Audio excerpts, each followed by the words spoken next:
Good morning. Good morning, Your Honor. Good morning.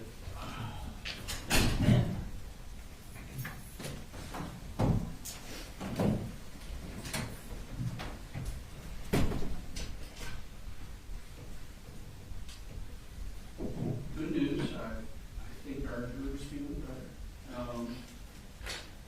Also, I want to correct the record, not the trial record, just the record. My understanding is Alan Walker was not in court yesterday.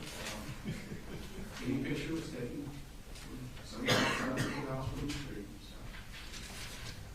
All right. Mr. Gray, at the end of the day yesterday, I went over your rights with respect to testifying or not testifying. I just want to hit those one more time. So do you understand that you have the right to testify? If you want to testify, no one can prevent you from doing so. Yes, sir, I do. Do you understand that no one can make or compel you to testify? That is, do you understand you have the right not to testify if you don't want to? Yes, sir. Do you understand that not your lawyer, but you personally are the one who decides whether you will testify or not? Yes, sir. Do you understand that if you do not testify, then I would charge the jury that they cannot use that decision of not testifying against you in any manner in their deliberations and in which you have heard. I understand. You understand that if you do testify, you'll be examined not only by your attorneys, but cross-examined by the state. I do. All right. Have you decided whether or not you wish to testify? Yes, sir. And what is that decision? I will. All right. I find that the defendant has decided to testify with a complete understanding of his rights. Is there anything we need to take up before the jury's brought in? Not from the state, Your Honor. No, no, okay.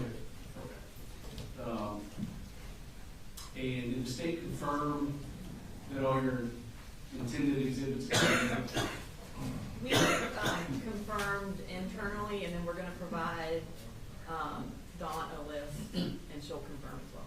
Okay. All right. You all ready for the jury then? Yes, sir. All right. You can bring it in, Terry.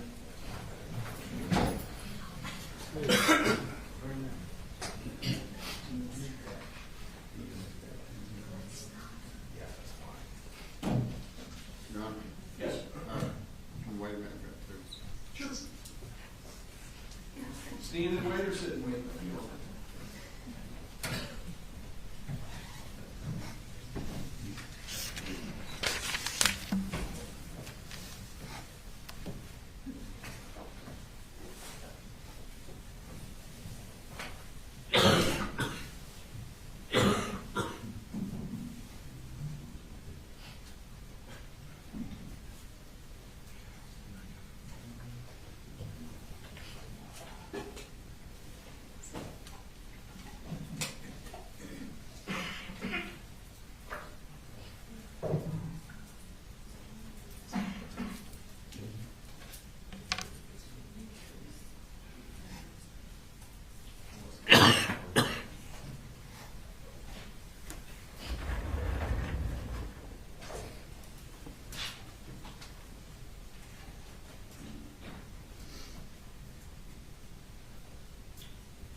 ready, sir.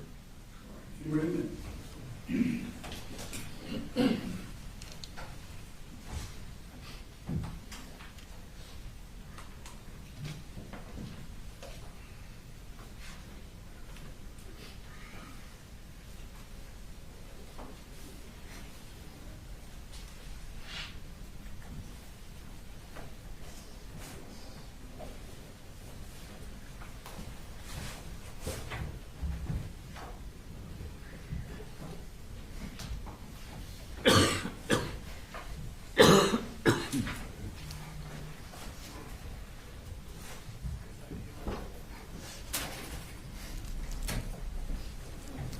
All right, come seated. Good morning. Morning. All right, so ladies and gentlemen, at the end of the day yesterday, the state rested their case. Does the defense have any witnesses they wish to call? Yes, Your Honor, we do. Go ahead. We call Colin Gray at this time, Judge. All right. Judge, I don't want to be disrespectful, but I got a bad cough. Would it be okay if I put this in my mouth to keep from... Sure.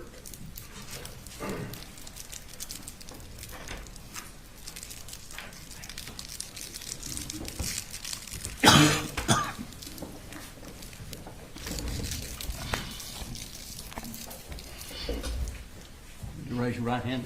Solemnly swear the testimony you're about to give before this court and jury will be the truth, the whole truth, and nothing but the truth to help you God. I do. Would you state your name for us, please? Colin Gray. And would you spell it for the court reporter? COLINGRAY. And Colin, where did you grow up? So I grew up originally Marietta, Woodstock area. Spent most of my youth, middle teenage, high school years there. I guess early 20s, mid 20s or so, moved out to Winderbarrow. And when did you end up meeting Marcy? So I met Marcy, I would say 2008, after the stock market crashed, 08, 09, construction basically came to a halt. I was offered a job at Lund International and met her there. All right. And what kind of work were you doing when you met her? So my entire career has been in construction as a construction superintendent. During my time at Lund, I was a director of facilities at Lund when I met Marcy. All right. And I think we heard that she was an engineer, is that correct? She was an engineer there, yes, sir. And did you and Marcy have children? We did. We had 3. Colt was the first child born. Jenny Reen was our second, and little Coley was our third. Okay.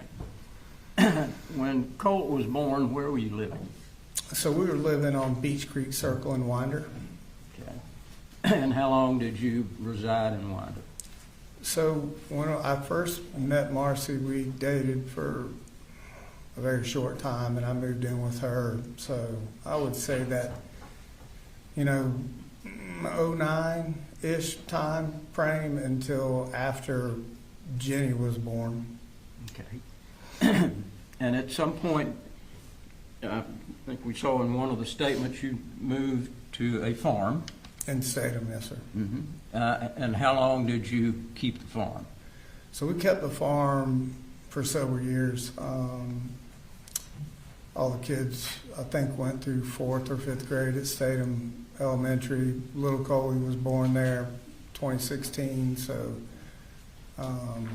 we were there for the majority of our marriage, I would say. Okay. And at what point did you leave Statham? So we left Statham, I would say, maybe a year prior to COVID. The original game plan there was we had purchased a boat, and we're thinking that the market was decent. You know, we had talked about building our own home, something I was interested in doing. And we really enjoyed the lake life. So the original thought was we could sell the farm and make a pretty good profit, and find a parcel of land up near or on Lake Lanier and build a home. And what age was Colt at the time that you moved from Statham? Oh, so he was probably 4th or 5th grade, so 8, maybe, Okay. 8 or 9. I can't really remember exactly how old he was. He was little. And did he go to school? He did during go that to time? school, yes, sir. Was he a regular attendant at school? He was. Was he a smart kid? He was a smart kid. And where did you move after you left Statham? So we rented a home up in Gainesville, up on Lake Lanier. We wanted to have a place that was on the lake if possible, and it came with a boat dock, so we could just keep the boat there. And really, the kids enjoyed the boat, skiing and tubing and fishing and playing all the time. So that was a big deal to us, and we were able to find a home in Gainesville and move there. Okay. At some point during your working career, we heard on the video that you broke your back. So, right. So that would be 07, late 06, 07. I ruptured my L5 disc, which required a surgery, a back surgery. It's called a laminectomy. And had that surgery, and I would say 09, maybe 10, 11 months later, re-ruptured the disc and had to go back in for a second back surgery. Okay. And did they put you on pain medication for that? I had been taking pain meds really after that second surgery, just to kind of get me through that surgery. The second one was a little more painful. They were,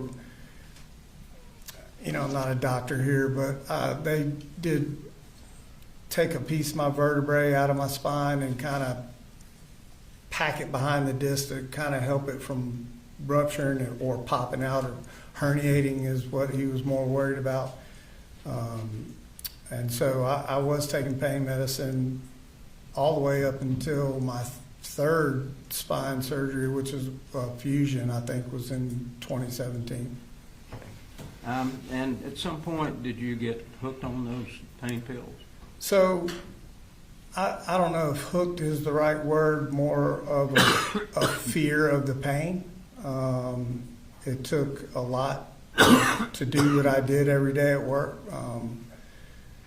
10 to 12 hours a day, you know, walking multiple flights of stairs. So it entailed anywhere from 5 to 8 miles of walking a day. So the pain medication would help for sure. But even then, at some point, it was a combination of, I really wasn't a fan of taking medication or anything like that because the responsibility that I had at work. And then as time went along, I felt like the effect that I was taking them for really wasn't doing what it was initially supposed to do. So that's what led me to the third surgery and getting involved with other people. Like, look, you know, I don't want to keep doing it like this. I was taking so much Advil, I was worried about doing internal damage. Something wasn't right after that second surgery, and I could feel it. So that's what led to the spine fusion conversation. And at some point, did you lose your medical insurance?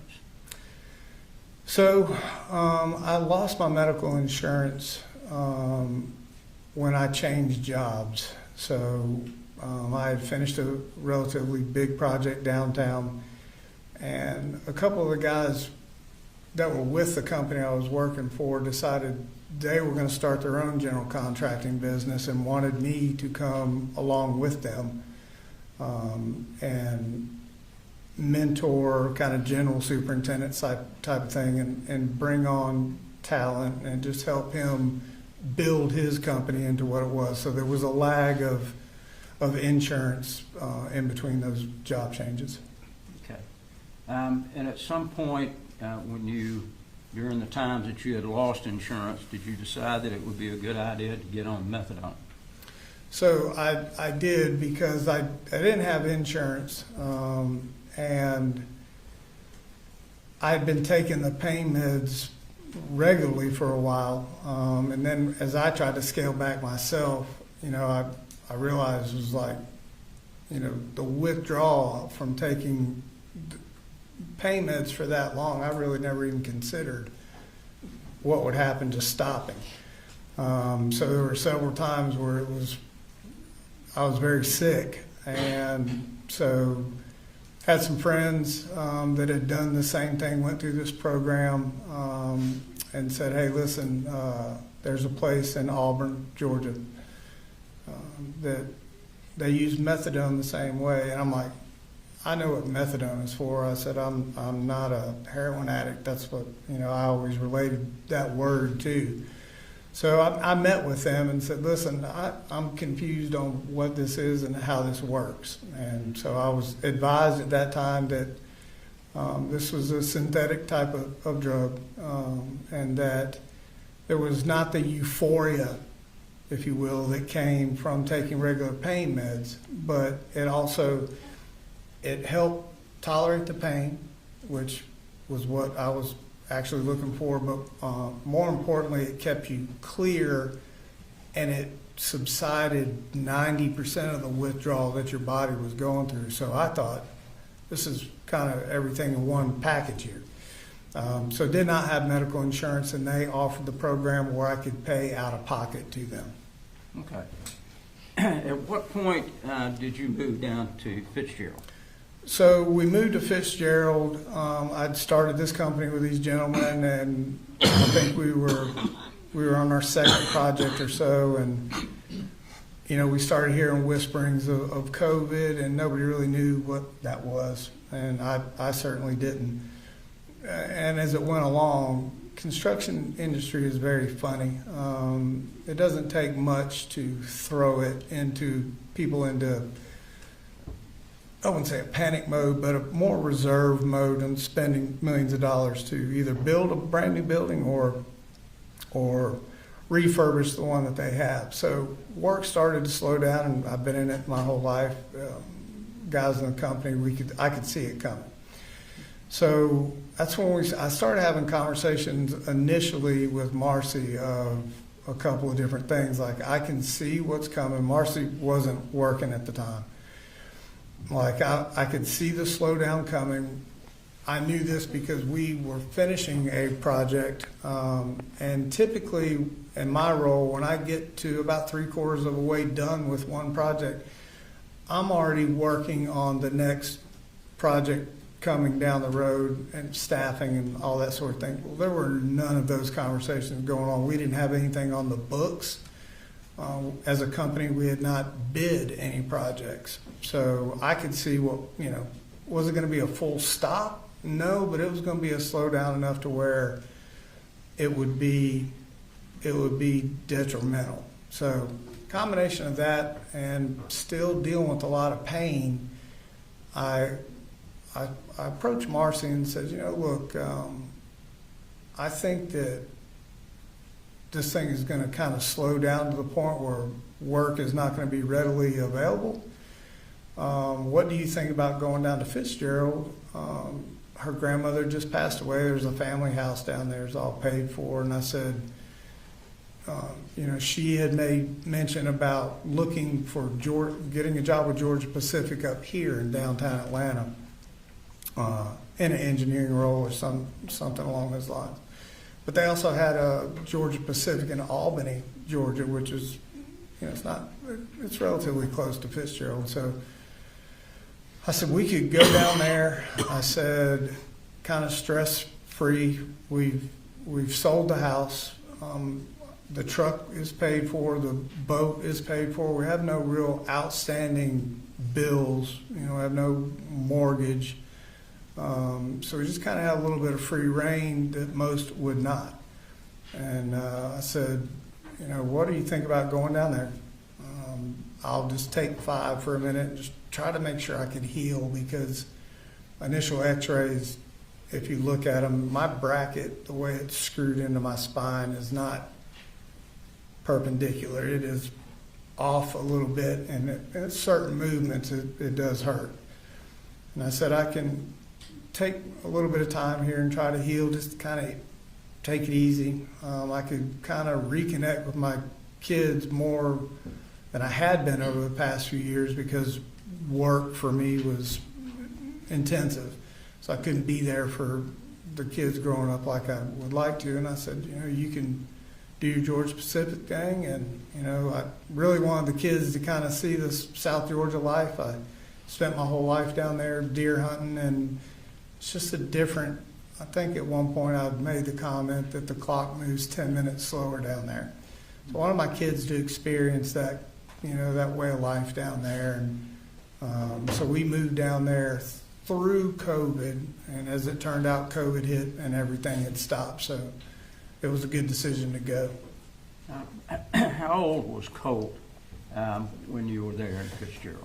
So I think Colt would have been, maybe he was 6th grade. Is when he started down there. So 10, 11, somewhere in that range.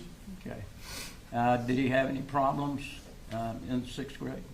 So originally in 6th grade, I was the stay-at-home dad, which was a good thing for me. So I would take the kids to school in the morning and pick them up in the afternoon. And Colt was making friends, had some buddies that, he hung out with. And, we would talk about those sort of things. And he was in Little League football down there, so we were at practice most nights.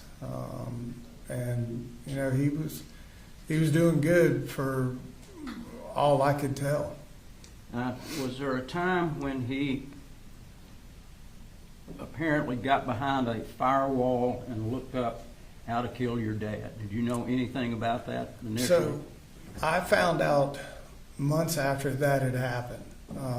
I was never contacted by the school or SROs or anything like that. And Marcy never brought it to my attention for months after that had happened. I think we were actually on the way to football practice one afternoon, and she brought it up. And did she explain to you why he did that?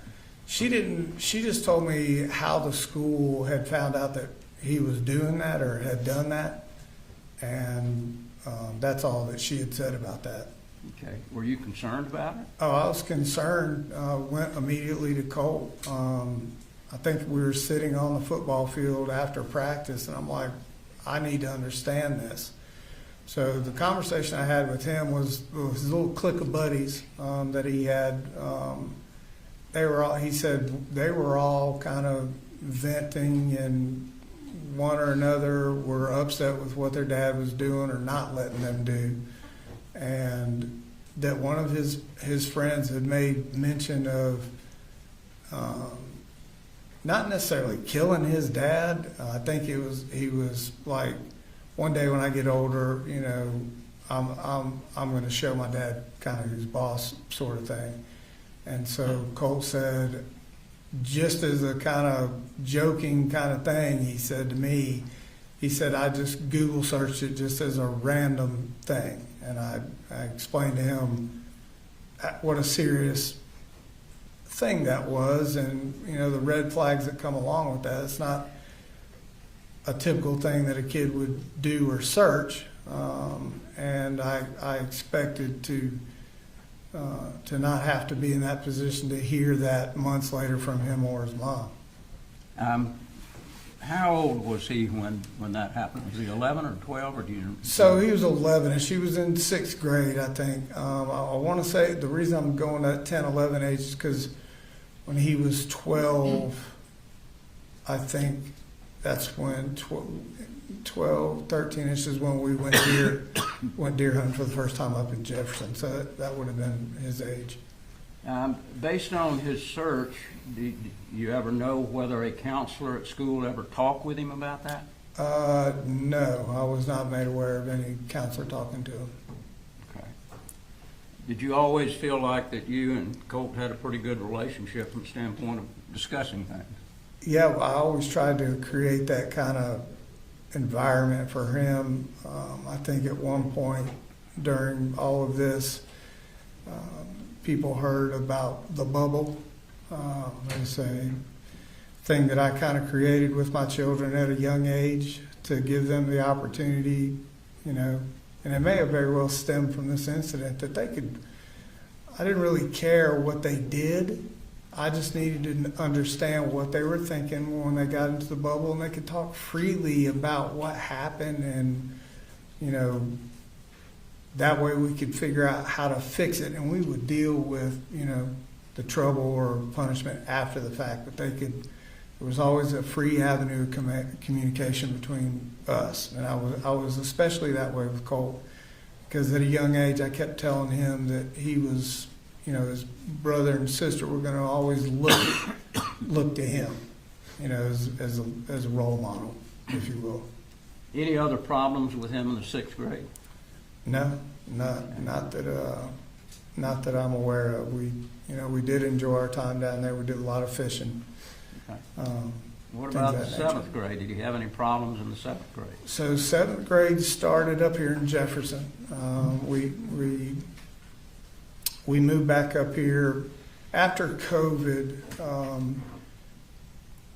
I wanted to, Marcy, I think, had lost her job at Georgia Pacific, and I think had gotten another job in Douglas, I want to say, at an electronics company, and had lost that job. And so I started to think, okay, she was starting to show a little erratic behavior, what have you, and so I had reached out back up to Atlanta to see, COVID was not over, but it was winding down, if you will, to gauge where the industry was construction-wise and was things picking back up. So I made that call, and I had several offers, within a short period of time, and so I accepted an offer. And when I took that job, I originally left Fitzgerald by myself, came up to Atlanta. How long were you here in Atlanta by yourself? So I was up here for about, I know, at least a couple of months. And the thought process, I went back every weekend, to Fitzgerald. And the goal was to come up here, get established with work, and just kind of send money. She just put it in the bank. We didn't have anything really to pay for, thinking that at some point here, which we ended up doing, was we would all move back up to Atlanta, and we would have enough money maybe to get rental properties and just kind of start over in Atlanta. Okay. And at what point did you and Marcy kind of split? So that would be about the time Colt, in that 7th grade time frame. Colt originally started 7th grade, was really going well. But at home, I was working quite a lot. I'd actually had a job offer after the job I came up to Atlanta for, making more money, and so being the single income, like, okay, $20,000, $30,000 more a year made a difference for us. So I took that job, and Marcy at this point was not working and was not getting out of bed. I think we've heard the shape that she was in. I would come home from work and just, it was not a good thing. I thought that it was something more than the drinking, just because of the scabs on her arms. And so Colt and I would have conversations about that. And so it wasn't the smoothest in our house at that time frame, early 7th grade for him. So What about at school? Do you have So- problems at school? at school, about midway through it, he had came home from school one day and expressed that there were several kids bullying him. Originally, it was just kind of a mocking type thing. Colt's not, he was a real quiet kid.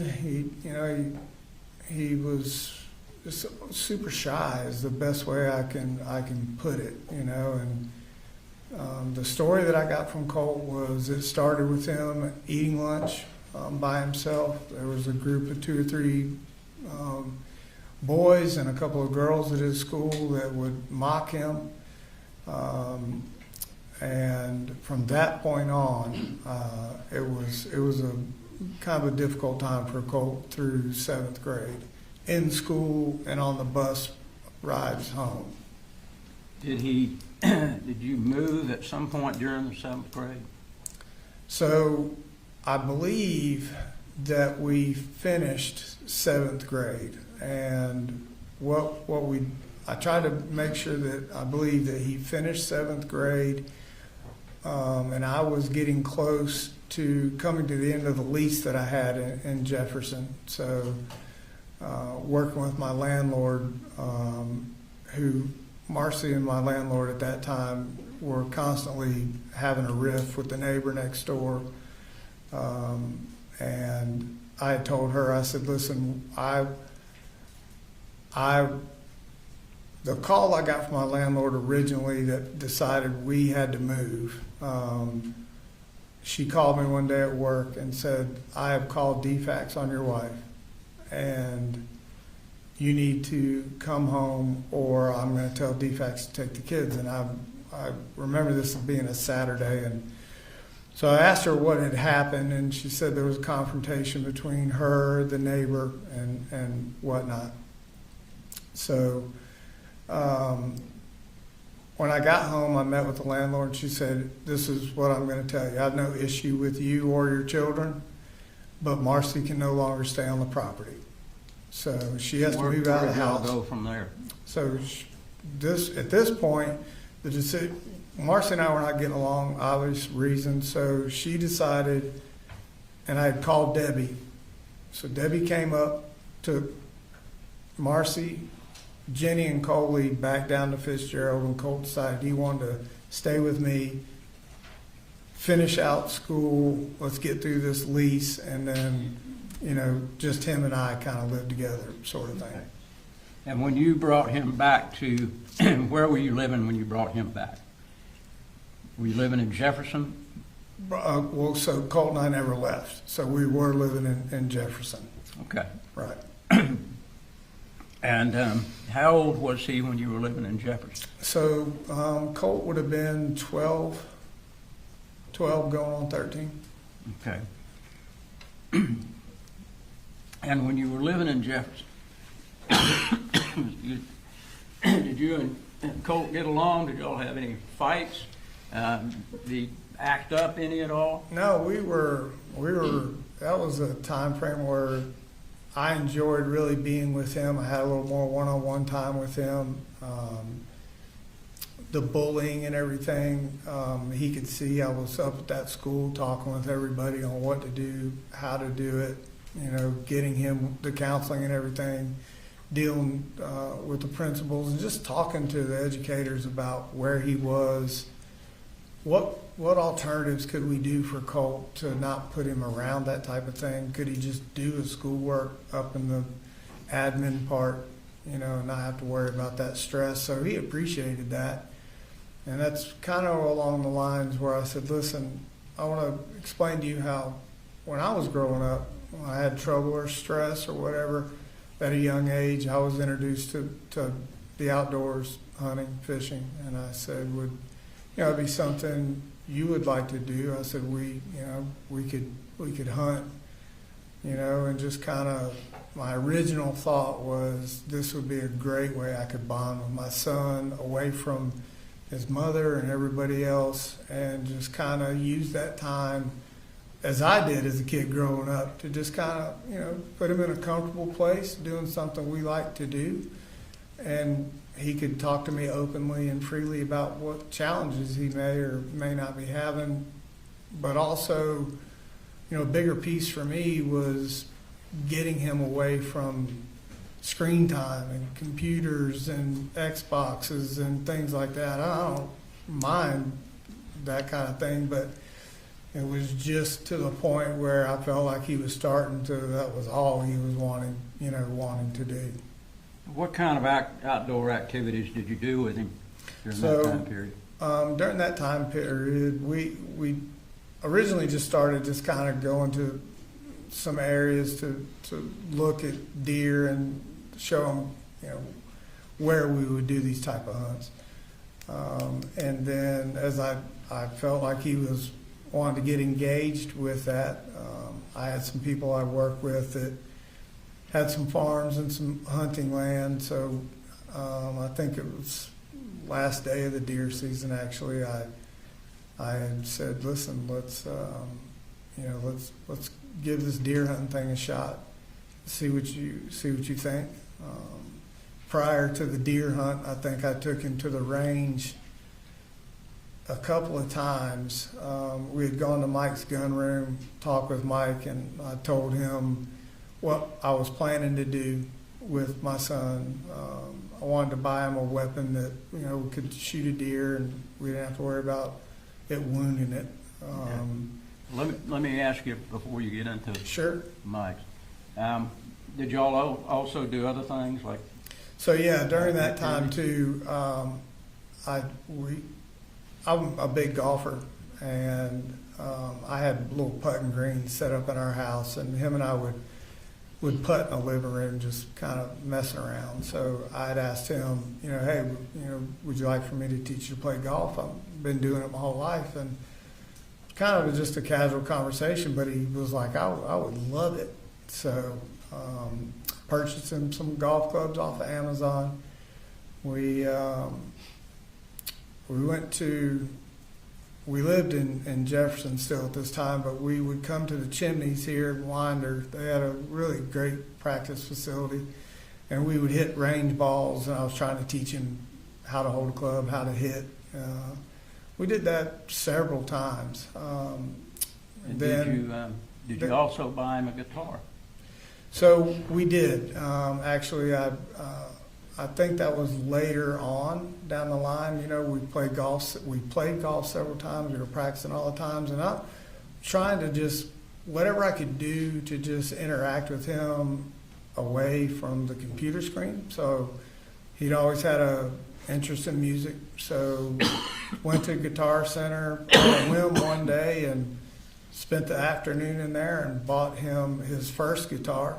And I'm left-handed, so we could not find one for me on that specific trip, and bought him an amp, and he started kind of trying to figure it out on his own. And then we went back. He enjoyed it so much, we went back and I bought him a second guitar, and I had found a kind of a beat-up, used left-handed guitar for me.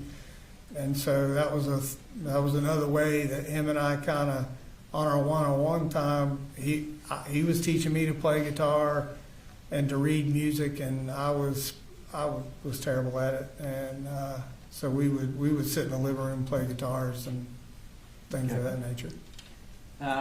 You mentioned Mike's gun room. Was there a time when you took him to Mike's gun room? Sure. So we did the original, deer hunting conversation.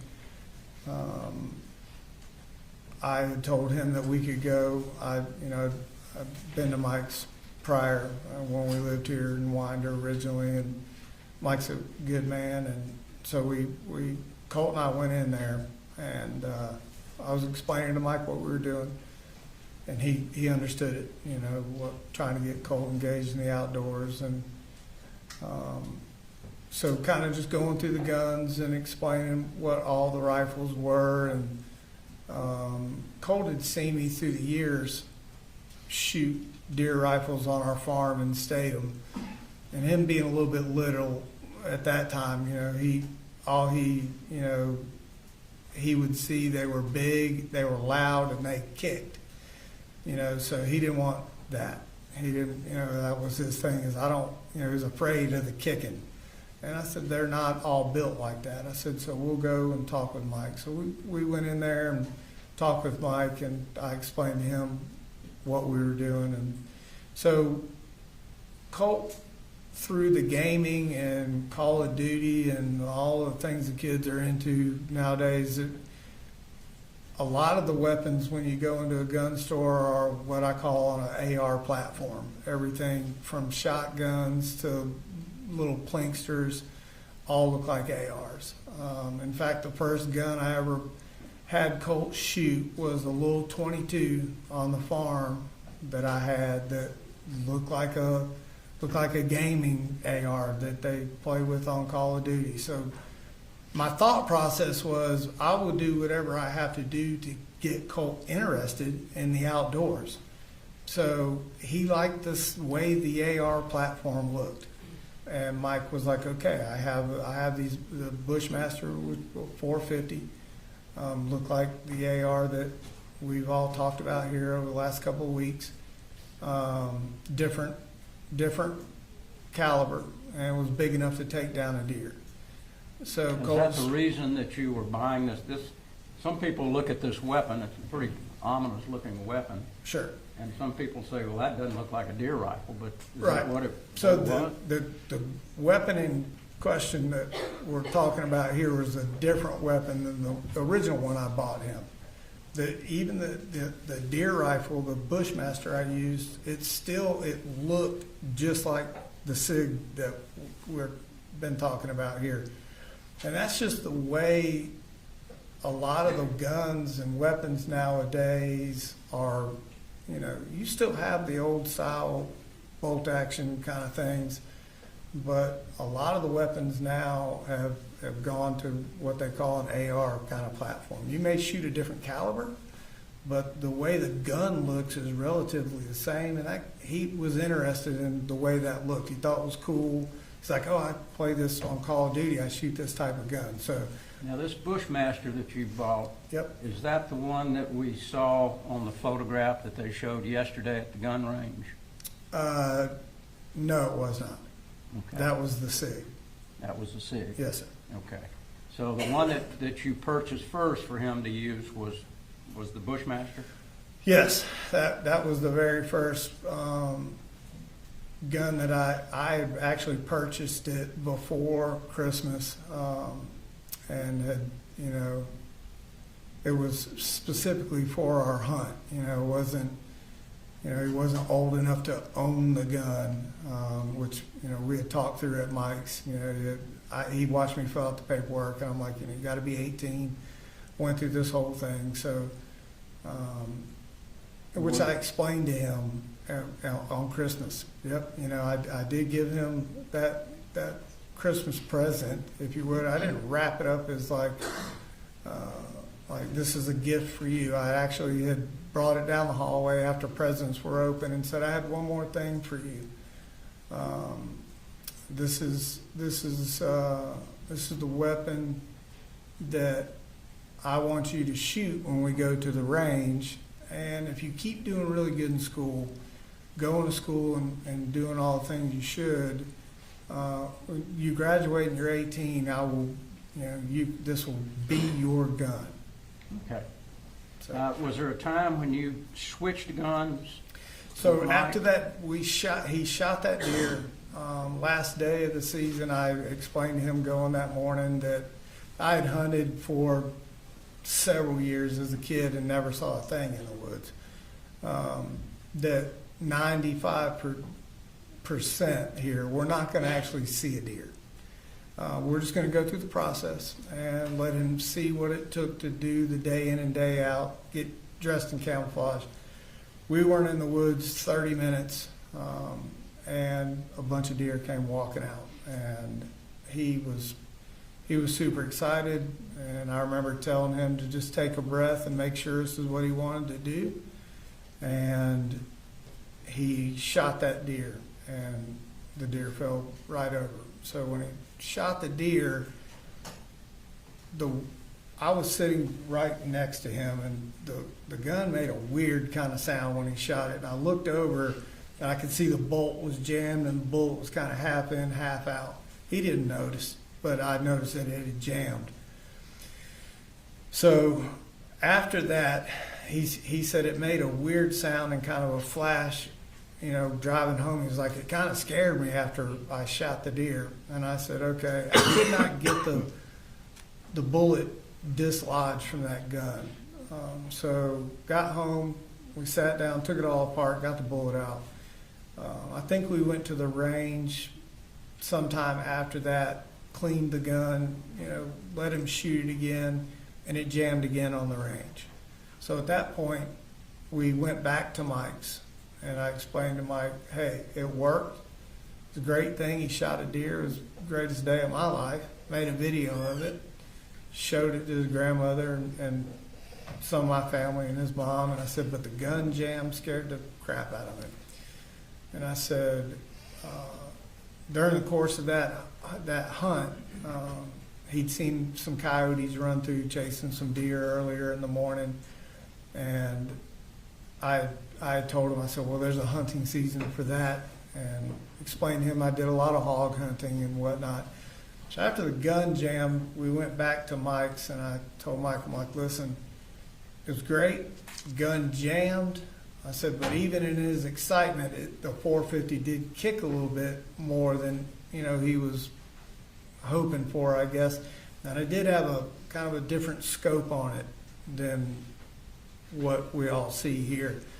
And he said when he shot that deer, the scope, it didn't bruise him. He said he just felt the scope kind of come up, and he didn't like that. So we traded that gun back in at Mike's, and I told Mike I was just looking for something a little lower caliber for him to shoot, that he was really enjoying going to the range and whatnot, and that we were going to do some varmint hunting, throughout the year in between deer season. So that's where the 223 came up.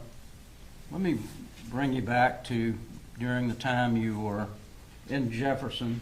Was there a time that the Jefferson County Sheriff's Office sent someone out to talk with you about some alleged threat?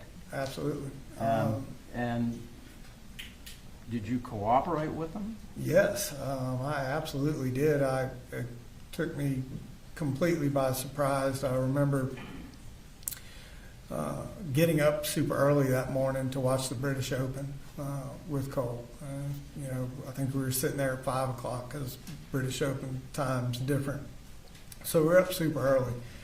And midday, I think we watched part of the golf tournament. I fell back asleep, actually, and got a knock on the door.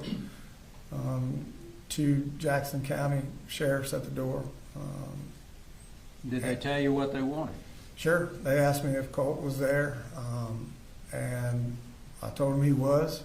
Did you ask Colt to come out? Yeah, I went back into the room, and said, hey, listen, the sheriff's department's here. They've got some questions for you. And I asked him at that time, like, is there anything I need to know about here? He was just as surprised as I was. So I went and got him, brought him back out. And did the officer speak with him? Yes, they did. They originally, before I'd gotten Colt, I'd asked him, what is this about? And he had made mention of Discord, asked me if I knew what Discord was. I'd never heard the term Discord until that moment. I told him I don't know anything about Discord. I don't know what that is. So when he brought Colt, we brought Colt out there, and that's when they had the discussion about computers and did he have a Discord account. Okay. And after that conversation that he had with Colt, did he have a conversation with you? The sheriff? Mm-hmm. So yes, it was between all of us. I remember him asking Colt about Discord and what basically the allegations were FBI had a tip, something about school shootings, and I immediately was like, I need to understand where this came from. This is, it's an extremely serious thing for me. This is not a joking matter. Even if this is not Colt, I still want to know how it ends up that they're at my front door. I was very serious about and making sure Colt understood how serious this was, and ultimately, if they didn't like what he said, the second officer was there to take Colt with him. That's what the sheriff had explained to me. So I was, whatever I had to do to talk to them, anything they wanted to know, I basically was like, yeah, let's figure it out. I told him at one point in this conversation, if he even thought that this was related to Colt in any way, shape, or form, he asked me if I had guns in the house. I said I did, and that he could take them. He could take those guns out of my house. I will go get them. He can take them with him. Okay. Did the Jefferson County Sheriff's Office ever follow up with you about anything? So during the course of that, conversation with him, I wanted as much information about this as humanly possible. And at the end of the conversation, he and I walked away, walked over to his car, and he said, listen, I believe Colt. And I said, okay. He said, I've still got some more information I need to look through and go over. And he said, I'll call you. And the next day, I think, is when we talked. I said, do you have a card? He gave me his card. I said, you can call me any time. I said, if you find out any more information, I just want to know what you know.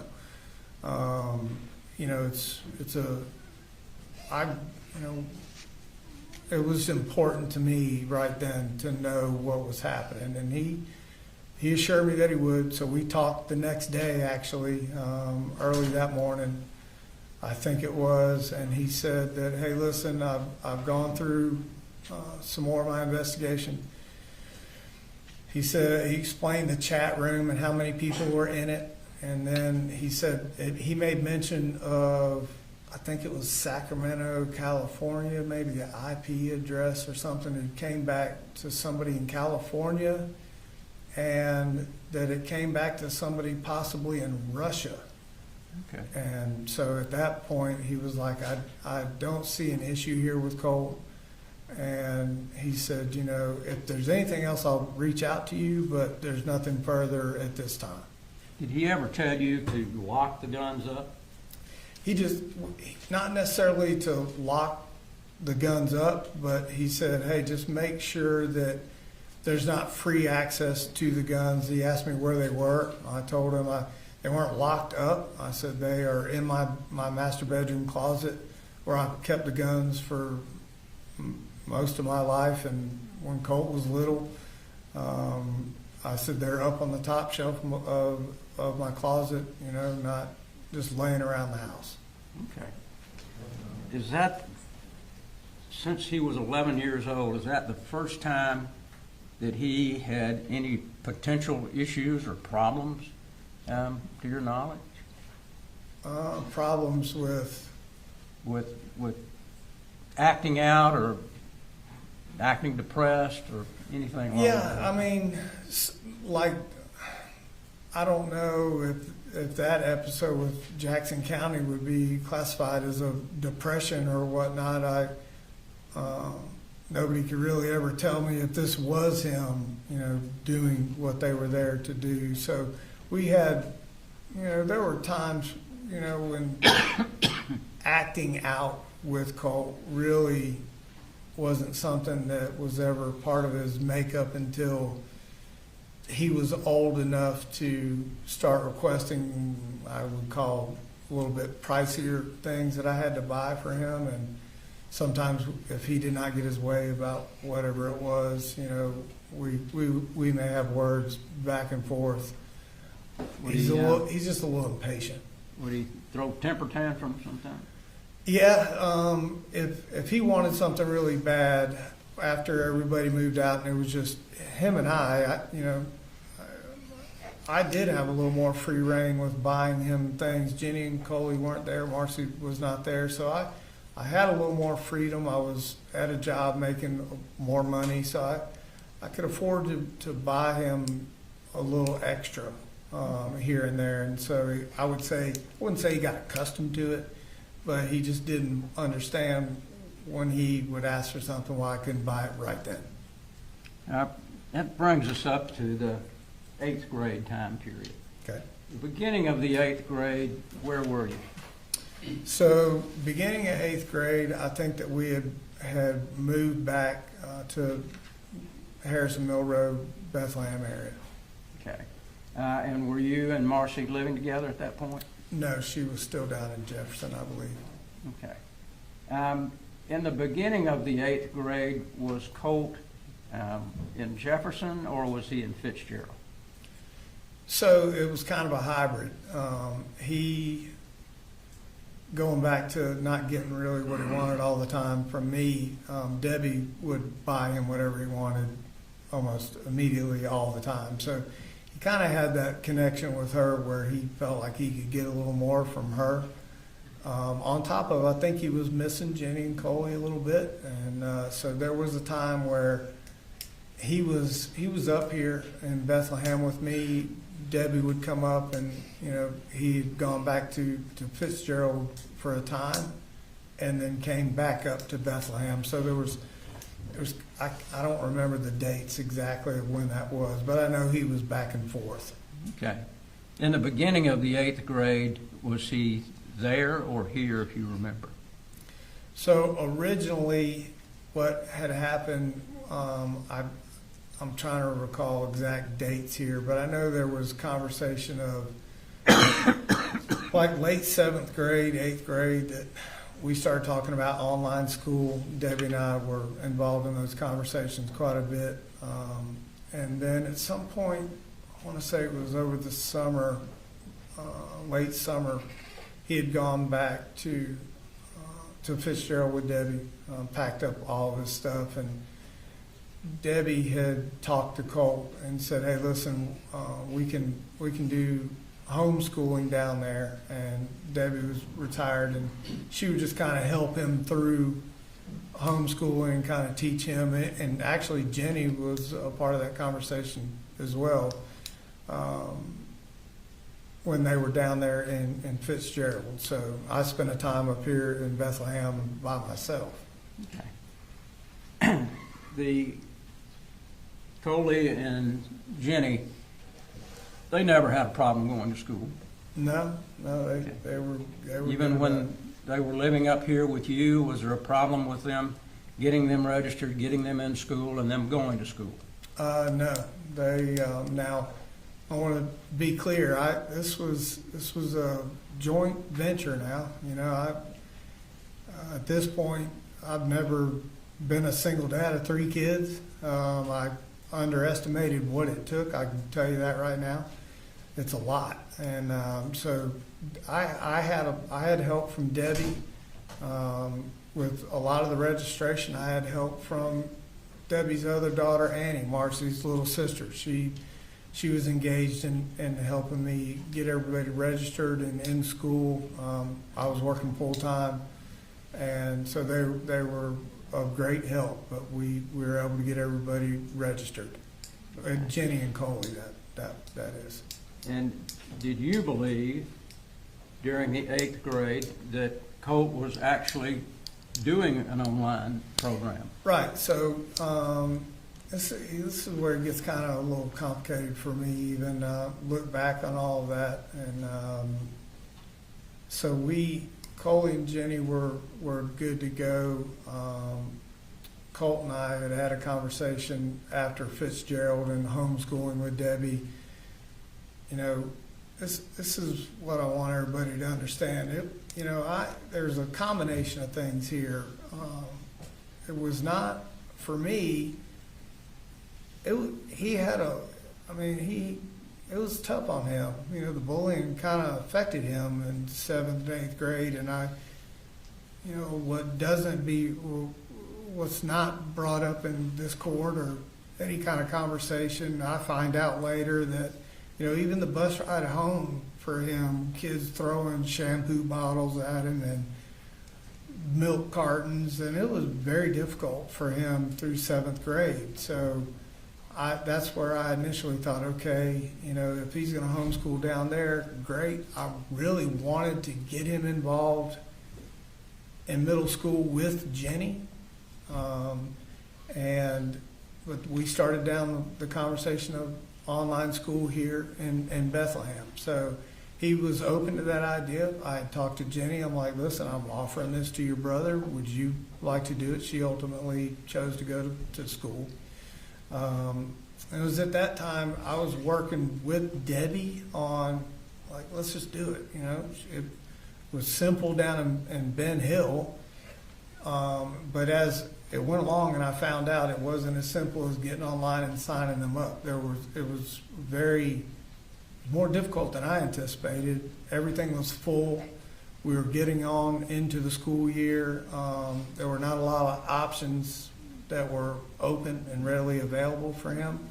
Did your sister help you find an option? Right. So as time went along, we're pushing through 8th grade, and he's falling further behind, and I realized that. And I had reached out to my sister Lorraine, a retired school teacher, and explained to her the dynamic here, and you know, that I wanted him to be online in school, and what had happened, and it was harder than I anticipated of finding him an open spot. And she said, hey, I know you got a lot on your plate. Let me start trying to track down some places where we could send him. So I'd had that conversation with her, and I think it was Georgia Virtual is where there were 3 schools she said that she had narrowed it down to. Georgia Virtual is what jumps out in my mind, that she requested all the stuff that she needed from me, birth certificates and whatnot, to get all of their stuff completed online, which I gave her all that information. And there was passwords or access codes created through that system in the email chain, or talking back and forth with Lorraine. So I had thought in a time period there that he was locked in and doing what he needed to do. I explained to Colt, hey, we've got you registered. I had thought at the time at Georgia Virtual, as it turns out, maybe it was something that I missed. You know, I thought that, you know, I guess I had thought maybe Lorraine, once I heard passwords and showed Colt what he needed to do, I thought it was as simple as him going in there and doing what he needed to do. Was there times when you would check and ask him? So I had asked him, you know, I can't give you exact dates here, but I did calling him from work and asking him, you know, are you online doing what you're supposed to be doing? I remember him having a conversation with me about an algebra class, and when I got home from work, he was showing me a page of what he was working on. So I never, you know, verified. That's my bad. I didn't fact check what he was saying. You know, we had established a trust between him and I, and a respect for one another, that, you know, he was growing up, and I was trying. That's what the whole idea was try to get him to just be upfront and honest with me, and you know, moving forward to high school in the back of my mind is what I was thinking. But also, as this time frame was moving along, we were getting further and further behind, and I knew that. And I got to a point in 8th grade where it's like, man, I don't know if he can catch up, right? So I had a conversation with Colt originally and said, listen, Colt and I were at dinner one night, and he said, I said, what would you think about taking the 8th grade over again? And I had a two-prong attack there on that. I didn't think that he was far enough ahead in 8th grade. And I didn't want him to come out of the gates behind in high school. You know, we're already kind of bumpy in school with him. And I thought if he could retake the 8th grade, that would put Jenny in the same grade as Colt. And they were close. They had a great relationship. Would they be in the same classes? Maybe. I don't know. But they would be in the same school with the ultimate goal that they could kind of confide in one another, get through school together. And a bigger piece was if they went through 8th grade together, they would go into high school together, and they would make that 4-year journey together through high school. That was my train of thought, right? It was never that, I don't give a damn if he goes to 8th grade. That's not what happened here. It was very, very fluid kind of thing, trying to make sure I was, and listen, could I have done better? Yes, I could have done better. I could have done more. I see that now. But the overall goal here was just get him in a comfort zone place. And it got to that point where I thought, okay, well, I had to retake a grade. This would be great. If he could just go take the 8th grade again with Jenny, they could help each other and they could move through high school together. So that was the thought process. All right. Now, was there a time that Colt went down to Fitzgerald to stay with his mother where he got into an altercation with her? Yes. So that would be that summer time frame. I don't have the dates here in front of me. I just know that Debbie, and this was the time frame when Debbie came up and they took his computer, packed up a bunch of his stuff, and he went down there to stay. He was kind of missing Jenny and, wanting to hang out with Mamu. And so Mamu had called me. There was actually 2 that I know of. The only 2 that I was ever made aware of. The first one was Debbie had called me and said that Marcy had slapped Colt across the face really hard. They were arguing. I don't know what about it. I was not there. She just said it was an ugly argument. And I never hit my kids. There's multiple reasons for that. So Debbie said that DFAX was called. I didn't know if she had called or who had called. Ultimately, I find out that it was Annie that had called DFAX in the first episode of the slap, right? So I had talked to Colt and said, listen, you okay? What happened? He said, we just had a knockdown, drag out kind of argument. Mama was drinking and just, she just slapped me. And I said, and Mamu was there. She was standing right there. I was like, okay, that was the first episode. The second one, I don't think. Did he ever tell you in that first episode that he broke a window on a door? He hadn't broken the window or done the damage that we've heard about in court here yet. I believe my time frame was all of that happened after the second episode with Marcy. And it was, of all things, over chicken nuggets. And what Debbie had called me again and said that she didn't get Colt the right order from McDonald's. And I guess Colt smart alecked her about, you didn't get me the right stuff or whatever. And Debbie said, and Marcy lost it. Her words were, she attacked Colt, and she said, just started hitting on Colt a lot, hitting him wherever she could hit him.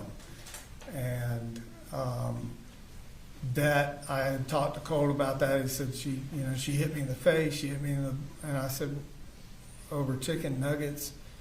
He's like, Dad, I could smell alcohol on her. She's screaming, just out of control kind of stuff. And I said, okay, do you want me to come get you? And she was like, no, I'm going to go. He said, I'm going to stay with Mammoth, which when the kids and everybody went down there, they weren't, I know we heard that they were living with her. Now, little Coley did stay with her, but Jenny and Colt, when they went to Fitzgerald, they stayed with Debbie, in their house. That was their place. So I asked him, do you want me to come get you? He said, no, I'm just going to go back to Mammoose and just stay away from her. So it was after that time frame where my understanding was he was breaking the windows. I didn't know about the couch thing until after I went down there to pick him up, and I received a call one day at work from him, middle of the day, and he was in tears, and I'm like, what is wrong? He said he had another falling out with his mother. He said, I slammed the door and broke the window, and it escalated from there. He didn't tell me about him cutting up the couch, or, it's kind of unclear who really did that. One says the other wasn't down there. He said, I just need you to come get me right now. And I said, well, where are you? He said, I'm out behind the house, just kind of staying on this little dirt road.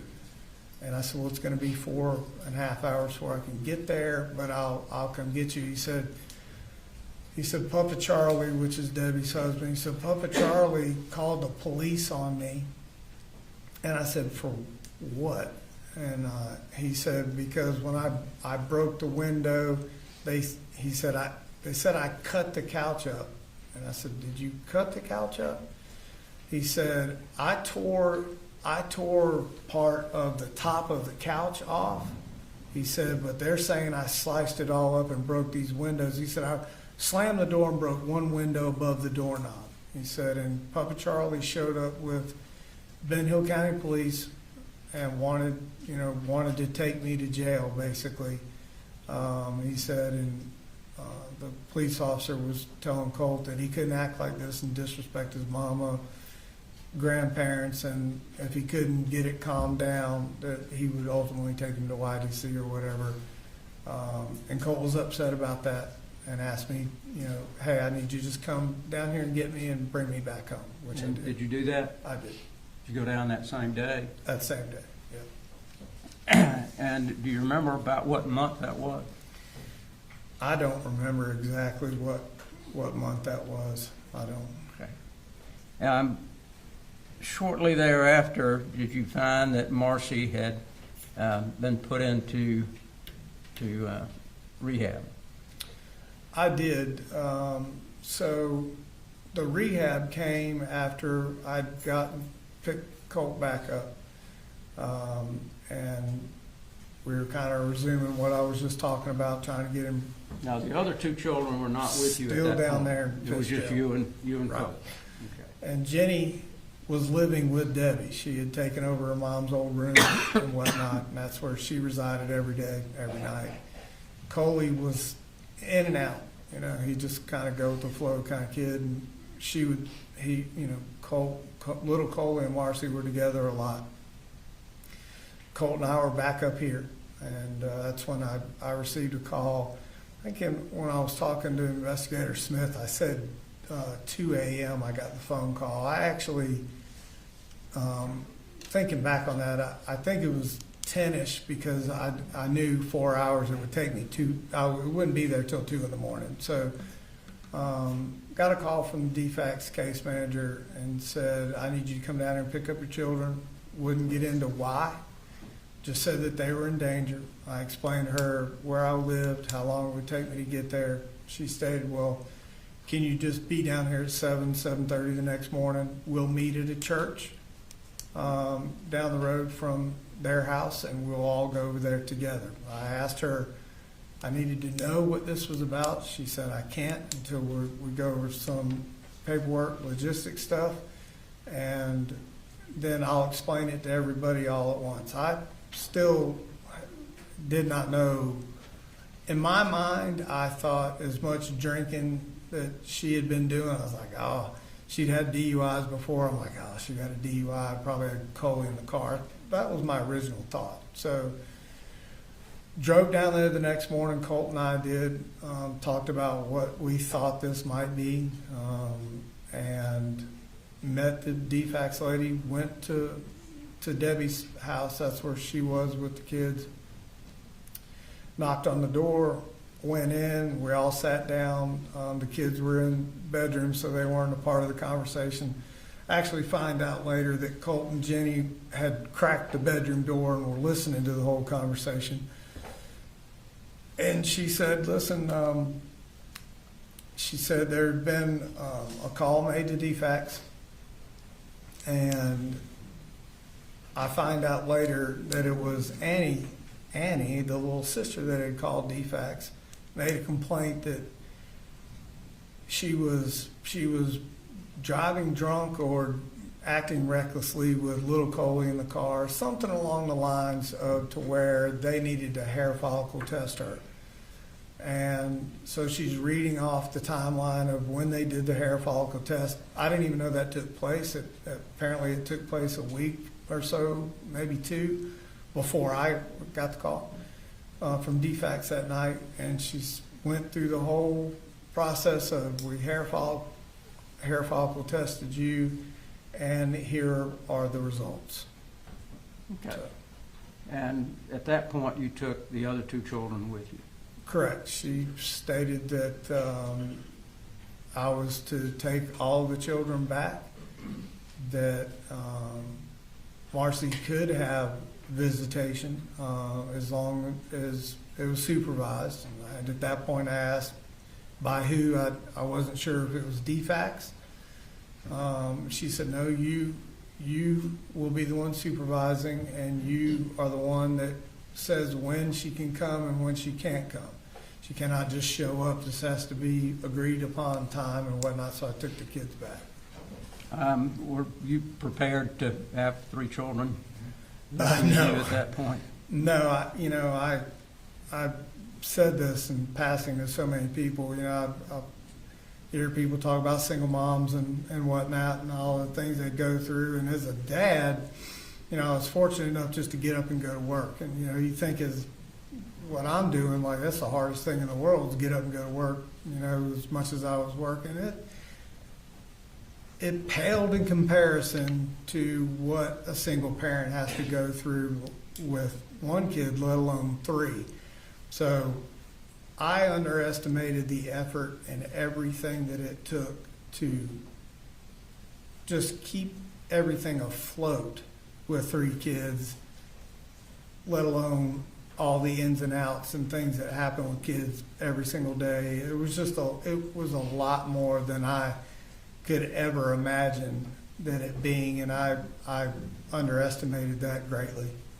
Now, was there a time when Marcy called you and threatened to kill you and Colt?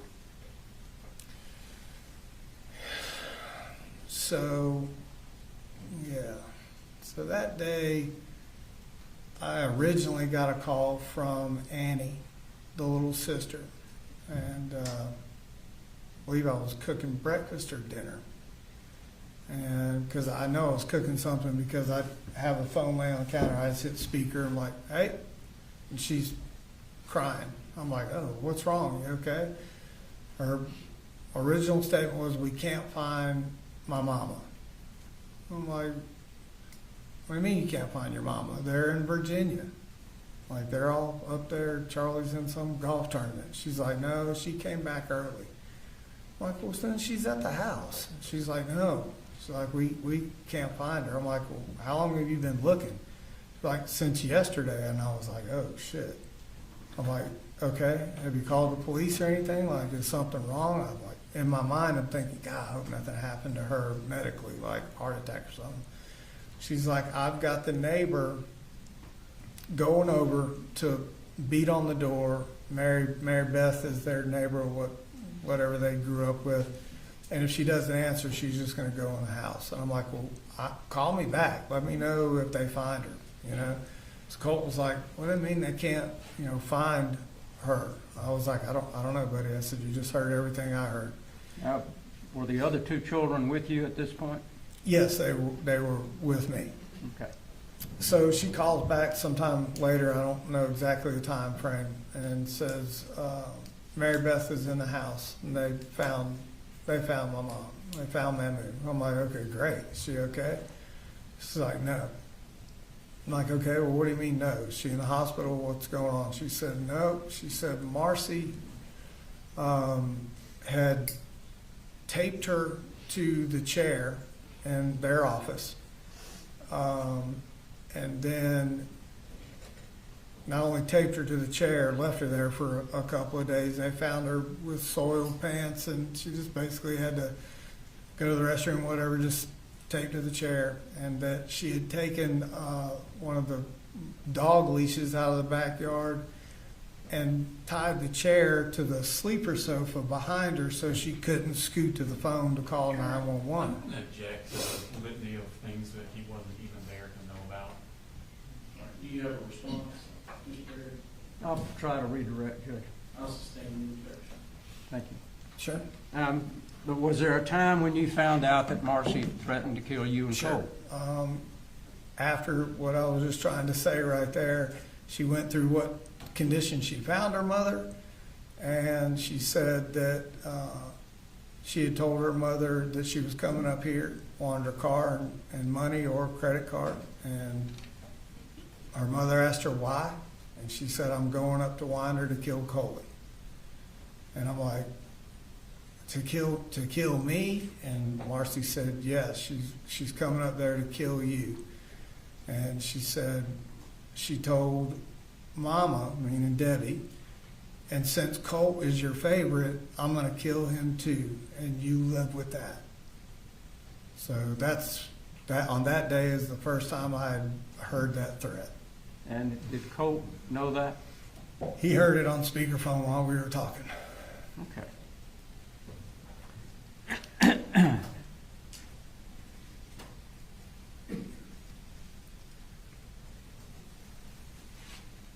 Now, Debbie went to jail for a few months.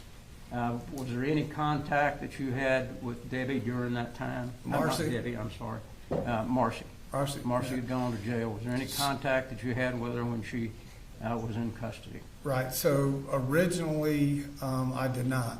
And as time went along, Debbie had come up to talk, you know, and hang out with us in Bethlehem, and explained to me what she had went through and what condition Marcy was in and how she was acting, and just felt like whatever she was taking, it just wasn't Marcy. She just had lost her mind.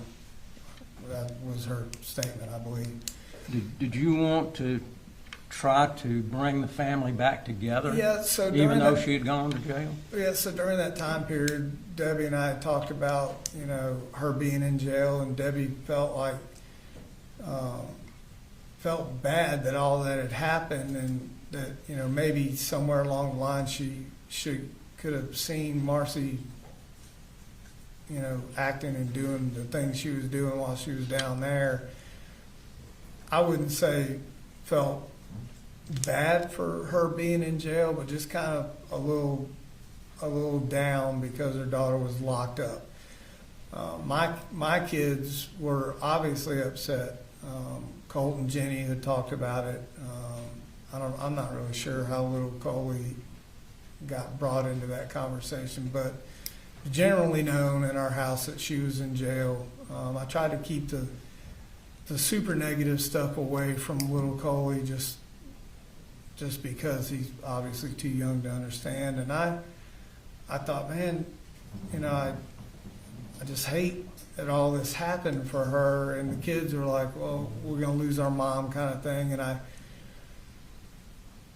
some point, I just was like, you know, I don't want my kids to think that I'm just going to walk away from their mom. She's the mother of, of my children. And I didn't condone obviously what she did or anything like that, but I thought I could use the time and Marcy reached out, I think, through the jail kind of connection thing, and I think she called me the first time and had apologized for everything, said, she was, I think her comment was, I took a whole bunch of painkillers and I was high on meth, and I just was not myself, and I would never do the things I told my mom I was going to do, just. Now, during that time period, you had all 3 kids. Yeah. Were there times when you and Colt would have problems? So after that event right there, we, I wouldn't say we were having problems, but it was more along the lines of Colt. Colt was a good kid. He wasn't very patient with things, and if he wanted something and I didn't buy it right away, he didn't understand. Having the 3 kids and just, we've heard throughout this trial about how much money I make, and we never really talked about all the things I had to try to cover. And when it was just Colt and I could go and go buy a guitar for him and it'd be okay. I want to talk about. It just got to the point where I would have to explain to him why I couldn't spend $15 on a game he wanted to buy, and it would frustrate him. So we would have disagreements about that. You told the officer in one of the interviews that he would bull rush you. Yep. What would bring on that bull rush, or him rushing at you? What would bring that on? Okay. So there were 3 times that I can remember that we, the bull rushing happened. And again, I would never hit Colt or any of them. So I remember the first one was him and Jenny had gotten into an argument. First, it was just kind of kidding around. And somewhere along the line, I was talking to Debbie in the kitchen that day, and they, brother and sister, were picking on each other. It kind of escalated, and Jenny took off down the hallway, and Colt chased her down there, and he tripped and slammed his head into the door, the linen door, knocked a hole in that door. And then he got up and he was trying to pick the lock and kind of damage Jenny's door. And I went down there and was like, you need to calm down. Took off after Jenny like a wild man. You're damaging this door. I have to pay for all this. This is just a rental house. And that kind of started he was already worked up kind of thing. I remember walking away down the hallway to the living room, and when I turned around, I could see him coming down the hallway, and he was just pissed. And so he kind of bull rushed me. I turned around, he kind of slammed into me, and I grabbed him and just held him up against the wall. And was to tell him, like, you need to calm down, you need to calm down. He had gotten one of his arms loose and was flailing around. He hit me on the side of the neck, hit me in the side. I got his arms together until he calmed down. Just held him in place. The second time that this had happened, we were having a discussion about he thought he needed to take the Zoloft that his mom had given him, and I disagreed with that. So we had a kind of a heated conversation about yes or no, and I told him I don't want this. We need to go see somebody. This is not like taking aspirin. This is different. he was pissed because he'd been taking it from her for, I don't know, a number of weeks, and he felt like it was helping him and whatnot. Didn't understand why I would not give it to him, so that was the second time that we had that argument, and the third time it was about moving his bedroom into the laundry room and separating him from his computer to the laundry room. Same type of thing. He would, he never really would challenge me face to face. And in this last episode, I remember like, hey, I want you away from your computer. I just bought him, he had his computer torn apart in his bedroom, and he was pissed because I was making him move and to separate him. He wanted to stay in his little bedroom there. I was trying to create space so he wouldn't be on his computer all night long. But I had bought him a set of tools so he could work on his computer. He's really good at it.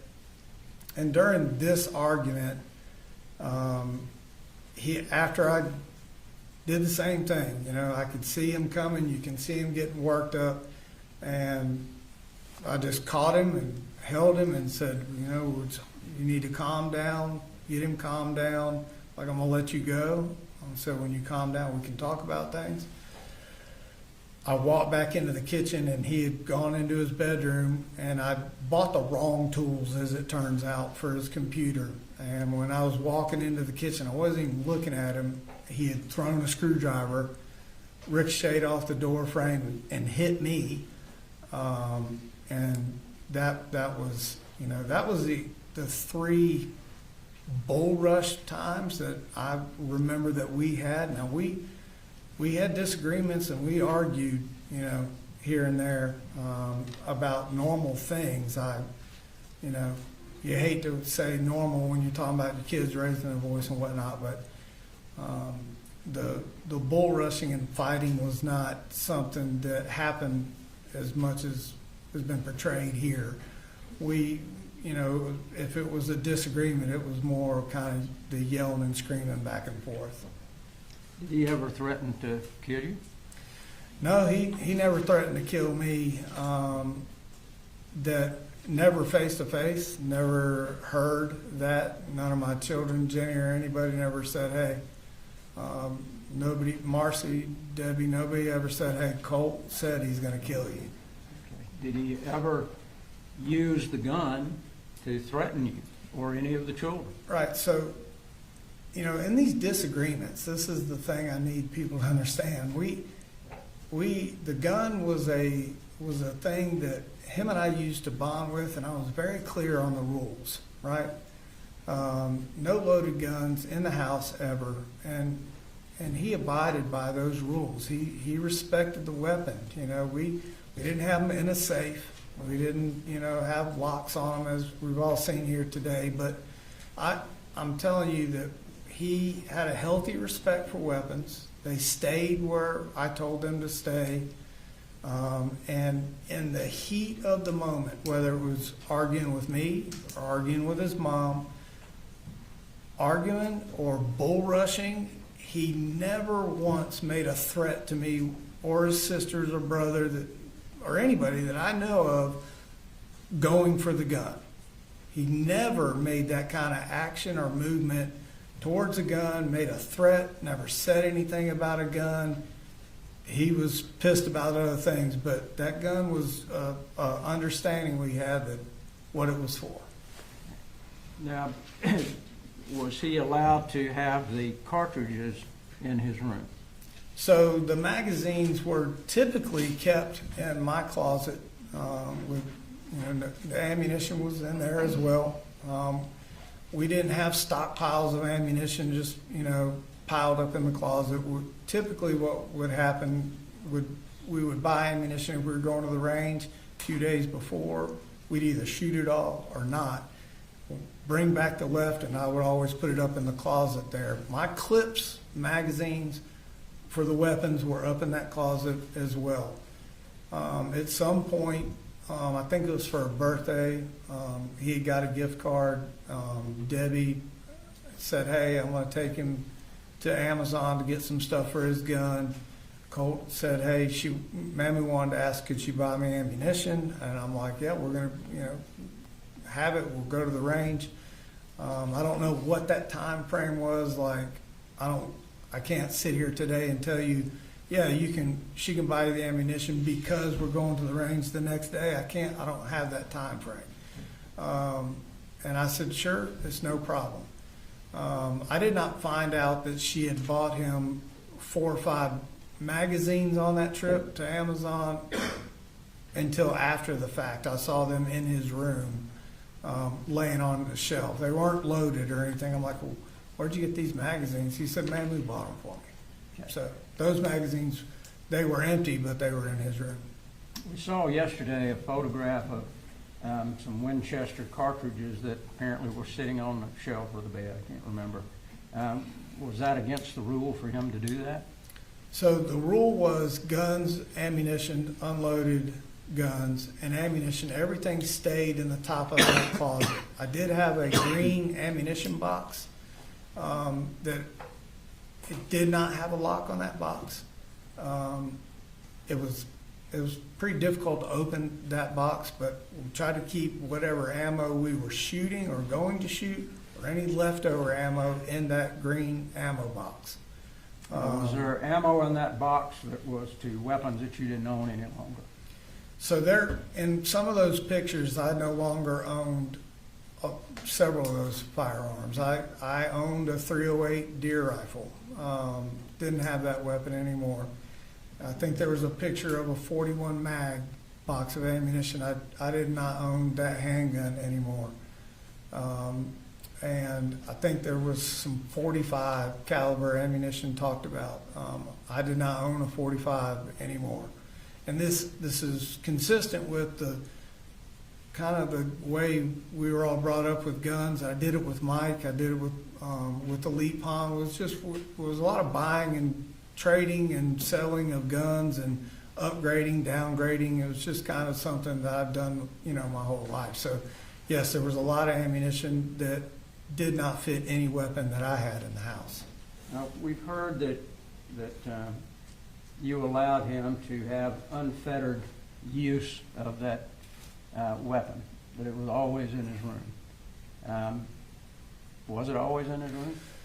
So it wasn't always in his room. And were there times where that rifle was in his room? Yep, there was. And it was just there was never at any point during all of this leading up to what happened, there was never a perceived threat by me with Colt. I never heard or he never spoke to me about doing anything as drastic as he had done. So, typically if the gun was in his room, we were going shooting or had finished shooting, and it may be a few days, a week, or whatever, till we get around cleaning it. But we would always sit down in his bedroom or my bedroom or the living room floor, clean the guns, and I would prefer all the guns. Told him stay in my closet up on that top shelf, and that's where they needed to stay. What guns were on the top shelf? So we had hit the SIG Sauer in question that we're talking about here. I also owned an AR so him and I could shoot together, and then there was a shotgun. Okay. That was the only 3 weapons in the home? Right. I also had a Glock handgun that was my personal carry that I had on me basically all the time. And that was in the car? It was in the center console when I went to talk to law enforcement the day after, but typically it was either on my person or in my book bag when I went to and from work. We'd been robbed through the years 3 or 4 different times for copper of all things, and I'd, through the years I'd go in at crazy times, work night schedules, that sort of thing. So I always tried to keep, a weapon on me. The state yesterday was pointing out certain days that things were said. were there many days during the time that Colt was there that everything was smooth? There weren't any problems at all? Yeah, there were.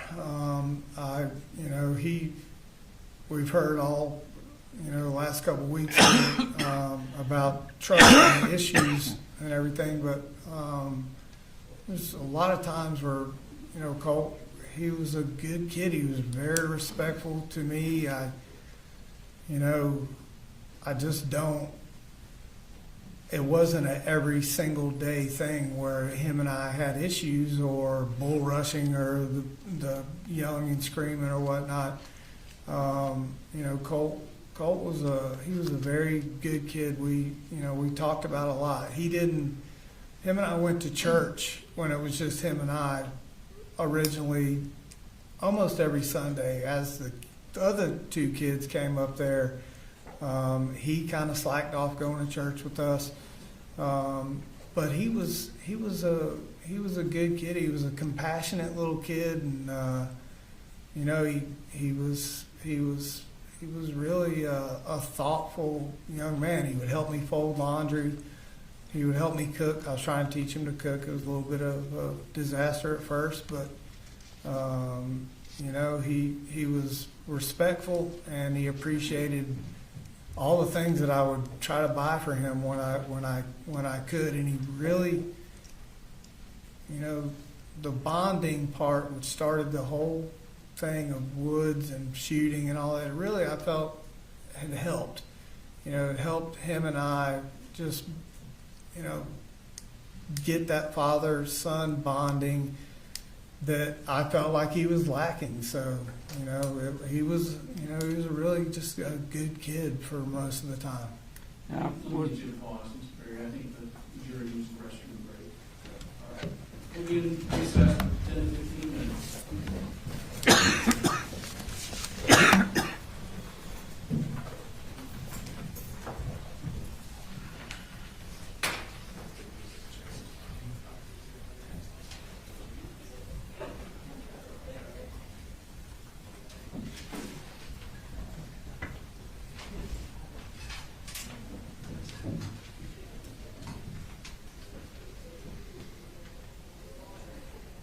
Straight, you can go back to the office. We'll be in recess for 10 to 15 minutes.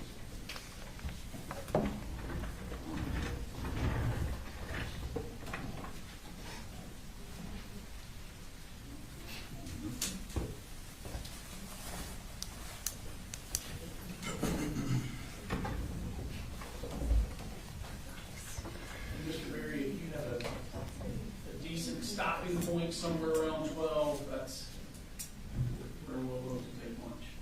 we're going to try to get through this a little quicker. Okay, I mean, do what you need to do. We're ready, sir. All right, I'm ready then.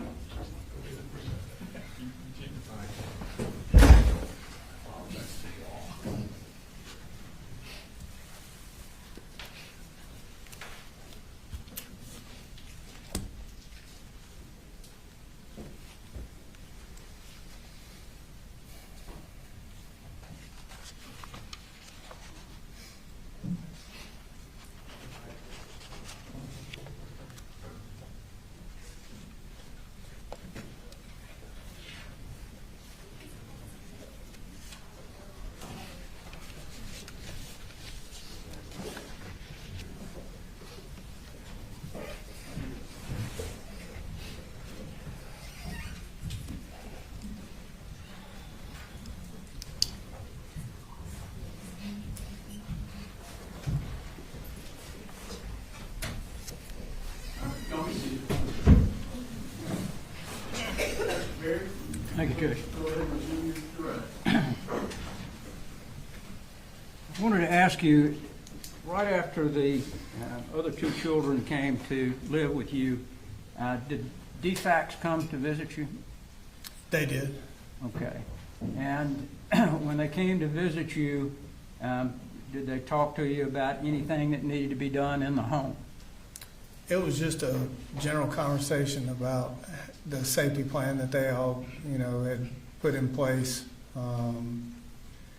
their typical protocol of what they did, and that she would be she was doing a walk through the house to make sure everything was the way it needed to be. Okay. Did they ever come back and visit you again after that one case? They did.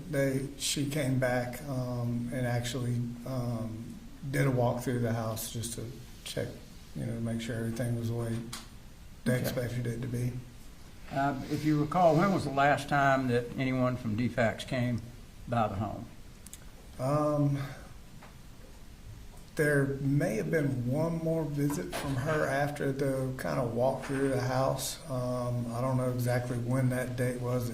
It seems like she was satisfied with the walkthrough, and the last time she came to the house, my understanding was to close out, the DFACS case as far as what she had on the books, and that everything was sufficient.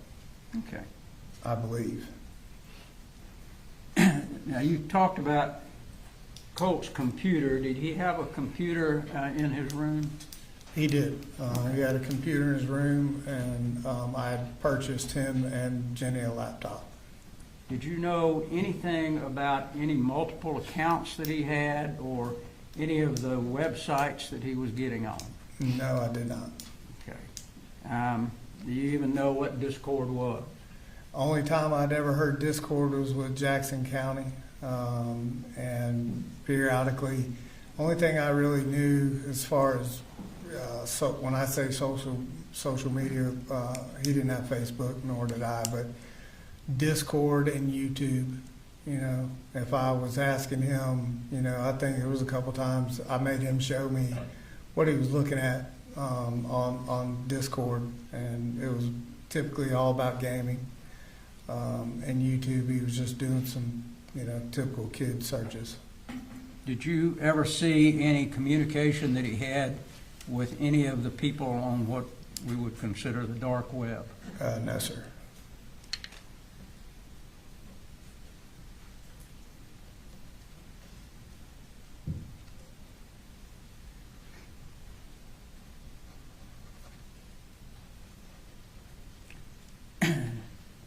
During the time that you and Colt and the three kids were together, did he ever indicate to you that he wanted to hurt anybody?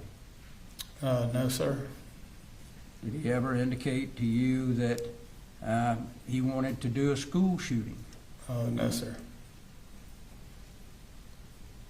Now, was there a time when Marcy came back and stayed with you and the kids for, I won't say an extended period, but for a period of time? After I received a call from her at rehab, it said she'd gotten her certain number day chip, and that Mamu and Papa Charlie said it was okay and agreed that if I wanted to come down and pick her up, that I could do so. So I did.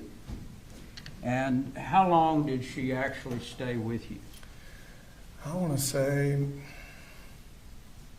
4 or 5 weeks, maybe something along those lines. I don't know exactly to the day, the time frame.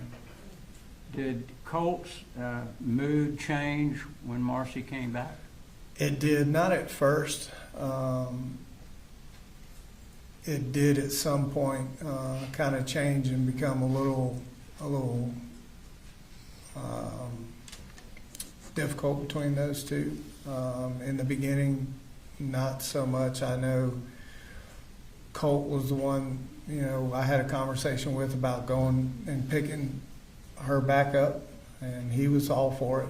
I had that conversation with Jenny.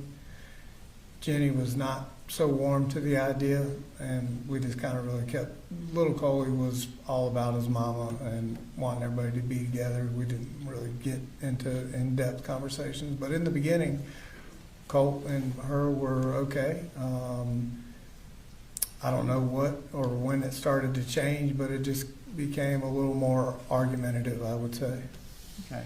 And were you doing things with the other two kids during that time period too? Were you taking them places, buying them things? I was. I tried to spread it out with everybody as best I could.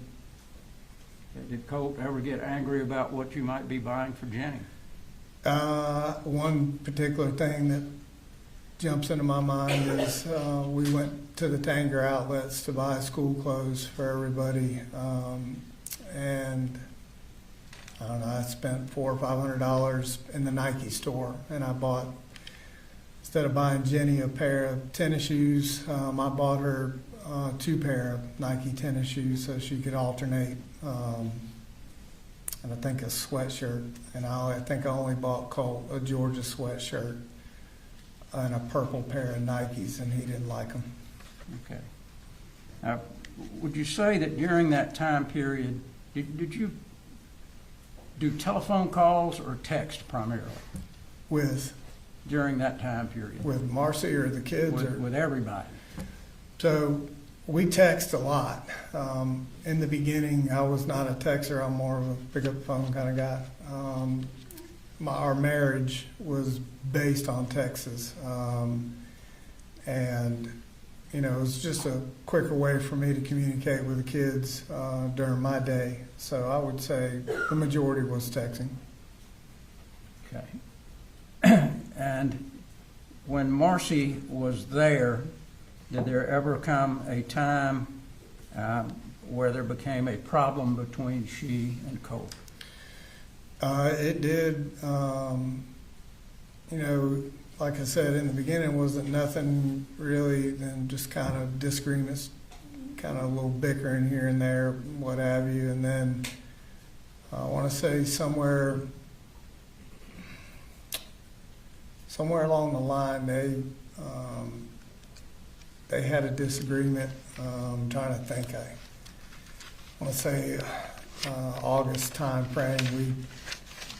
We had all that going on, trying to get people in school and whatnot, and they did have, initially, they had a bad day, if you want to call it. They argued for most of the day, and then the second day after that, they had a kind of a serious altercation. Okay. We saw a text message from Colt, I think yesterday, about blood on your hands, it's your fault, and that kind of stuff. Yes, sir. What was that in relation to?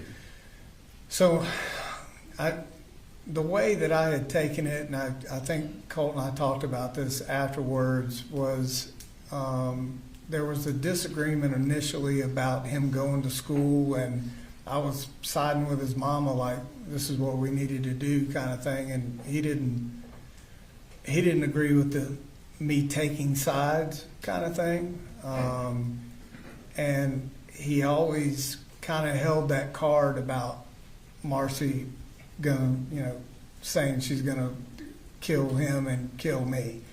So the blood on the hands kind of comment, it was kind of in a back and forth text. I think that that argument between him and his mama, you know, in the back of his mind, he was thinking, you know, she's gonna do this, and when she does do this, that blood will be on your hands. Like, shouldn't have sided with her. I should have always sided with him after she had made that comment, and he had made in passing that he just had always kind of worried about would she ever follow through with that threat. So that's what, for me, I thought the blood on your hands comment was with, if she ever followed through with this, you know, you're siding with her type of thing, and you should be siding with me. Did you ever think that comment meant that he was going to go out and hurt anybody? No, there was nothing that led me to believe he was out there even thinking about harming anybody.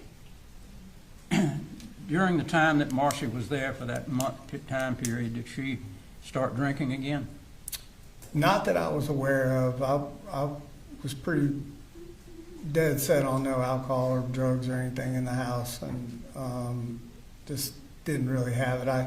For my birthday, I was finishing Rockdale County Fire Department, and I had the project manager from Rockdale County for my birthday brought me a pint of Gentleman Jack for my birthday, and I never opened it, and I brought it home initially back in August, and I put it in the cabinet. When Marcy came back, or I knew she was coming back somewhere in that time frame, I hid that bottle above the linen closet in the bathroom, just up on the very top of the cabinet where nobody could see it. But I didn't drink it, never opened it. But once I put it up there, I actually forgot I'd even had the thing. So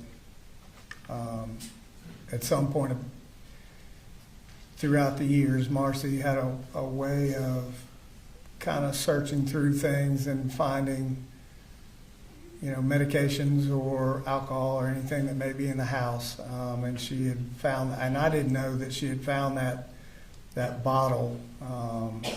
Colt had made the statement. It was either the day before argument or the one where he pushed her down. He had made the statement that she was drunk. And then after they came into the house, GBI did a search. As I was walking out, I saw that empty bottle sitting up there on top of the linen closet where I'd put it. So I don't know how it got empty. I just know I had put it there and it was unopened. Did you ultimately call Debbie and ask her to come and get Marcy? I did after the altercation between Marcy and Colt. It was clear it wasn't going to get any better. And so I had called Debbie and said, listen, I think, we need to just take a pause for a second. My initial goal was, when I first picked Marcy up out of rehab, those first couple of weeks, man, she wasn't totally back to Marcy that I knew, but she was very helpful, man. She was really good. We went to church together. She was doing all the right things. She was helping me with school, trying to get him lined up and registered and doing all the right things. So there was this moment I was like, I could really use the help. Give me a little more freedom at work to do what I needed to do. And just overall being a part of the household, and at that point, any little help I could have in the house, I would definitely take. She left, was that on the 15th? So I think it was the 16th. It was the day after the altercation where Colt shoved her down to the ground. I called Debbie and said, you need to come get her and take her back to Fitzgerald. Did Jenny tell you what happened in that altercation? So initially I got two stories. I got what she told me had happened, and then I got what Colt told me had happened. And, I'm trying to filter through. Marcy had a way of kind of manipulating things as she needed to. And Colt, for any issues he had, with me, we had established this trust bubble, so forth, where he would tell me what happened, and he would tell me if he was at fault. So there were two stories I was trying to navigate which one based on the information I had, and I talked to Jenny, and I'm like, what do you know? What did you see or hear? And Jenny gave me her version of it. Okay. I want to show you exhibit number 2. The whole thing. How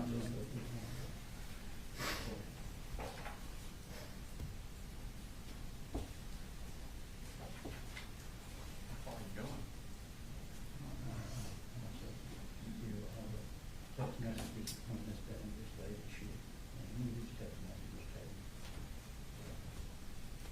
Oh, so you're gonna, Yeah. okay. Got that worked out. Okay.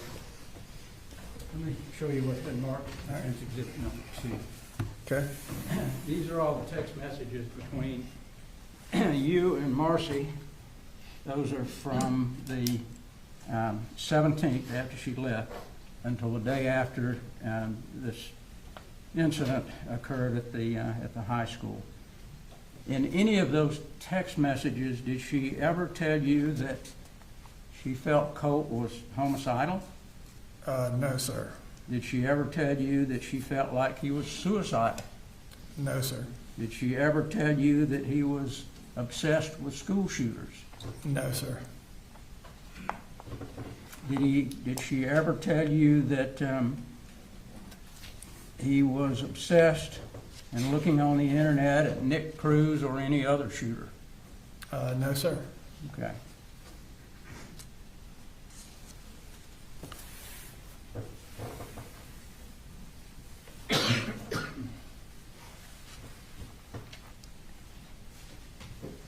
Now, during the time that you had the children, did you try to be as positive with them as you could? Yes, I really tried to reinforce, even if it was, a bad day or things weren't going right, I always tried to find that.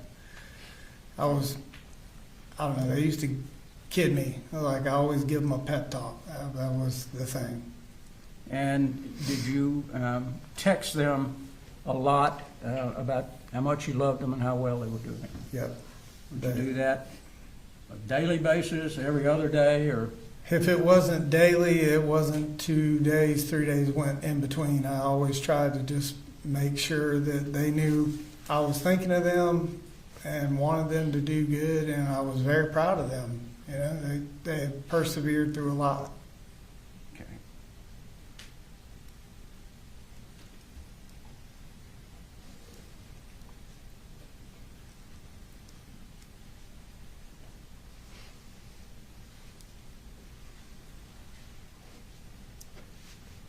Let's talk about we'll try to get through this before lunchtime.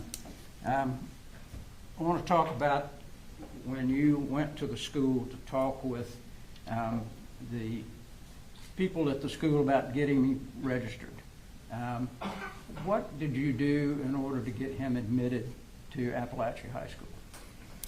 So originally, when we reached out, had talked with the registrar and kind of explained what we were trying to do here. And I had started that conversation with her. I'm like, listen, not to get into all of this with her, but he had missed a significant time of 8th grade. And I wanted to ask her, initially, was there a way that we could just have Colt retake the 8th grade? I felt it would be better for him and help him just kind of be more ready, if you will, for high school and not come out of the gates behind in 9th grade. And she at that point told me that her comment was, we just push them through. I remember it was what she said. She said, we don't necessarily fail any child, that we just push him through to the next grade and they try to help him along, catch up, during the next year or, first semester or so. And I said, well, okay. She said, well, let me do this. She said, I will work on a schedule for him that had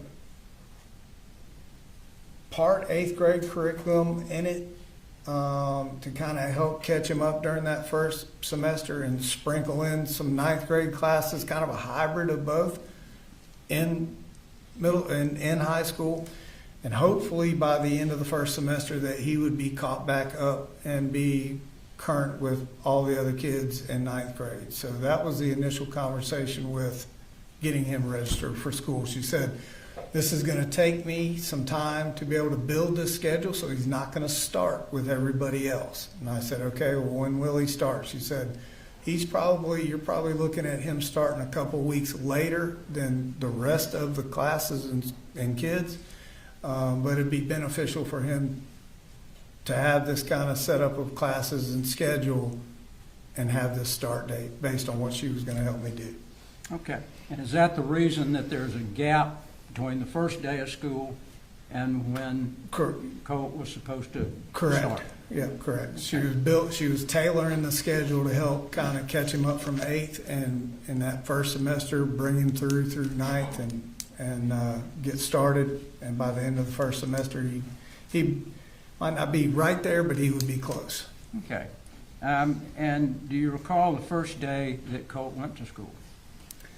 So I think it was that 14th, 15th, 16th, somewhere in there. I don't have it in front of me, so All right. And whatever the day she had said, this is it. This is the day he's starting. I want to say it's the 16th, but without it in front of me, I can't tell you that's exactly. fine if you don't remember. Yeah, that was the day. And I think we saw in text messages yesterday or heard, Colt told you that he loved it, he liked the teachers, he liked the people, and Right. So I received, a flurry of texts from him that said, I love this place or I love this school. And I responded along the lines of, I'm happy, I'm so proud of you. He said, I love the kids here. Everybody's so mature. okay. And did there come a time when you had conversations with Lisa Butler? I did. Colt and I met with Lisa Butler. I know the exact time frame there was in the beginning of school, meeting with her, and I expressed to Lisa Butler that Colt had been through a lot of things. He had a lot of challenges, and I think in that conversation with her, I want to say I used the word he'd been diagnosed, and that was the wrong choice of words. Talking to her, what I was trying to explain to her is that there were a lot of scenarios, a lot of things that he had been through on many different levels, not, without coming out and saying that what his own mother had said about doing to him. I didn't, I was kind of new at the whole being the parent, dealing with the school kind of thing, so I was kind of struggling with how to articulate that to her, all of his struggles. But we did meet, kind of went through what Colt was, how he acted, and what our hopes were for him. Did you tell her that you thought he suffered from anxiety and depression? I did. I told her that it was more stress, I believe is what I told her, and the anxiety was a fear-based, that he wasn't stand in the middle of the crowd, look at me kind of kid. He was very reserved, and that I felt like he was, we were all struggling with the comments that his mom had made. Okay. Did you ever say to Marcy that Colt was a piece of crap kid? No, sir, I don't remember saying that to Marcy. Would you ever say that to Marcy about Colt? Being a piece of crap? No, sir.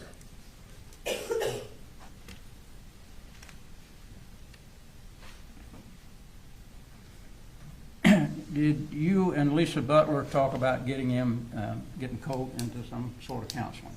We did.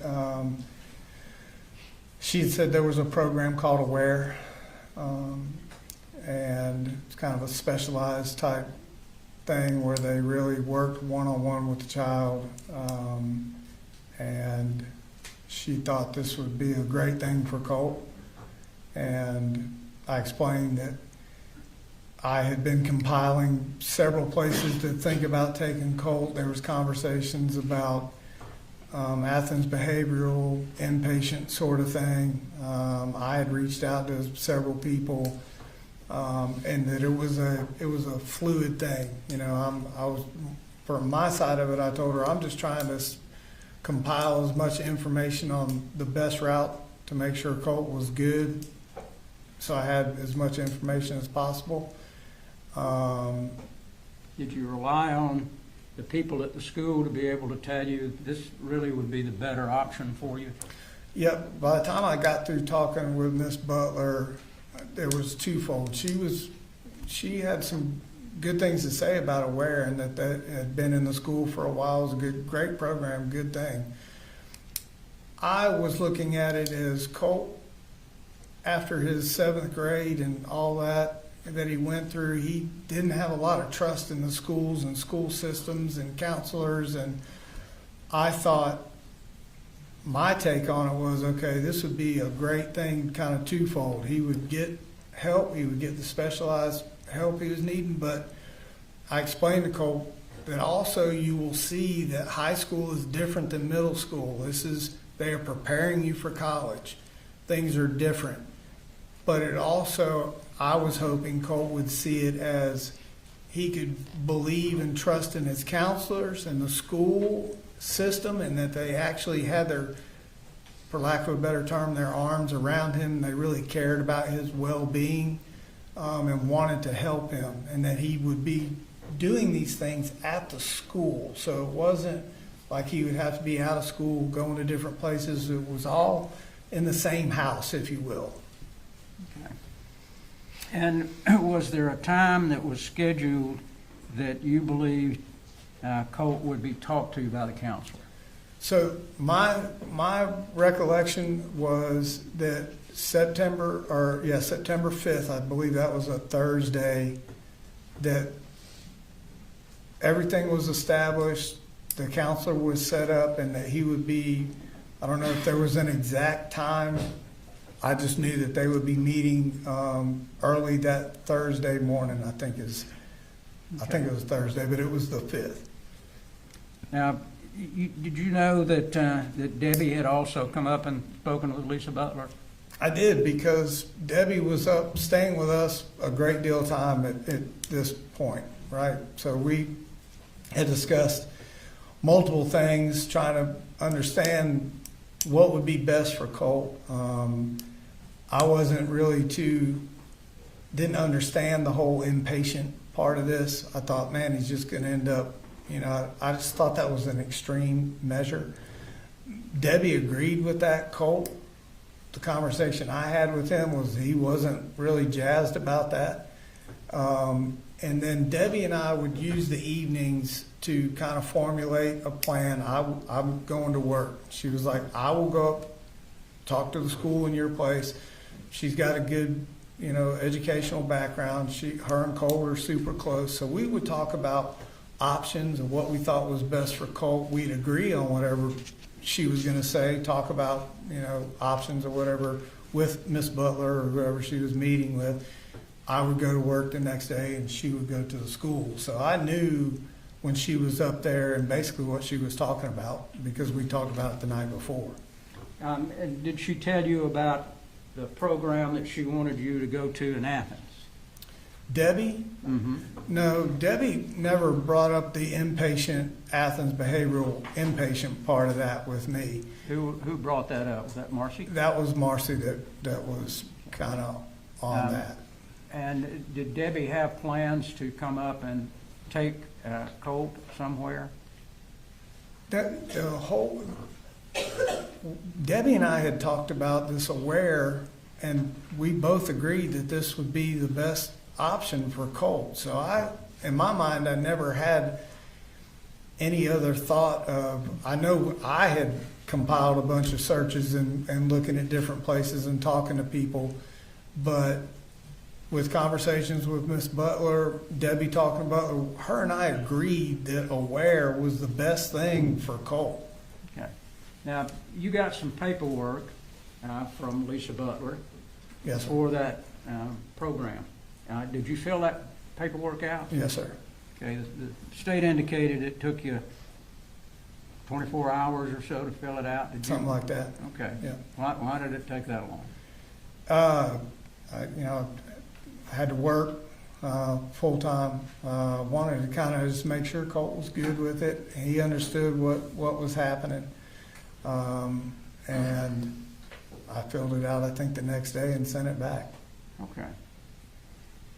Now, was there conversations between you and Marcy about coming? She was going to come up on Saturday before this incident took place, and y'all were going to take Colt to this place in Athens? Was there some conversation about that?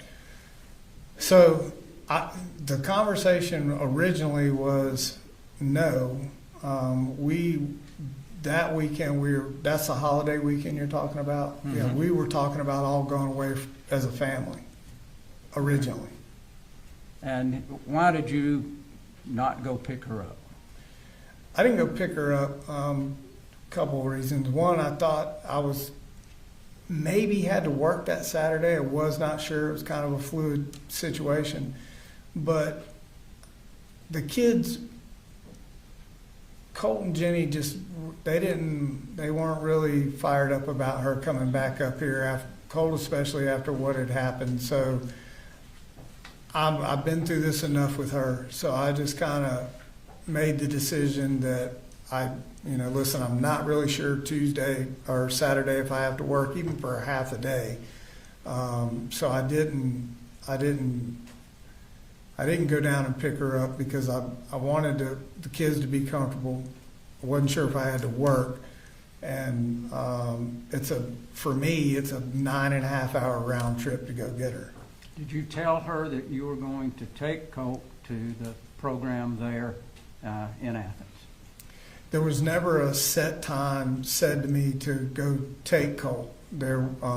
She was like, they're open anytime. You can take him on a Saturday, I think is what she said.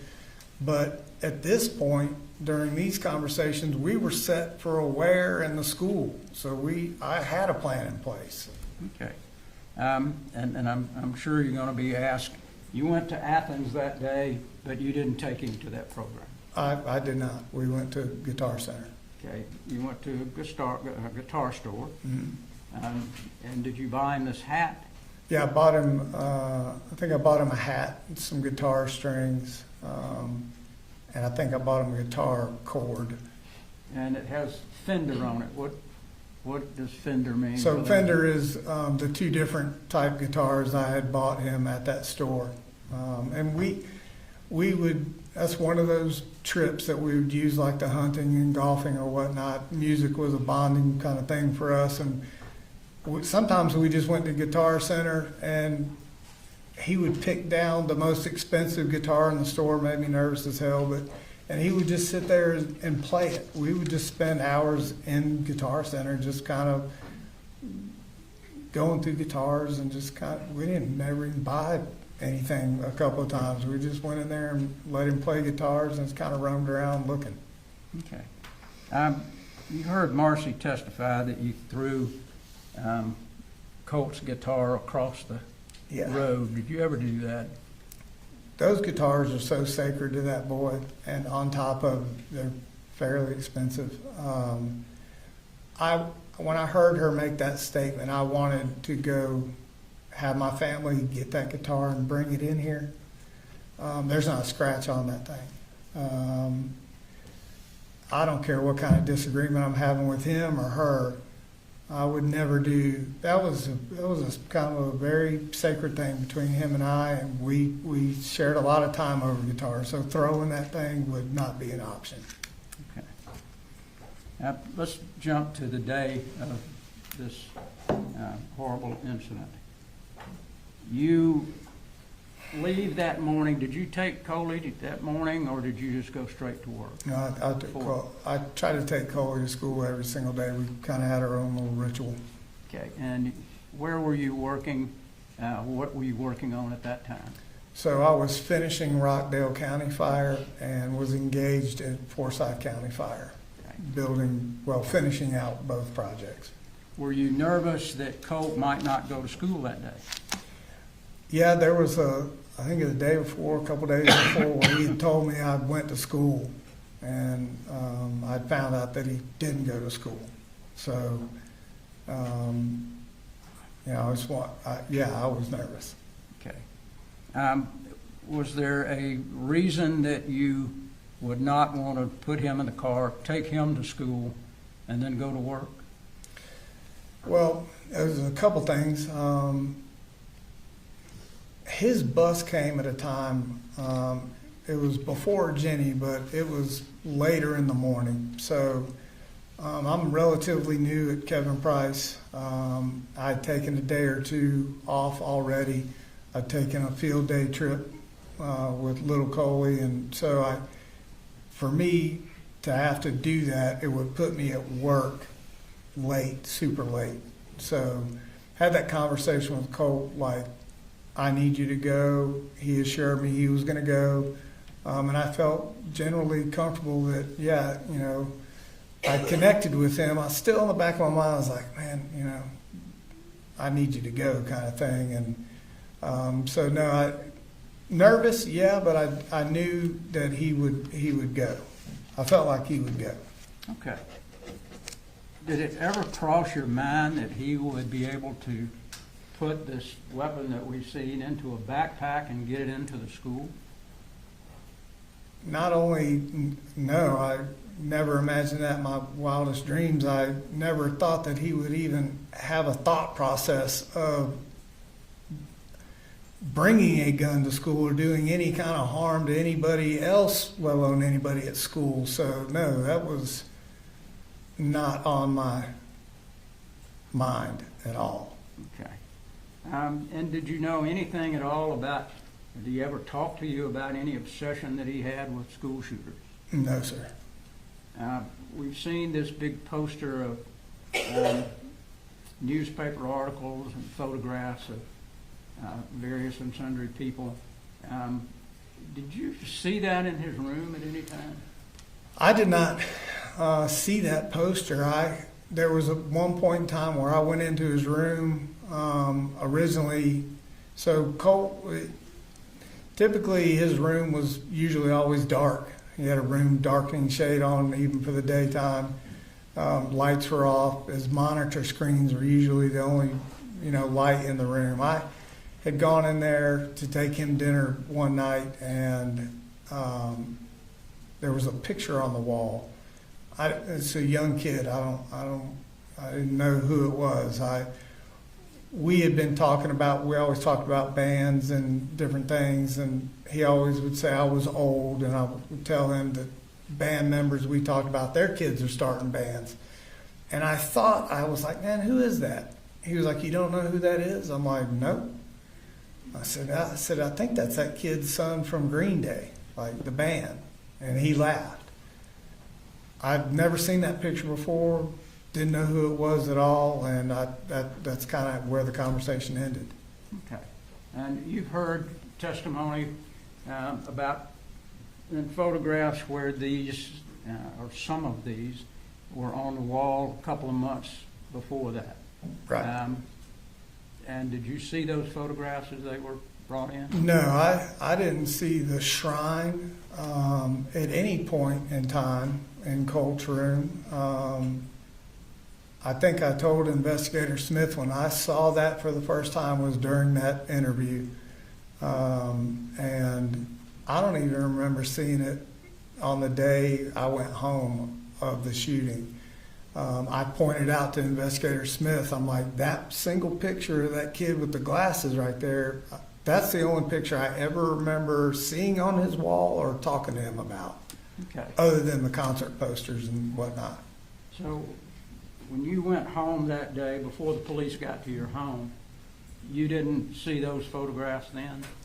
When I went home, I got home after Marcy, Jenny texting back and forth. I went to the house, went in. Marcy had texted me what she thought had happened, and I just could not get my mind wrapped around it. There was absolutely no way. I went into the house. I went to my room, or little Coley's room, into my closet where the guns are stored, and I moved everything out of the way to check there first. Weapon was not there. I'm like, shit. Went down the hallway, cracked open his computer room door. Now, that was not his bedroom. His bedroom was in the laundry room at that time. So if I did all my talking to Colt at that point, once we switched the rooms, it was in his laundry room bedroom. I cracked the door, looked in there to see if I saw a gun or his gun or anything like that in case it was in there. Did not see it. I didn't see any shrine or anything on the wall. Never saw it. Okay. Well, you had plenty of time while you were there to jerk all those off the wall, didn't you? Yeah, I could have done that easily, you know, but I'll say this, I didn't know even 17 killed, like I read that, I can understand, but I couldn't tell you anybody in the shrine by picture who any of those people were. I had no idea. Did he have other things on his wall at various and sundry times? We had all kinds of stuff. We'd hang targets that we'd go shooting with. We had concert posters. He had some weird poster. I still don't know who the guy is with the red hair. He had his deer that he shot mounted on the wall. Have a flag in there at one time? He did have a flag that Jenny bought him. And I know I'm not going to go all over it's getting almost lunchtime. I'm not going to go over all the flurry of text. You've already seen those back and forth between you and Jenny and Marcy. But when you got home, did you turn the TV on? We saw the TV was on when they were Yeah, so taking when the I photograph. came in the door, the TV was on. And that my first few steps in the kitchen, I remember hearing that TV and I thought, see, this isn't him. He skipped school today again. That my initial thought was that, man, like he didn't go to school today. I was kind of upset about that because I heard the TV. They played a clip when the officers came up, and there was something kind of unclear that they said, and then you said, I knew it. What were you talking about? So after me looking for, the SIG weapon, after the texts I received from Colt, this is not your fault, I'm sorry, all the things that we all saw and read.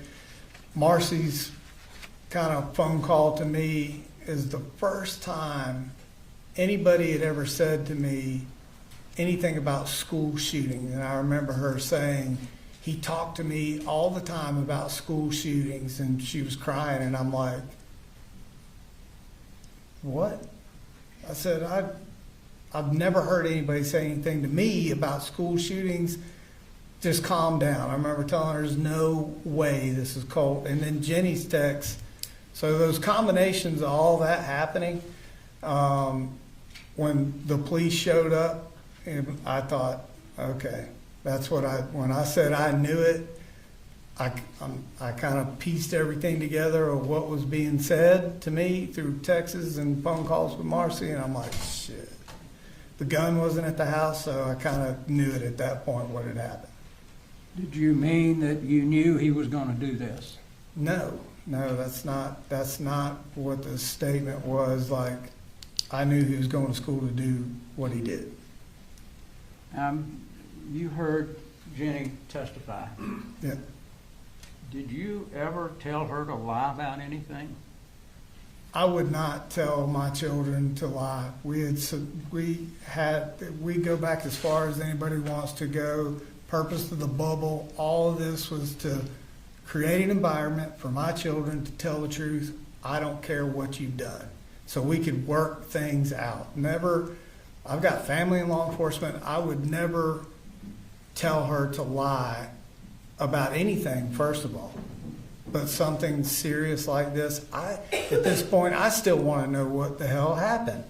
So I would never ask her to lie or cover up about anything. In fact, on the way there, what she said to me was, Colt was fascinated with school shootings. And I remember looking at her and saying, why would you say that? Why didn't you tell me? And she said, he made me promise not to tell you.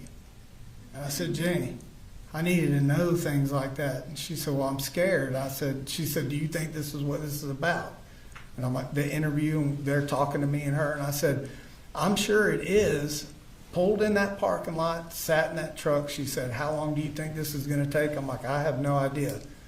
But the last thing I told my child was, whatever you do, don't lie. Just tell the truth. Just tell them what you know and don't lie. That's the last thing I remember telling Jenny when we went in there. Were you upset, surprised when she came in and said that? I am still to this moment extremely shocked that I know that's Jenny Gray, that's my daughter. I don't know who that was sitting up here. That's not, she doesn't act like that. She doesn't talk like that. I was shocked at what she said. I don't know how else to put it. When she came to live with you, did you give up your master bedroom for her? So part of the frustration probably with Colt as he saw it, I kind of gave Jenny a little more than I would give the two boys. I come from a family of girls, and Jenny was kind of special to me, and so I wanted her to feel that I loved her and she was safe there and didn't have to deal with anything. So I said, you live with 3 boys now, so I'm going to give you the master bedroom, the master bath, so you have privacy. I had heard and listened and been around sisters my whole life, so I know she was reaching that age, and I wanted her to have that privacy, to not have to deal with Colt and all of us. So I made sure she had her own space in there to do whatever she needed to do. So yes, I did. And did you and Jenny ever argue? Did y'all have any problem? No, Jenny and I, was kind of a shocking thing to hear her talk about. Colt didn't really go, but Jenny and Coley and I, it's rare, if at all, that we miss church. Our Sunday was go to church. She's a big reader. I would take them to Barnes & Noble right across from Athens Church, spend money on books for her, spend the day there. So we just had a really good relationship where she saw what I was doing for her and with her, and bought her an iPhone. I didn't buy anybody else an iPhone. I had to save a little bit longer. She was very patient and waited. But I just tried to do extra things. So Jenny and I really never had a riff, and I could talk to her about things, and she could talk to me about things. And Jenny was wise beyond her years. She's very calm and perceptive and understood a lot more than people give her credit for. She's a smart kid too. So in my mind, we had a great relationship. Okay. Is there any, if you can remember, any red flag or anything that Colt did that would make you believe that he would ever be capable of doing this act? No, I struggle with it every day. I've never seen that video until yesterday.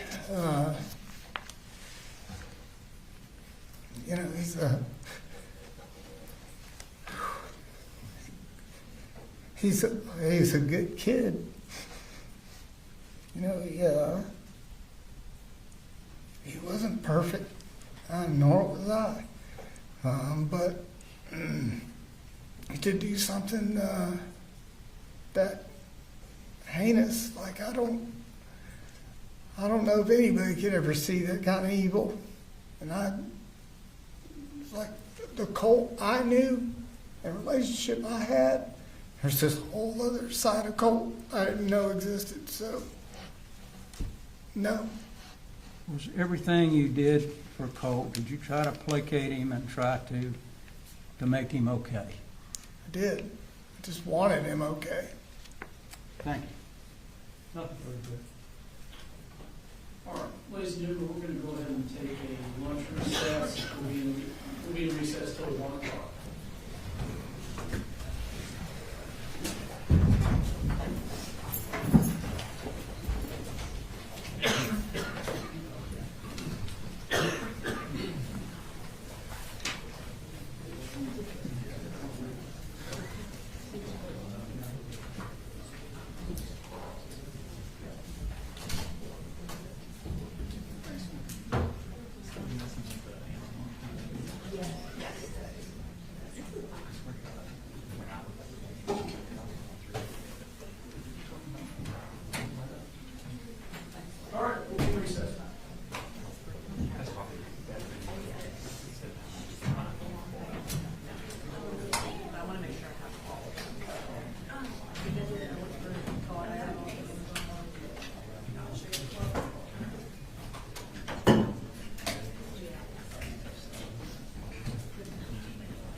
You know what I mean? I was like, I kind of backed off it.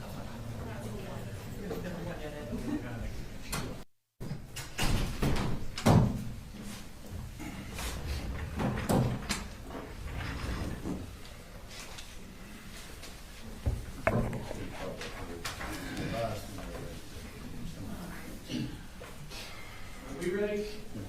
We're checking now, sir. What's that? We're checking now, sir. Y'all ready? Yes, Your Honor. All right. Mr. Gray, you go ahead and go back to the stage.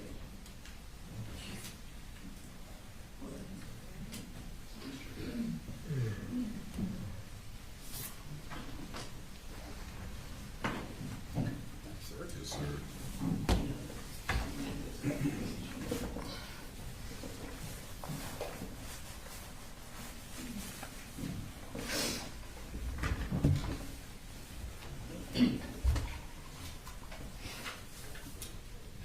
We ready, sir? All right, bring it in.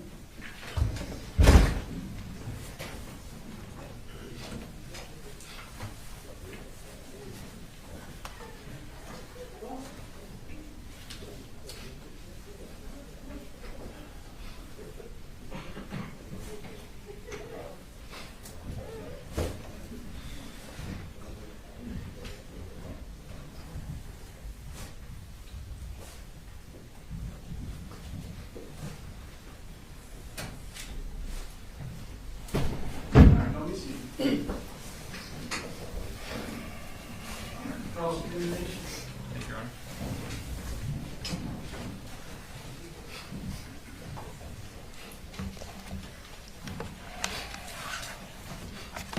Mr. Gray, I want to go back in time a little bit and go over some things that you left out. In first grade, Colt was going to Statham Elementary School, Yes, sir. and y'all were living at the farm in Statham. Yes, sir. And Colt had an individualized education program, otherwise known as an IEP, in first grade, didn't he?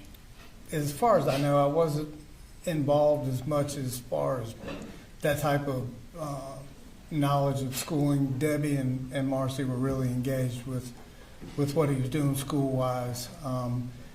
So he was involved in first grade and something like that, but I couldn't tell you in detail what it was for. Okay, and an IEP is tailored for each individual child's educational disability, correct? As far as I know, that's But Colt's was actually for behavior, wasn't it? I don't remember that. He had a formalized behavior intervention plan. I wasn't involved in the behavior plan. Okay. You remember it saying that he hurts others, hits and kicks, No, sir, I don't. and you didn't know anything about it, saying that the behavior occurs 2 to 3 times per day. No, sir, I don't. Okay. And that was in first grade. It sounds like it was in first grade. Okay. Do you remember Miss Lee, his first grade teacher? Does that name sound familiar? I believe that was one of his teachers. Okay. And you had to deal with Miss Lee about how y'all would handle his behavior at home. Marcy typically dealt with school issues and the kids at that time, and in our marriage and their age. Okay. So let's go to second grade. He's still in Statham Elementary School, and his teacher that year was Lori Moore. You remember her? I don't remember that name, no, sir. Okay. Did you know do you remember that Lori Moore had behavior issues with Colt throughout second grade? I don't. Again, I wasn't as involved as I later became with their schooling in their younger years. So you don't think you were communicating with Lori Moore? If I was, I can't tell you specifically what I was communicating with her about. Do you remember that she sent an email or tried to communicate with Marcy 6 separate times about Colt's behavior? Maybe to Marcy, but I don't recall that.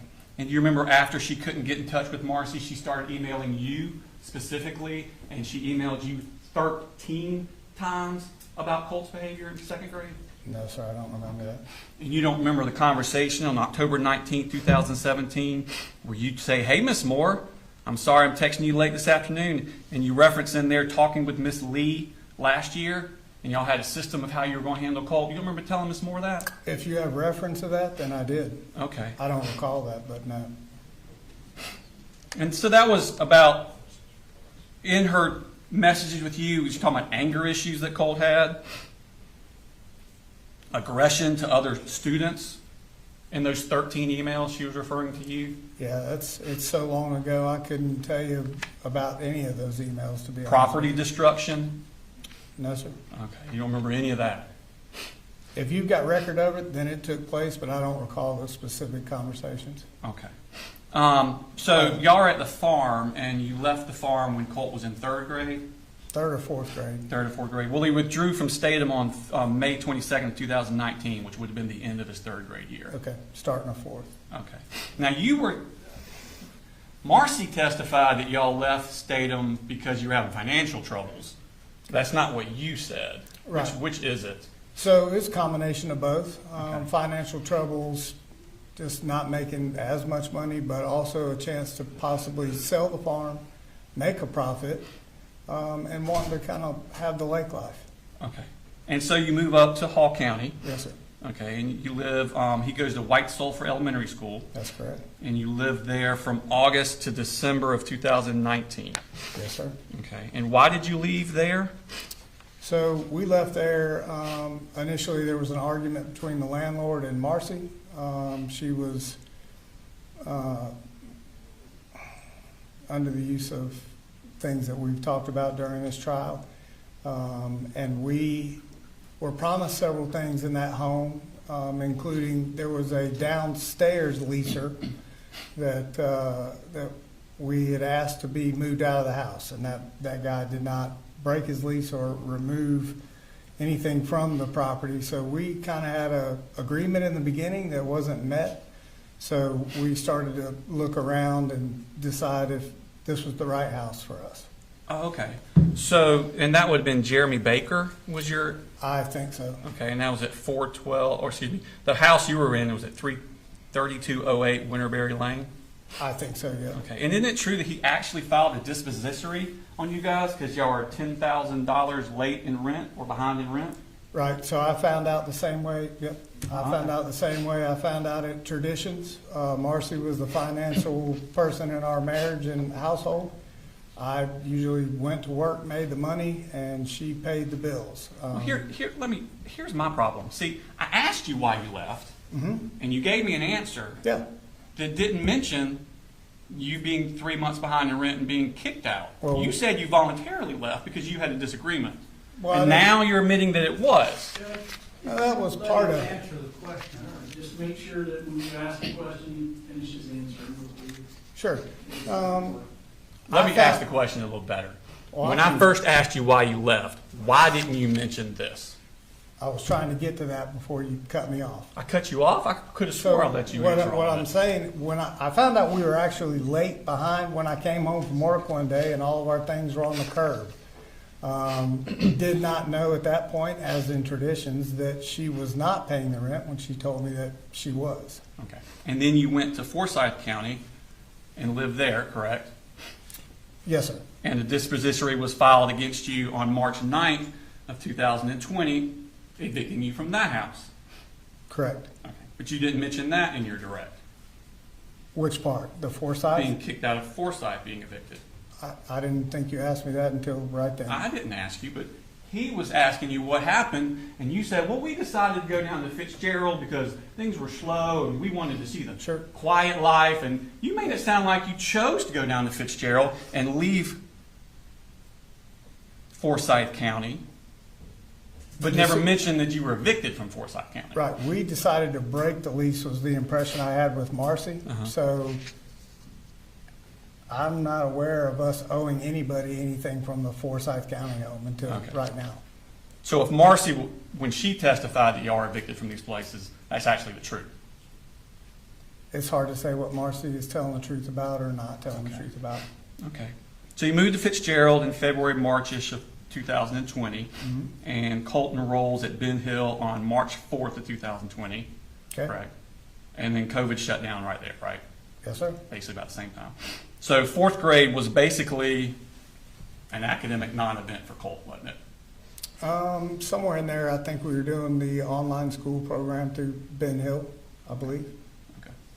Now, in fifth grade, Colt's still at Ben Hill Elementary School, I think so, yes. and sir. that would have been the fall 20, spring 21 school year. Okay, Okay, and that was mostly virtual, wasn't it, because of COVID? correct. Okay. Now, sixth grade, fall of 2021, Colt starts Ben Hill Middle School. Yes, sir. Okay. And on August 20th, he searches abuse, the word abuse, and then a few hours later searches how to kill your dad. Yes, sir. Okay. Now, what is happening in his life at this point where he's searching for abuse? It's a very good question. The only search that I was made aware of until all of this started was how to kill your dad. Okay. But abuse, that connotes emotional problems, It can, and it connotes he's trying to reach out, right? I would suppose, but I didn't know about the abuse search. Okay. And then he searches how to kill your dad. Yes, sir. Okay. Now, Colt's 11 years old at this time, That sounds about correct. Yes, sir. and he's talking about homicide, violence, a lot of turmoil in this 11-year-old, isn't there?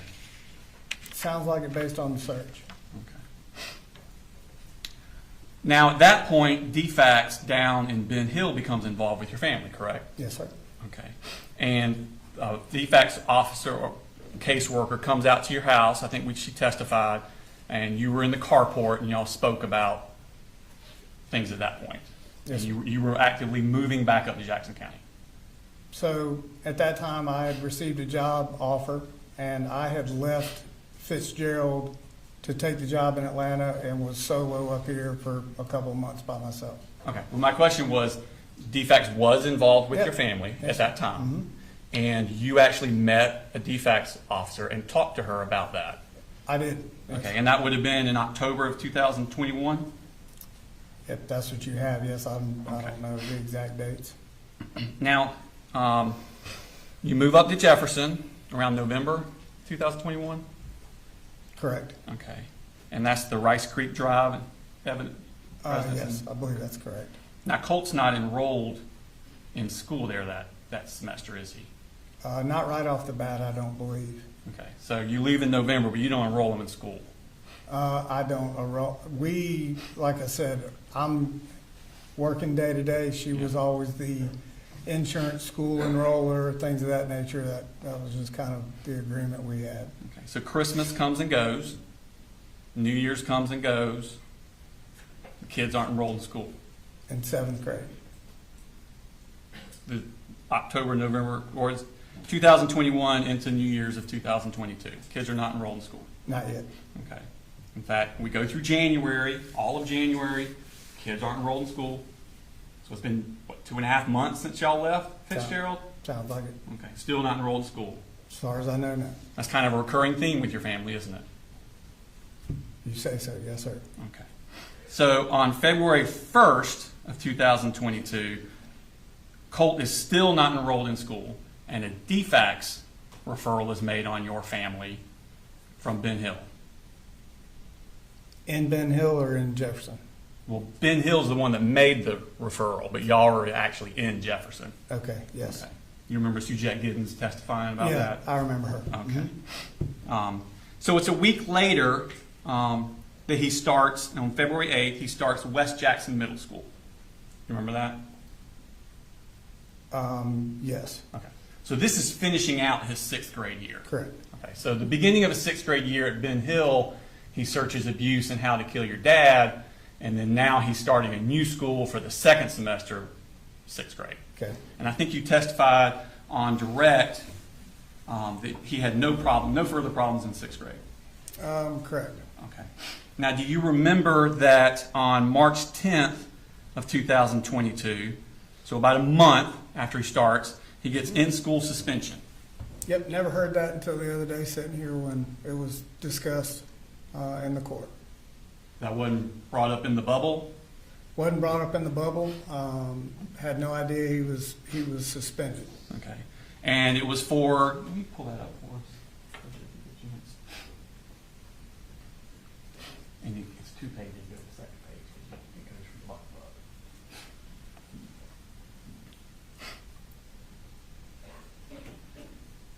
All right, so this is one of those where it kind of goes from the bottom up, I think. Yep. Mr. Green testified to this. So this is going to be on March 10th. He drew swastikas, FU, Yep, Nazi, and Hitler on a school calculator. right. Never told of that Okay. by anybody in the school. So this is the same school year about the How to Kill Your Dad and abuse. Correct. Which I didn't find out till months later that the searching took place with the How to Kill Your Dad. I mean, to you, does that look like a child that has a lot of anger issues? I would think so, but when I found out about the How to Kill Your Dad part of it, like I said, it was several months later. And the excuse that he gave me about that, I took him at his word, and he wasn't really lashing out at me or saying I did anything specifically wrong to him. I was referring to this. Oh, this, I didn't know anything about swastikas or suspension or any trouble he was actually having at this school. Okay. I think, if their parent was notified by email, her voicemail was full. So I wasn't on the voicemail or email, so I didn't even know this took place. Well, let's go back to my question. This connotates a child with a Sure. lot of anger. I don't know if this highlighted specifies anger. He's not drawing Pokemon on a school calculator. No, he's not. He's saying F you. Yep. Okay. So what? He's 12 at this point? Yes, sir. Okay. Now, that's March 10th. That's his first month at school. Okay. 19 days later, he gets in school suspension again.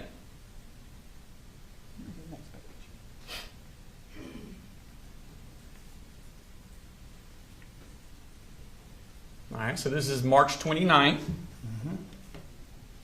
Leaves the cafeteria without permission. Now, he was already serving silent lunch for something he did in class, and then he leaves silent lunch, I think is what Mr. Green testified to. So this is 2 weeks after, 19 days after the first one, correct? Yes, sir. Okay. And then 2 weeks after that, he gets his third in-school suspension on April 13th. And now he's going hands-on with another student. Correct? Yes, sir. Okay. So let's recap Colt's 6th grade year. He makes inquiries about murdering a parent. Correct? Yes, sir. He misses almost 4 months of school. Correct? Yes, sir. And then gets 3 in-school suspensions in less than 3 months for property damage, disobedience, and physical violence. Correct? Yes, sir. Does Colt seem to be, to you, a child that is out of control? If I had direct knowledge of any of these, then I would say yes. So you're saying he's doing this at school, but there's no manifestations of that at your house? At our house, no. Just a good kid. I mean, is there a perfect kid? No. But as far as hands-on with any of us or destroying property, no. All right. Well, let's move on. Now, Colt's 12 at this point, correct? I believe so. Okay. Let's move to his 7th grade year. That was 6th grade. Now he's going to a new school. This is the fall of 22 into the spring of 23. Jefferson Middle School. Yes, Jefferson. sir. He's at Jefferson Middle. And I think you testified on direct that 7th grade, going well. Started out really good. Okay. When did it stop being really good? About the time that, as far as Marcy's interaction and involvement with our family, took a turn for the worse, as I described. About the time she had a huge falling out with the neighbor. That would have been around October. Yep. Okay. And What about September? Didn't Colt, right off the bat, when 7th grade started on September 22nd, deface 2 separate bathrooms at the school? He did. I talked with him about that, and he said that he didn't. Yes. Does that look like a child that's full of anger? I don't know about anger, but destroying property. I see a child that's extremely disrespectful. Well, it seems to me like he's lashing out. Would you agree with that? At who? That's a good question. So,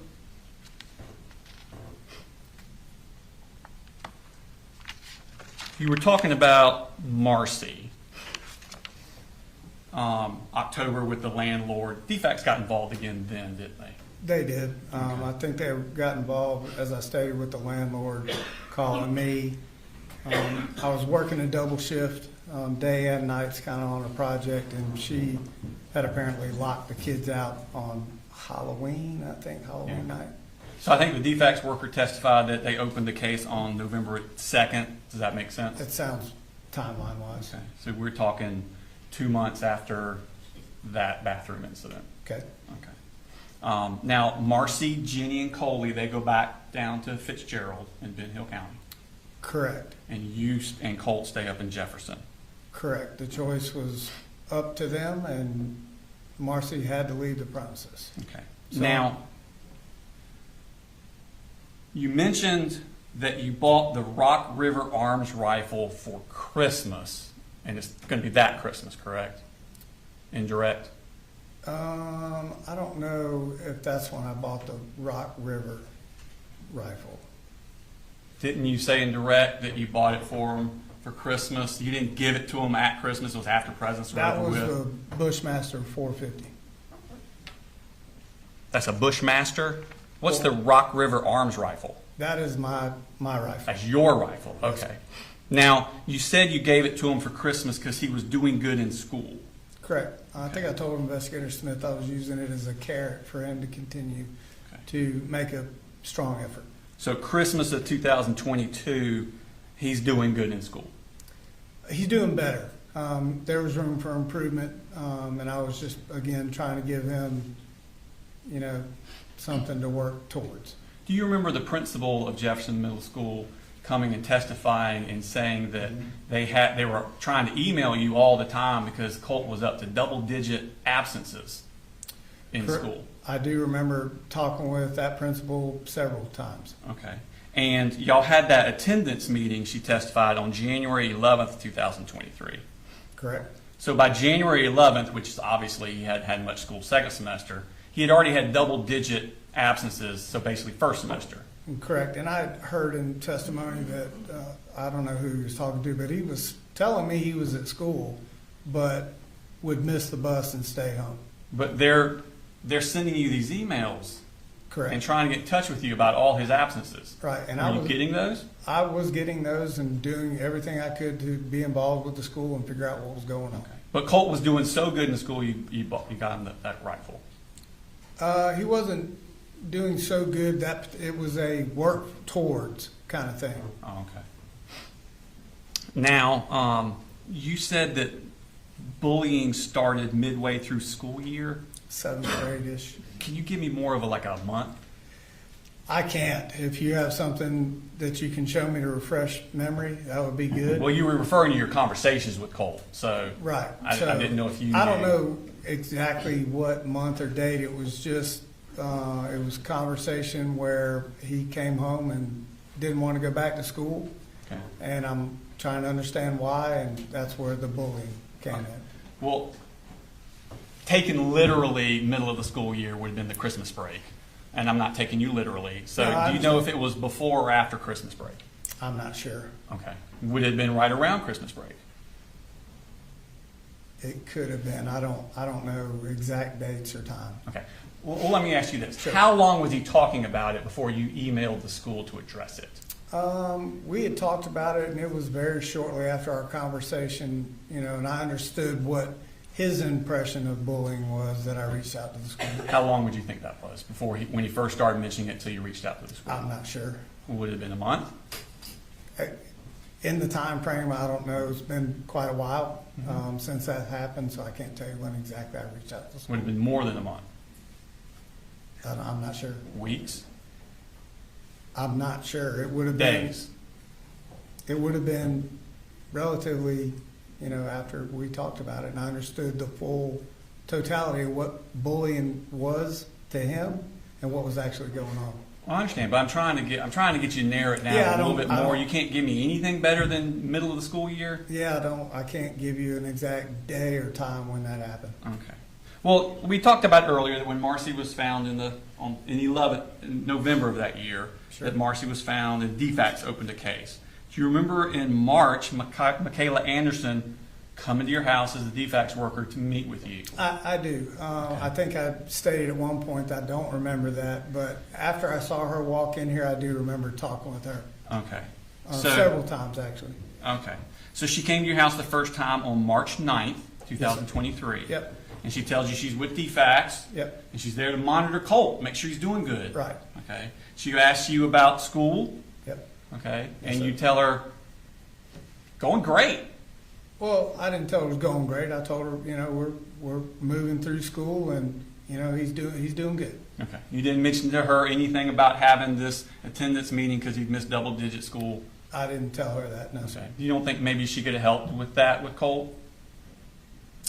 I don't think it crossed my mind that DFACS would get involved with absentees. Okay. And you don't mention anything about Colt being bullied at school? With her, no, sir. No. And this is March 9th.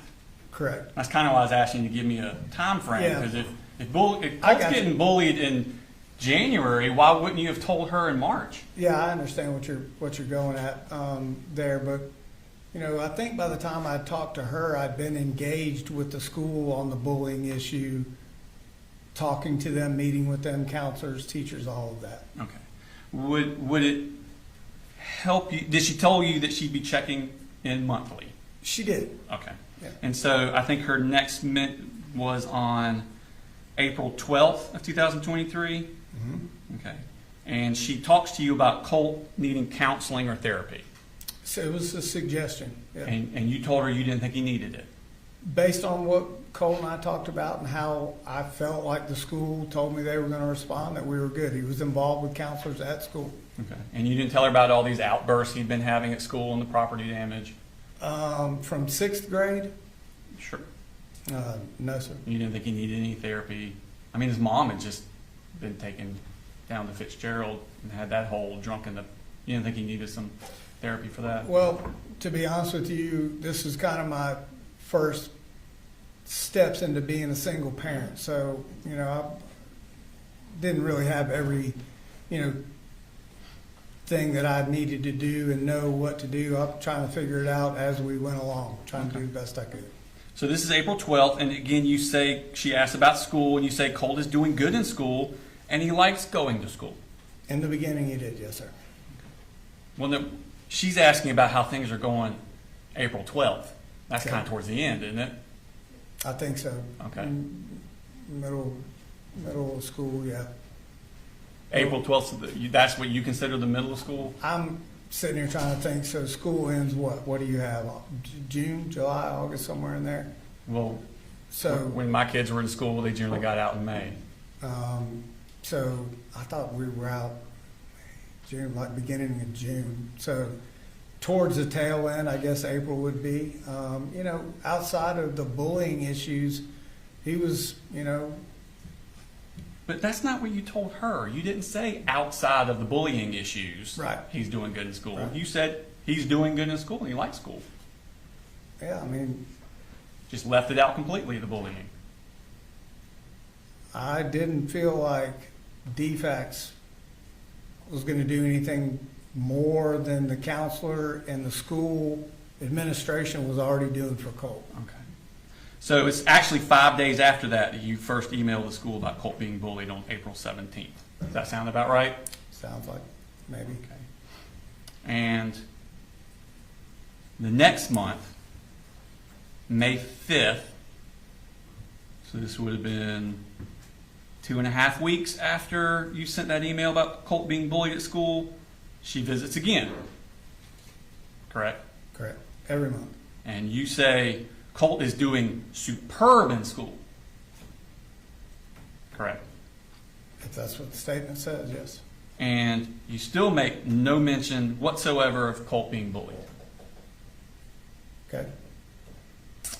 And she tells you at this time that she wants Colt to do counseling, right? She may have. Okay. But you didn't give him any counseling. I did not. Okay. Now, it's 2 weeks later that the Jackson County Sheriff's Office shows up at your door. Yes, sir. Okay. And that's pretty unsettling to have law enforcement show up at your door. Obviously. Jarring. Okay. And they told you that Colt had made threats on Discord to shoot up a school. Yes, sir. Okay. And did you look to see what Colt was doing on Discord? I didn't know what Discord was. Okay. So you didn't make any inquiries with Colt and actually look into his Discord? Oh, I didn't know what Discord was. I asked Colt, sat down and had a long discussion about what Discord was. He gave me the rundown as he knew it. And all I did was tell him to shut it all down. You didn't ask him to pull it up for me, let me look at it? I don't believe I did. Oh, okay. But he did spend a lot of time on the computer, didn't he? He did gaming. Okay. Now, this is less than 2 years after he searched how to kill you on a computer. Okay. But you didn't mention that at all to the deputies. No, sir, I didn't. I didn't find out, like I said, until after the fact, and was really settled with the explanation I got from Colt. So no, I didn't bring it up. And to be quite honest, I was more focused on what they were there for. Well, they were there because they had had reports that Colt threatened murder on a computer, and you had information that Colt had once searched murder on a computer. Well, actually, they were there because someone in a chat room made a threat, not specifically Colt. But they're there to look at Colt, and they gave you Colt's name. Colt was on a list of what I was told of several different juveniles that were in the chat room, not just Colt. But they came to your house because they had the name of Colt. They did, and they were on and their, they told you that. and they were on their way working down the list, is what he told me, of several different names of children that were, or juveniles that were in that chat box or room or whatever. But Colt was on that list, and several others were too. They were asking you Yep. if Colt could have been the person that was talking about murder on a computer. And you had information, whether you got it at the time or got it later, you had information that Colt had once searched murder on a computer. And you did not share that with them, did you? They did not tell me directly Colt. My question, you did not share that with them, did you? Which part? That Colt had once searched how to kill you on a computer. I did not. Thank you. Now, you know at this point he has trouble controlling his temper, Colt, when they're out there talking to you. Controlling his temper, I don't know. I know he would get frustrated Okay. And he would get all red-faced and angry at times. at times. And you actually bring that up with them. Right. Can you pull that clip up?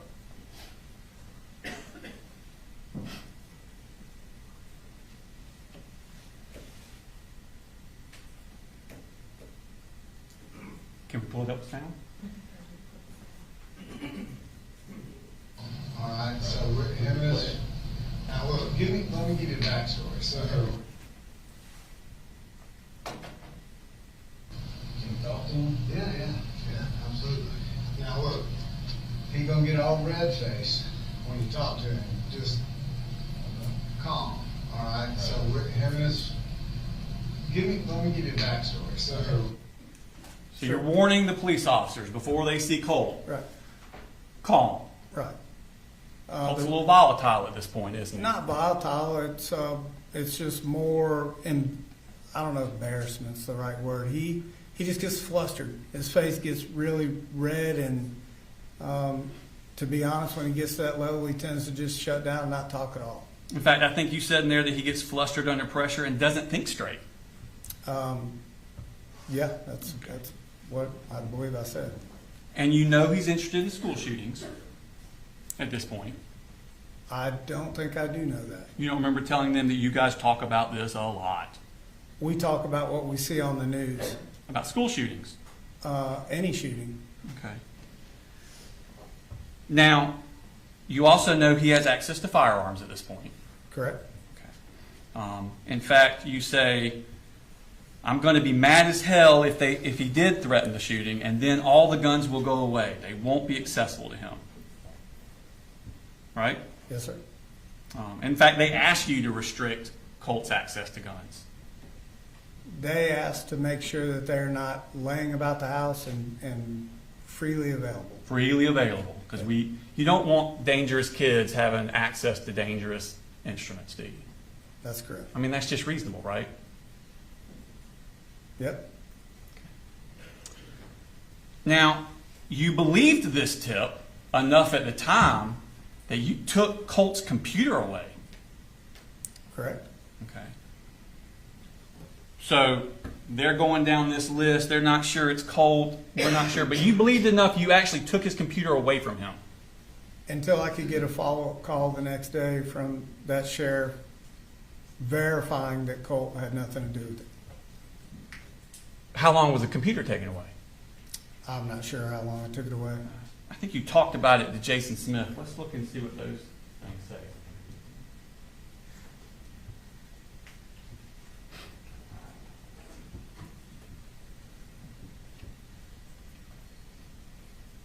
I have kids. Yep. And again, you just say I didn't work in law enforcement. To me, as a regular dad, if the law enforcement comes from, no matter who they are, law enforcement comes to my house and tells me that my son was in a room where they were talking about committing a school shooting, that is going to be a giant red flag. Oh, and it was. No matter what my kid says, because kids can lie, right? That's right. That's right. Yeah. And it was. That's a huge red flag. Yep. It was. And I talked to that officer. I'm probably going. You're not going to have a computer. You're not going to have a phone. You're not going to be on the internet. Is that what you guys? It was done. No, nothing. You took his computer. Yeah, we just like. Right. Just like when you took his guns after he cut himself. Everybody take a break. Right. And when you feel like coming back and being normal, let me know. We'll talk about all this. Right. Come along those lines. Yeah. Till you come back being normal. Right. You didn't say anything to him about when they cleared him the next day. It sounds more like a longer period of time there. Yeah, I'm not sure, you know, he was asking a time frame at that moment. And ultimately, there was a lot of other things running through my mind other than how long I took his computer away at that moment. I think they can bring it up again later in the conversation, see if it sheds any more light. When did you give his computer back to him? Because he was able to go look up all this about the school shooters and stuff. When did you give his computer back to him? In Jefferson? Yeah. I have no idea when I give it back to him because that was towards the end of school and then we started moving. Okay. Okay, so it wasn't the next day, was it? I don't think it was the next day. And then he also did have a laptop, I believe, at that time too. So you take away his computer because of this threat. You take away his ability to talk about school shootings, but you don't take away his ability to commit school shootings? I mean, the gun stayed, right? Well, the gun stayed, but at that point, I just, there was no, this was Colt said to me by law enforcement. There was a lot of variables and unsure statements by the sheriff. So, So at this point, you're not sure, is it Colt? Is it not Colt? I don't know. I'm going to take away his computer, right. but not the guns. Correct. Okay. Now let's jump to September 4th of 2024. This is the day that Colt murdered 4 people at Apalachee High School. This is 16 months later. That afternoon, you are talking to GBI agent Kelsey Ward. Remember that? I do. She came out to your house and Yep. y'all met in a car. Mm-hmm. Now, when you're talking to her, she's trying to figure out why Colt did what he did earlier that day, wasn't she? Yes, sir. That was the point of it. Yep. Okay. And she's asking about Colt's friends. Remember that? At some point, I'm sure she did. Now, you never mentioned, y'all talked for like an hour and a half, you never mentioned one time to Agent Kelsey Ward that just 16 months earlier, Jackson County Sheriff's Office deputies came to your house and told you that Colt may have been threatening to shoot up a school on the computer. And she's asking you for anything you can think of about why Colt would do that very same thing. And for an hour and a half, talking about Marcy and your back and everything else, you never mentioned them coming out to that house, did you? No, sir. In fact, she actually, when she's talking about the friends, she asks you, did you ever have any reason to talk to him about what he did on the computer? She's specifically asking, has there ever been a reason that you would need to talk to Colt about what he did on the computer? Didn't she? Is relating to Apalachee?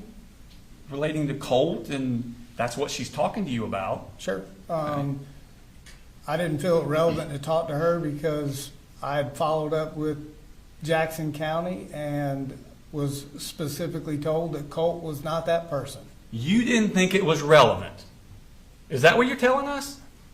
What I was told was anything from Russia to California and multiple other persons could be involved. So I didn't think at the end of the day that... But you didn't know it wasn't him. You just don't think it was him. No, I was told it wasn't him. I was told I do this for a living and I believe Colt. That's not what the Jackson County deputy said on the stand. Well, that's what he told me on the phone, on the follow-up phone call. That's what he told me the next morning. He never said that on the stand. I can't get... Did he? No, he didn't say that. Okay. And then Agent Ward asked you if Colt had ever done anything that would cause you to want to monitor who he talks to on the computer. And you say, no. Okay? Right? Yes, sir. Okay. Why don't we play that clip?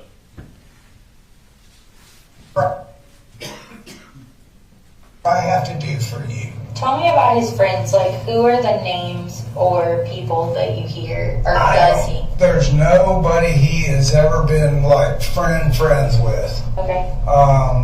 And now what or who he's talking to on the computer, he pretty much kind of keeps that under wraps. Okay. I've never had a reason to go in there and like grill him about. He's never done anything that caused you to feel like there needs to be any extra monitor on that front. Yeah. Yeah.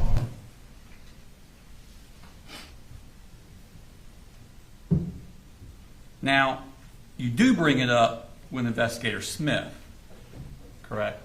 Yes, sir. Okay. But that was an hour and a half into the interview, wasn't it? Okay. Before you first bring it up with him. Okay. Okay. And you meet with Investigator Smith on September 5th at around 3 o'clock, right? I'm not sure of the time. What Does that sound about right? Because you remember you took Jenny first. Correct. Okay, so around 3 o'clock sound about Sure. right? Yeah. Okay. And it's around noon of that day that Marcy sends you that text asking what the hell is this, and has the picture of the FBI where it says you didn't come out to your house. Yes, sir. I remember that text. So at noon on the 5th, you know the world knows about it. And then in your interview, then it becomes relevant again? The world knows about... That they'd come to your house. Oh, the FBI? Well, Jackson County for the FBI. Oh, yeah. Not necessarily that the world knew. Marcy sent me that text. I didn't make her aware of the situation for obvious reasons. Okay. So on the 4th, when you're talking to Kelsey Ward, it's not relevant. On the 5th at around noonish, you get that text from Marcy where you find out people know this now. And at 3 o'clock with Investigator Smith, an hour and a half into it, now all of a sudden it's relevant. I don't know, relevant is the right word. I believe talking to Kelsey, we're talking a matter of hours, short time after the shooting. I'm still in a state of shock, trying to process what all happened. Okay. To be able to sit and recollect every single thing that has happened. Yeah, I mean, I understand. Like little things would be hard to remember. Not little things, everything. I was doing my best just to just get through what questions they were asking, and it was several. You know, it was Let me the ask you next this. day when I talked to Investigator Smith and had time to kind of process everything. Well, let me ask you this. The entire conversation with Agent Ward and with Investigator Smith Okay. was all about Colt committing a school shooting. Yeah, I agree. And this is the only information you've ever had in your life up to this point about Colt and school shooting. And it's police coming to your house. And that didn't pop in your mind. The way that I left it with Jackson County, Colt was never told to me to be the one that actually did this. Wasn't it true you were just hiding it from them because then they would think you knew this was coming? No, sir. Now, let's go back. We were go back in time. I want to go through this chronologically. The sheriff's office has just come to your house, and that was May 21st, 2023, correct? Yes, sir. Okay. Now, less than 3 weeks later, on June 9th of 2023, Michaela Anderson with defects comes back out to your house for those monthly checks on Colt, doesn't she? Mm-hmm. And she asks you, how's Colt's behavior been? And you say Colt's behavior's been okay. You don't mention to her that Jackson County came out to your house 2.5 weeks before. No, sir, I did not. Okay. And she asks you again, do you think Colt needs counseling? And you say, nope. Right? Correct? Okay.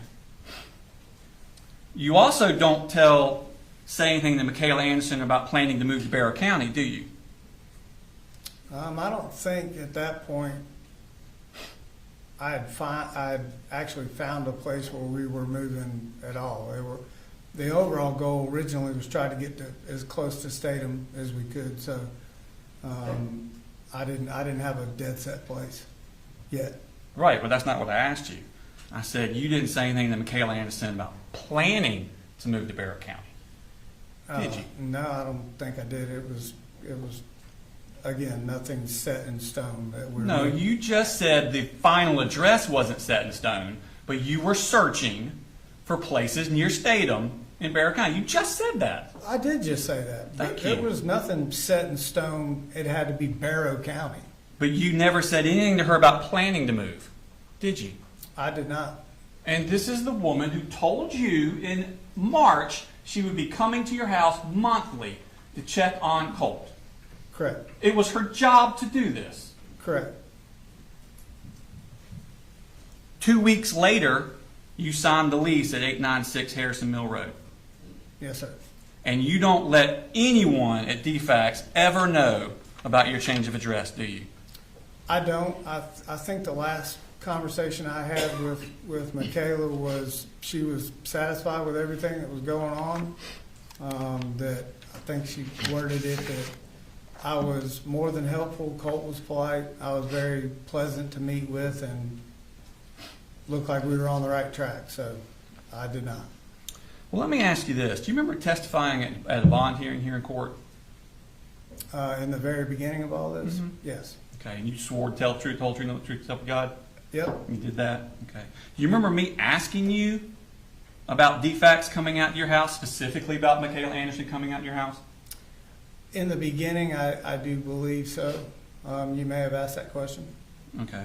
In fact, I asked, so while you were at 954 River Mist Circle in Jefferson, a DFAX case was opened on your family in November of 2022.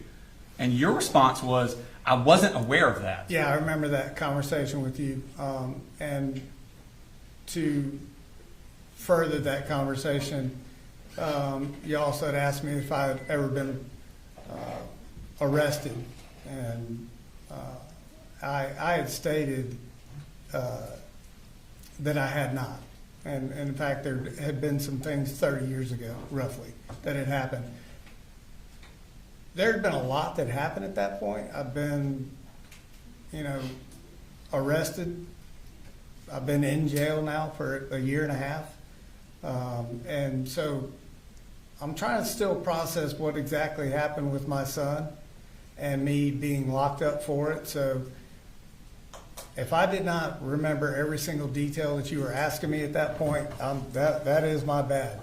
That's your bad. Okay. You know, I did, at the end of the day, we had so many meetings with DFACs here and there, I couldn't, you know, I wasn't sure when I met with her. All right, well, let me say, so my next question to you was, after you said I wasn't aware of that, I asked, you don't remember them coming out to your house and interviewing you after November of 2022 into May of 2023.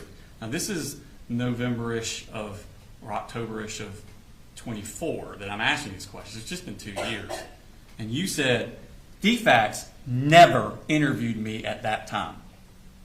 Yeah. And there wasn't I don't remember, or I can't recall. Right. You said they never interviewed me at that time. Yeah, after 2 years, I didn't remember Yeah. that, honestly. And then I asked, between November of 2022 and May of 2023, they never did a home visit and spoke with you at your home in Jefferson? And you said, no, sir. Remember that? Yeah, I remember that, yes, sir. And then I said, in May of 2023, was there a home visit by DFACs where they told you there would be monthly home visits? And you said, no, sir, not at that location. So then I asked, well, not at that location. What location did you have contact with DFACs? And you said, I had contact with DFACs in my home recent here in Bethlehem. I received a phone call at 10:30 at night from a DFACs caseworker that gave me instructions to get in my car and come pick up my younger children. So you're referring to when Tamika Mitchum called you. Correct. Again, just completely leaving out the Michaela Anderson stuff. Totally agree. The but- Shonda Goolsby stuff. Yep, there were multiple DFACs people. Multiple. And But- you said, no, sir. If you let him answer the question. Go ahead. Sorry, there were multiple DFACs. You know, so for me to be able to try to keep track of who all and when I met them without having everything in front of me, I may have misspoke to you, but it was not in an effort to deceive you or anything. I really was just trying to process being arrested, what had happened, and I just, you know, I couldn't remember what DFACs I talked to and when. Okay. Well, I understand completely if there's multiple DFACs involvements, which you just said, Sure. correct? Yep. If you have multiple DFACs involvements, getting confused as to which is which. I understand that. But I'm asking you, and you said, no, you only had one contact with DFACs, and that was at your house in Bethlehem when they called to tell you to come pick up your kids. Most recently. Yep. That's not confusing multiple. That's saying there's only one. Yeah, I think I was referencing in the moment, like who I was dealing with currently. So I actually asked you that. So this would have been after June 23rd of 2023. You said, yes, sir. And then my last question was, and you're saying that you had no contact with DFACs prior to that? And you said, no, sir. You sound pretty adamant, not confused. Okay. Let's move on to 8th grade. Now, Colt registers on August 8th, 2023 at Heyman Morris Middle School, correct? Yes, sir. So then he withdraws 3 days later on August 11th, correct? Yes, sir. And he never actually went there. Correct. Okay. And then he moves back to Fitzgerald with his mom, I moved back with Debbie. but that's where his mom is, right? Correct. Okay. And he never attended Heyman Morris before he went down there. No, sir. Did he attend school in Fitzgerald? No, the plan was Debbie was going to sign him up for homeschooling. Okay. But he never went to school in Fitzgerald. Not that I'm aware of. Okay. And it's down there that Colt begins cutting himself. So I found that out in a weekend trip back home after I was up in Atlanta. Yes, sir. But that's your understanding of when it was started? Somewhere in that time frame. Yes, sir. Okay. And I think they show you the pictures Yes, sir. Saw it. of Colt's arm? Yes, sir. We showed those on the thing? Yep. Okay. And is that what they look like when he showed them to you? He did. That's what they look like. Yep. Okay. And were you aware of these photos on Colt's phone? you aware of this photo on his phone? I don't think so, no, sir. Okay. Do these look familiar to you, though? Yeah, those are the ones that were on his arm.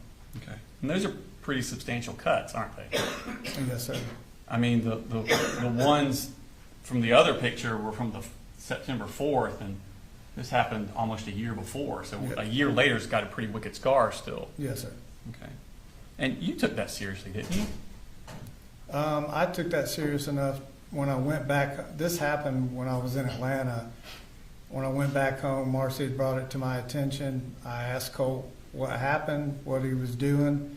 He said, you know, he was just sitting in his room, kind of spacing out, did it with his pocket knife, and I took his pocket knives. He did that spacing out? Yeah, he said, I asked him if it was an anger issue or was there something like wrong? Was he, you know, try to give me the backstory? He couldn't really give me a good answer as to why he did it. I think he said something along the lines, I just did it, and I said, okay. And I took the knife he had in his room. But you know that's a sign of depression, don't you? I did not know that that was a sign of depression, no, sir. You didn't know that that's a cry for help? I didn't know that was a cry for help, no, sir. You didn't realize that's a form of violence? A form of violence, yes, probably, but I guess, yeah, you could say it was a form of, you know, doing something harmful to himself is the way I took it. Yeah. And he's only 13 at this point. Correct. Where did you get the knife? I had pocket knives down there, so I guess he had taken one of my pocket knives. I'm not sure. I wasn't in the home day in and day out at that point. But you removed his knife, right? The one he said he used. Okay. Because you can't hurt himself if you remove the instruments to hurt yourself, right? That particular pocket knife and the answer of I don't know why I did it, then yeah. I mean, like we said earlier, children that are dangerous shouldn't have access to dangerous things, right? If they can't tell me why they're doing what they're doing, then yeah, I would take the pocket knife. Yeah, it's just reasonable, right? If you're harming yourself, yes. Okay. Or if you're a danger to harm yourself. Correct, but like I said, the answer was I don't know why I did it. Okay. Just kind of spacing out. So you told Investigator Smith that Colt stopped cutting himself after that summer. Yeah, that was the only issue I've ever seen where he did anything like that. Did you ever check into that? What measures did you take to check into if he continued cutting himself? It's as far as I knew, it stopped right then. He never made any other attempts or cut himself, to my knowledge, after that. I understand, but what I'm asking is what steps did you take to monitor that?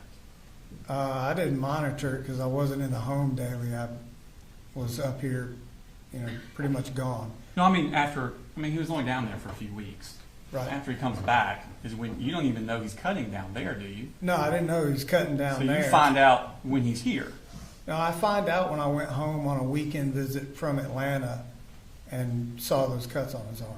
And he's here at that point. No, he's in Fitzgerald. He's still in Fitzgerald? Yes, sir. Okay. How shortly after that did he come back to live with you? I'm not sure what that time frame was. I mean, he was only there for a few weeks. Maybe I can't tell you exactly when he came back. It was less than a month? I'm not sure. Less than 2 months? I'm not sure of the dates. I just know what happened to make me go get him. But you don't know when that was? No. Okay. But, back to my original question. Yep. Now that he has come to live with you, shortly after you find out he's been cutting himself, Yep. he's in your house now. Yes, sir. What do you do to monitor, to check up on, to make sure he's not still cutting himself? I don't think we ever had a conversation about it. There was no further discussion from anybody else in the family that he was cutting himself. I talked to Colt a lot.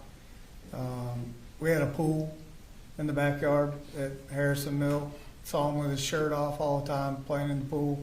I didn't see any further evidence that he was cutting himself. Okay. Were you aware of this picture that was taken on April 1st, 2024? No, this is the first time I'm actually ever seeing this picture. Oh, okay. So you didn't know that he was cutting himself in April of 2024. He lived with you then, didn't he? Yes, sir. Now, let's move on. We're going back to Fitzgerald. This is October 3rd of 2023. Colt has that juvenile complaint form where he broke windows, stabbed cardboard. I think you testified about that on direct.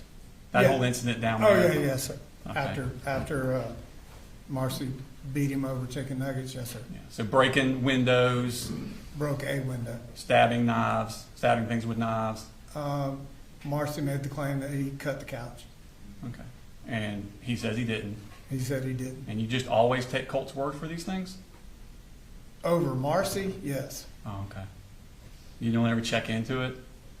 I believe my son more than I believe his mother. Okay. Now, we're talking about more violence and improper use of a knife, correct? As Marcy alleged. Okay. But you have knowledge of this, these allegations that you've been told about them. Correct. Okay. Through Marcy. Okay. And Colt comes back to live with you in Barrow County, Correct. and that's October 3rd, or roundish early October. Yeah, ish. Okay. Yep. Now, he's not going to school at this point. Correct. He's not enrolled anywhere, is he? No, sir. Okay. So you just go to work every day, and there he is. Correct. He's in the house. Okay. Then on October 13th, that's when DFAX calls and says, come get your other two kids. Correct. Okay. And you drive down the next day, and now you have custody of all three kids, That's right. and Marcy does not. Right. Okay. You call the shots when it comes to the kids. Yes, sir. All right. Now, the caseworker talks to you while you're down there, Yes, sir. and that's Tamika Mitchell. Yep. Okay. And she tells you to get these kids in school ASAP and into therapy. Yes, sir. Didn't she? Okay. And you told the caseworker that the whole family will be going to therapy. Correct. All right. But you don't put them in school, do you? Initially, no, sir. Okay. And you don't put them in therapy, do you? Initially, no, sir. Okay. Now, you also talked to Tamika on the phone on October 18th, so a week later, and you tell her over the phone that Colt and Jenny want to do homeschooling, but the school doesn't have room, so they have to go physically. Right? Yes. Okay. That sounds like what I was talking about with her. And she tells you to get the kids in therapy. So this is the second time she's told you to get kids in therapy. Right? She asked if I had them in therapy. Okay. And you tell her that you and the kids will be going to therapy. Yes, I tell her I'm currently trying to make that happen. Okay. And then approximately a week and a half later is when the Barrow County DFAX worker comes out to your house to look at your house. Correct? Yes, sir. And you tell her that you have arranged counseling services for your kids and yourself at Barrow Village Ministry. Correct. Arrange probably wasn't the right word to use with her. I was in the process of researching everything that I could as far as therapy went and family matters. Relatively new at being a single parent. So I wanted to let her know that I was not doing nothing about it. And I had researched Barrow Ministries at some point, trying to figure out what was the best avenue for us. Okay. So you didn't want her to think you weren't doing anything. I wasn't not doing anything. Yeah, you were researching. I was looking around trying to figure out what was best. Okay. But you never pulled the trigger on any of them, did you? Just collecting information at that Just point. collecting information. So they've asked you twice to get the kids in therapy because they've been through a lot, haven't they? They have. And you keep telling them you're gonna. And one time you kind of alleged that you already had, but you didn't. Right. But you don't ever follow through on any of it, do you? It's not the only thing I had to worry about while I had those kids. There was a lot I was learning on the fly being a single parent. working full-time, just trying to get my feet under me on how to do all of this by myself. So that's a no. That's just a fact. So if you consider it a no, then it's a no. Did you? No, Ever put I them did not in actually enroll them or myself in therapy. Thank you. Now, they also asked about weapons, and you say that you have weapons, but they are stored and locked away out of the reach of the children. Okay? And again, that's not true, is it? I don't remember saying locked away. I just remember saying they were stored and out of reach of the children. Okay. But that's not true, is it? The lock part, no. Stored and out of reach, yes. Out of reach is true? For the most part, yeah, they were out of reach of, they weren't readily available for just laying around the house. Colt couldn't reach that shelf in your closet. I guess that he could if he stood on something, but even I have to reach up and over to get it. But I mean, obviously to DFACS, they're concerned about weapons being accessible to the children. And you're assuring them that they're not accessible. But they are, aren't they? Right, and I'm being forthcoming and open and letting them know I do have weapons in the house as well. But didn't you also tell her that this was the first time you had ever had DFACS contact? I don't know if I told her that or not. Like I said, there were multiple DFACS people I was talking Pull that about. up for me. Remember she made a summary right there. Yep. See if I can find it. So down there at the bottom, the next to the bottom one, BFA, that's you, biological father, never had CPS involvement and felt appreciated that CM's help and made it easier for the children to feel safe. So you told her you'd never had DFACS involvement, didn't you? That's what I told her. Isn't that eerily the same lie you said here in the courtroom at your bond hearing? Again, this was not a lie. I mean, this is the same year. I mean, this was not an outright lie as in deception. There was just a lot of things going on, and I didn't recall, certain meetings with DFACS. Okay. So this is October 30th of 23. The very next day, DFACS closes their case, don't they? Yes. And that's because you told them that you were getting counseling and that the kids had no access to the guns. Told them I was working on counseling, and That's not what she recorded. I don't know why she recorded what she recorded. I know that I told her I was working through multiple avenues of therapy, not locked into one. I never signed anything to go specifically to a counselor. I was compiling information. Yeah, doing a lot of research you were. Let's go to November 4th of 2023. Marcy comes up, and that's when she keys your truck and gets arrested. Correct. All right. So, I mean, that's been a very stressful summer and fall for Colt, hasn't it? It has for all of us. I mean, it starts with Jackson County coming to the door about school shooter threats. Then it goes to him cutting himself. And then shortly thereafter, he gets the juvenile complaint for breaking the windows and cutting the couch. Then his mother, a few weeks after that, loses custody for drug use. Then a month or so after that, she gets arrested for keying the truck. He's not in school. He's not in counseling.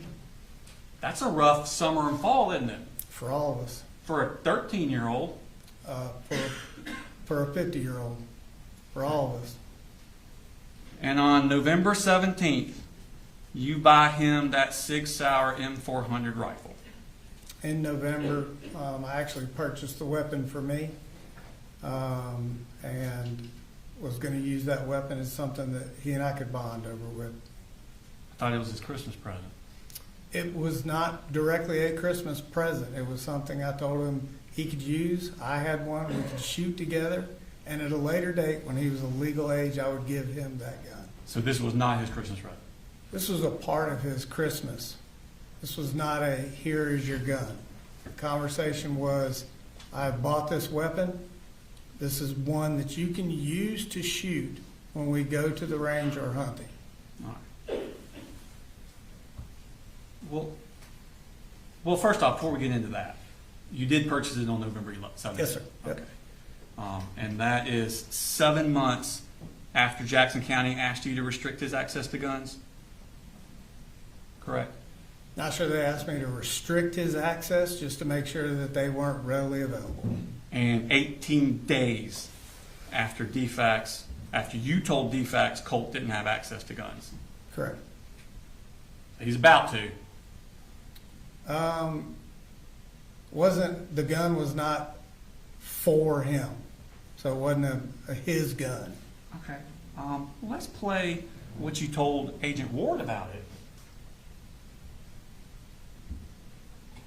The weapon that he had was a AR-15, it was a 223, and it was a SIG Sauer. And that was kind of like his big Christmas present, where I said, Well, you cut it off with what I said. Oh, did I? I'm sorry. Do you want to play the whole thing? I'm not going to play an hour and a half interview. Well, that's the part where I said this is a gun that I bought that you can use when we go to the shooting range or hunting. Right. Well, I didn't say you weren't saying Right. that. Right. But it was his big Christmas present. It was a part of his Christmas. Thank you. Now, at this point, had you given the knife back to him from cutting himself? No, I don't remember giving him a specific knife. Okay. I mean, well, you took away his knife. You testified to that. Yeah, I took away a pocket knife he had down in Fitzgerald. Did you ever give it back to him? I did not. Okay. Now, Colt is 13 years old at this point. This would have been 23, Christmas 23. Yeah, he's 13 at this Yes, point. sir. Okay. And you let him keep the gun in his room? At times. Okay. Well, right after Christmas, he got to keep it in the room. He did. Okay. And on December 19th, you ordered that laser sight for the rifle on Amazon. Which one? We can pull it up. That one there. Green laser rifle, the one that's in the pictures. Correct. I had actually ordered that laser for my rifle when I ordered it. But yes, I did order that laser. Now, Colt is still not in school, is he? No, sir. Okay. And you got the kids in October. Correct. And this is December. Right. And you haven't done anything to enroll them in school. For 8th grade or 9th grade. When you got the kids in October, Right. till this is December, you haven't done anything to get them in school. Yes, sir. Did you even do any research? I don't believe I did. Okay. Now in January 12th actually, Annie's the one that registers little Coley at Austin Road Elementary School. Correct. Okay. Annie, myself, and Debbie were working on registration for all the kids. Okay. In January. I think Annie and I started talking about that maybe prior to the new year. Mm-hmm. I was needing guidance on what to do and how to do. I've never been in the position where I had to enroll our kids. It was always, Marcy. Did you ever think about going to the Bexar County School website? No, I didn't. Because I relied on Debbie and 40 years of education, and she usually guided me through what had to happen as I became a single parent. Oh, okay. So that's little Coley though on January 12th, right? That's not Jenny and Colt. I believe so. Okay. In fact, on January 25th, that's when Laureen sends you those emails giving you a step-by-step guide of how to get them in school, virtual school, or online. And she tells you exactly how to do it, doesn't she? Yes, And she even volunteers to pay for it, doesn't she? she does. And you don't do it, do you? I don't do it. Jenny and I were in a conversation of did she want to do it, and she opted to want to go to public school. Okay. So Jenny's registered on February 2nd, correct? Yes, sir. And this is second semester, correct? Yes, sir. She'd already missed the entire first semester of school, didn't she? Yes, sir. Okay. Now, on the 6th, the school emails you with a start date for Jenny and Colt, correct? I believe so. Okay. And you email back that Jenny's sick with a fever and will start on Thursday, right? Sounds correct. But Colt never attends. He does not. Okay. In fact, at that point on the 13th of February, you email the school and say you're going to sign Colt up for online classes at this time. Yes, sir. And you actually said at this time. Yes, sir. So on February 13th, well into the second semester, you hadn't done anything to get Colt enrolled in online classes. No, sir. It was kind of an ongoing Yeah. operation. In fact, you never sign him up for online, do you? So I had, in talking with my sister, I had thought there was email communication back and forth that Georgia Virtual was where he was enrolled. There were access codes sent in an email, and I remember talking with Colt saying, we have you registered, I thought at the time, at Georgia Virtual, here's the access codes, and you should be good to go. But you never did anything to get him enrolled, did you? I physically did not do anything, no, sir. I think you testified on direct. That was your bad. Yeah. I was needing as much help as I could get. There was a lot. I was responsible in trying to cover a lot of things. Now, that's on the 13th is when you tell them that Colt's not going to school. Yep. On the 29th, you, Colt, and Jenny go to Wilson Shoals Gun Range. Yes, sir. Right. And that's a school day, right? Maybe it was. I'm not sure. Okay. Is school not very important to you? It is. Okay. Now, it's around this time that Colt's aggression is escalating, isn't it? Maybe. I'm not sure. You don't remember when it was? I don't. You don't remember when he starts fighting with you physically? Physically, I think I mentioned it 3 times. I don't know when the exact date of those were. I would say that aggression-wise, just more temper, kind of short-tempered, more than he would normally be. Okay. Do you remember telling Kelsey Ward on September 4th that probably 5, 6, 7 months ago his attitude escalated to the point where he would be like cussing and talking to me like you shouldn't talk to your parents, and he's like gone to hands-on trying to fight me? Yeah, that's correct. So you said 5 to 6, 7 months ago. That was in September or so. Right. 7 months would be around February, Right. going into March. Yeah. Okay, so around this time that we're talking about. Sounds like it. Okay. And you told her that he went so far as to strike you in the face.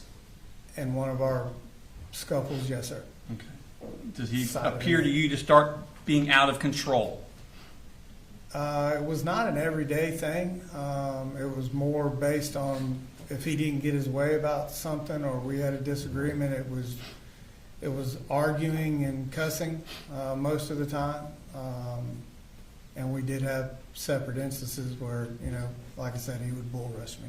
I think when you did on direct, when you were describing the bull rush, you said you could see him kind of building up in him, One time I could see him getting angry, getting all worked up. just not agreeing with what I was saying, and I could tell by the tone of his voice that it was escalate. His anger is building up, isn't it? It was in that moment on that particular day. To the point he lashed out in a violent physical way. He just bull rushed me. Yes, sir. Struck you in the face. He was flailing all about it. He didn't strike me in the face. He struck me like right there. Just I don't think he was aiming. He was just more kind of flailing around. So where again was it? Just right here. So the neck, Right. not the face? Right there. Well, how would you describe that? The neck or the face? Well, it depends on what part of the neck. Maybe bottom of my face, top of my neck. Right. I'm asking how you would refer to that. I would refer that to neck or face. Okay. When you talked to Agent Ward, you referred to it as face, didn't you? Yeah, it sounds like that's what I said to her. In fact, you said, so we've probably had 3 or 4 of these kind of altercations where he's gotten above aggressive with me. Above aggressive. I call it a bull rush. The second to last time, he hit me in the face. Yep, I remember telling her that. Okay. And then I think you actually referred to this when you talked to Jason Smith the next day, the bull rushing again. Yes, sir. Okay. And second time, he was kind of like flailing around, and he hit me in the side of the head, and I told him, don't hit me in the face ever again. Remember that? I do. Okay. So it was the face. It was face. Thank you. Now, so this is all happening the end of February going into March. March 8th of 2024, you buy that Sightmark Ultrashot RSP, correct? The sight? Mm-hmm. Yes, sir. Okay. And that was for Colt's gun. That was- $150. That was for the SIG, yes, sir. Okay. It was found in Colt's closet. The box box. was. Mhm. Okay. And 3 weeks later, on March 28th, 2024, you buy him that bungee sling. I actually bought the bungee sling for my rifle. But it was Colt take it for his? I saw it in the picture hanging in his closet, but that was a purchase I made for my rifle. Okay. But Colt had it in his closet. In that picture, that's the first time I've seen it in his closet, yes. Okay. And on that same date, you buy the Hornady, if I'm pronouncing that right, Custom 223 Remington 5.5. Ammunition, yes, sir. Okay. And that's found in Colt's bedroom. That's, yes, where it ended up. Okay. And that's all around this same time that the bull rushing is starting. In that time frame, yes. Okay. Now let's move to May of 2024. Tell me about Elite Pawn and Jewelry in Conyers. What is that? Pawn shop and gun store. Okay. And why do you go there? I purchased 2 guns. Okay.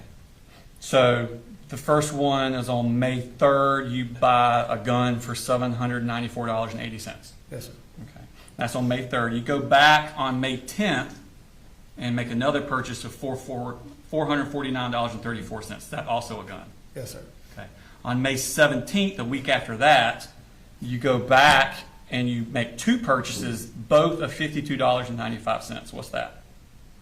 For $52? And 95 cents. But it's 2 of those. Yeah, I'm not sure what that was. Okay. And then you go back the very next week and make another purchase for $52.95. Okay. Okay. Is that correct? Sounds like it. So you're going on the 3rd, the 10th, the 17th, and the 24th. Okay. Basically every same day, every week. Yep. Okay. And that's $1,400 in 1 month at Elite Pawn and Jewelry. Okay. And they're all gun related? Sounds like it, yes, sir. Okay. I'm not sure what the $52 were. Okay. And on the 31st of that month, you order the high-powered laser sights and accessory rail set from Amazon. Correct. And that's the one that's on Colt's rifle. It's on his rifle and my rifle. Okay, there's pieces that you can put on different rifles. Correct. Okay. Part of them went on mine, part of them went on his. Okay. And then let's move on to June. So that was May 31st, so the last day of May. First day of June, June 1st, you order the bore sight 223 from Amazon. Yes, sir. Okay. Now, it's also sometime in early June that Colt throws this screwdriver at you. Correct? Sounds like it, yes, sir. And that was during a fight. I was during an argument. Okay. And he throws it at you. Must have been right around before June 7th because you make an email, text message about it on June 7th. Yes, sir. Okay. And he's angry at you. He's frustrated. And he throws a screwdriver at you. He threw it down the hall towards me. Okay. Well, I had my back totally towards him. Didn't even see him throw it. okay. But he threw it at you. He was aiming for you. I don't know who he was aiming for me. It ended up hitting me. But I didn't physically stand there and see him aim for me. All right. Well, let's talk about play the clip where you talk to Investigator Smith about it.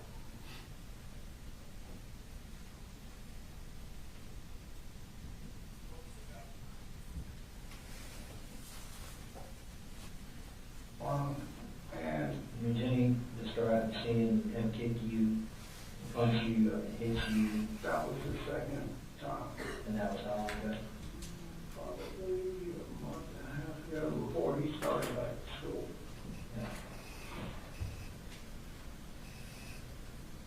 Yeah. And that's when I pulled in every, Did you ever throw anything at you?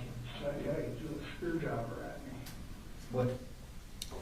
So at the beginning of that, he says, Jenny describes seeing him kick you and punch you and hit you.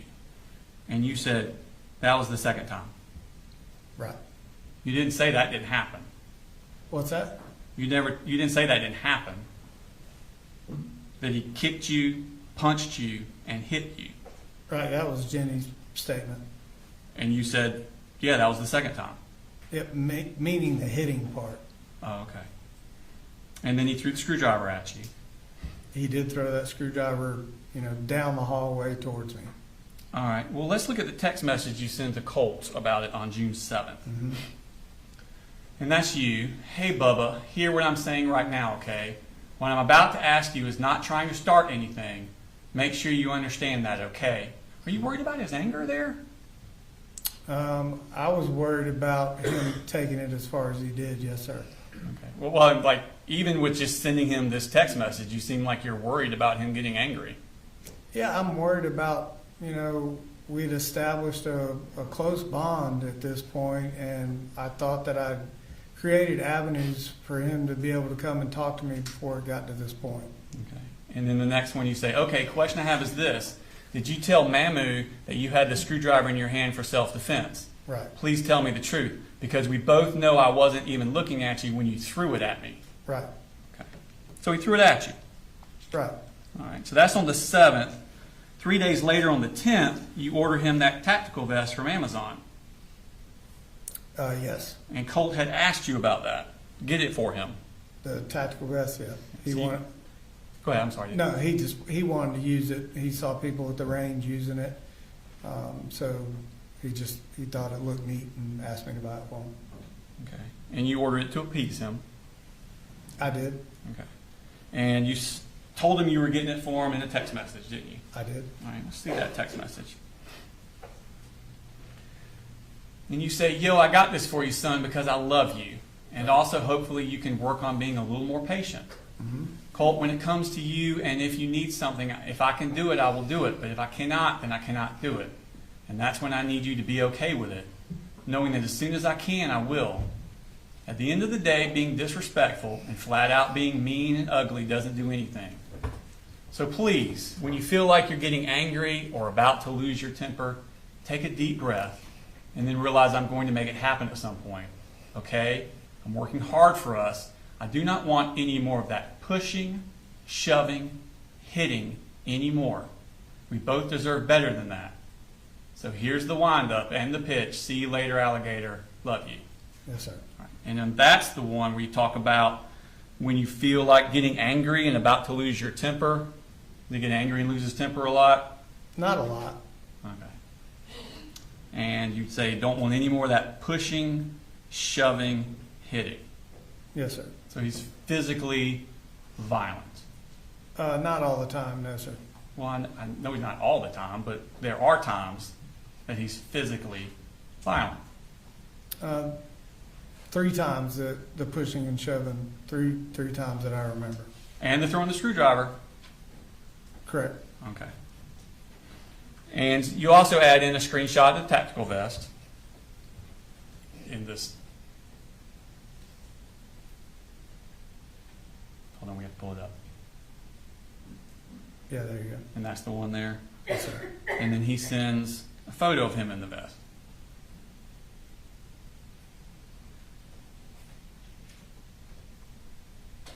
Yep.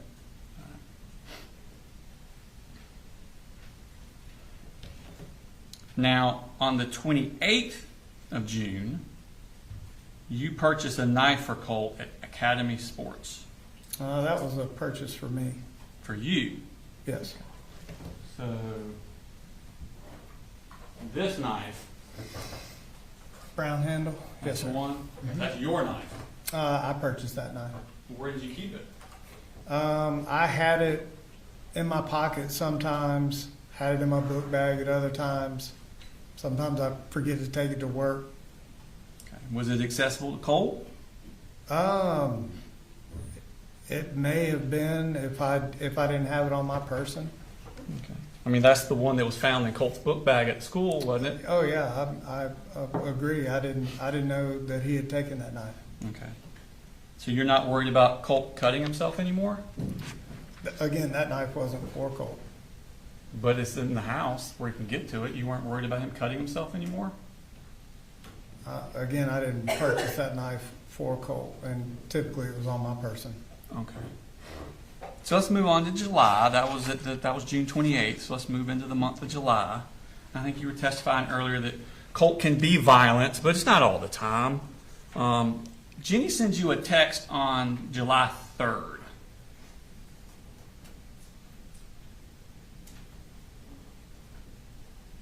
And she says, "Hey, I think he calmed down." Mhm. And you say, "He doesn't calm down that quick." And Jenny, "I can't live like this. Right. It's seriously not good. Mm-hmm. It tears me up. I just want him happy. And man, he calls me everything in the book." Yes, sir. How many good days is he having if you seriously can't live like this? It's just that I couldn't reach him. You know, that was the part I was trying to, I guess, convey to Jenny is, you know, I wanted him to not get as upset as he would over silly things. So, Does he have trouble calming himself down? no, not typically. Even after one of our dust-ups, he would relatively calm down pretty Quick. quick. Okay. Do you want to read your statement again? Which part? Where you say he doesn't calm down that quick? Yeah, I mean, it doesn't take days or anything, you know, for him to calm down, but he doesn't calm down in 5 minutes either.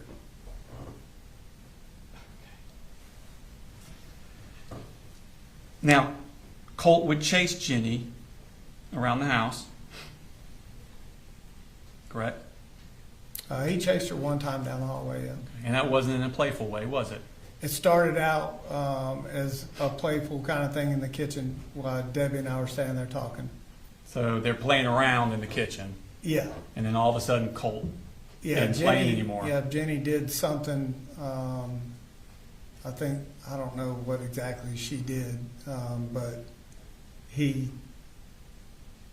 as soon as she did it, she took off down the hallway and he chased her. In a violent way. Oh, I don't know if it was violent. He just chased her down the hallway. Well, do you think it was playful then, or did you think it was violent? I think it was brother and sister kind of picking on each other. Just brother and sister picking on each other. Right. And that's what you're testifying today. Well, Debbie and I were standing there. I don't think either one of us thought it was a violent thing. Okay. Well, you talked to Investigator Smith about it, didn't Right. you? I did. Let's play that clip. See if you thought it was violent then. Told us about the incident where he chased her into his room and said it scared her. It scared me? Yeah. And you know that you and her have talked multiple times about getting him help. Yep. Going back for a while. I don't know for a while. You're asking time frames. I'm sorry, I can't just snap off with what these time frames are, but yes, they're like, there was no like blind eye. We're trying. Right. He says she told us about the incident where he chased her into his room and she said it scared her. And you said, yeah, it scared me. Yeah, it scared me because when he got to the end of the hallway, he tripped and went headlong into the linen closet and put a hole in it with his head. Okay. And then he put a hole in her door, trying to get into her door. Not at that time. He got up and I think he was trying to pick the lock, I think is what she said he was doing. Okay. But he put a hole in her door too. Not at that point, I don't think so. Okay. So he can go from being playful to chasing his daughter to the point it scares her, so his sister, it scares her and scares you like that. Well, what scared me was him banging his head into the door. That's not how you said it. I said it scares me. Right. He never asked what scared me. I just told him it scared me. And I'm telling you what scared me was he tripped and went headlong into the door. Oh, okay. Okay. Now, so that was on the 3rd. You pick up Marcy on the 6th of July, correct? Sounds accurate. And she moves into your house. Correct. And you refer to her in your phone as my pretty. Yeah, that's how I always talk to her. Okay. And she talks to you about Colt while she's up there. Correct? Okay, yes. Y'all talk about Colt a lot. We talk about all of our children a lot. Okay, we specifically talk about Colt a lot. I don't think any more than the others, but we do talk about Colt, yes. You don't think you specifically talk about Colt any more than the other kids? We At talk this, about, at this time? oh, I don't know about this time. We were talking about a lot of things at this time. If it was more about Colt, we probably had good reason to be talking more about Colt. Yeah, I think y'all have pretty good reason to be talking about Colt. This is when he starts showing signs of depression, isn't it? Maybe. I'm not, I can't tell you I can look at somebody and see depression. Well, you don't remember telling Investigator Smith that he suffered from depression for a while? If I use the word depression, it was more just kind of really disappointment of what his mother had said and done leading up to, So the word depression is being thrown around in your house in July? It's just casual conversations, not being thrown around, One of your children having depression is casual conversation? we're talking about our children. I don't know how you want to quantify it, but, we're just talking about what's going on with all of our kids. All right, well, did you talk about Colt on July 20th when he had the panic attack at the house? I did. And you were there then, weren't you? I believe I was, yes, sir. And Colt wanted y'all to call 911. Yeah, I never heard him state that to call 911. I wasn't in that living room at that time. Okay, but he was acting bad. Not bad. I didn't mean mad. Bad. Oh. He was having a bad time of it.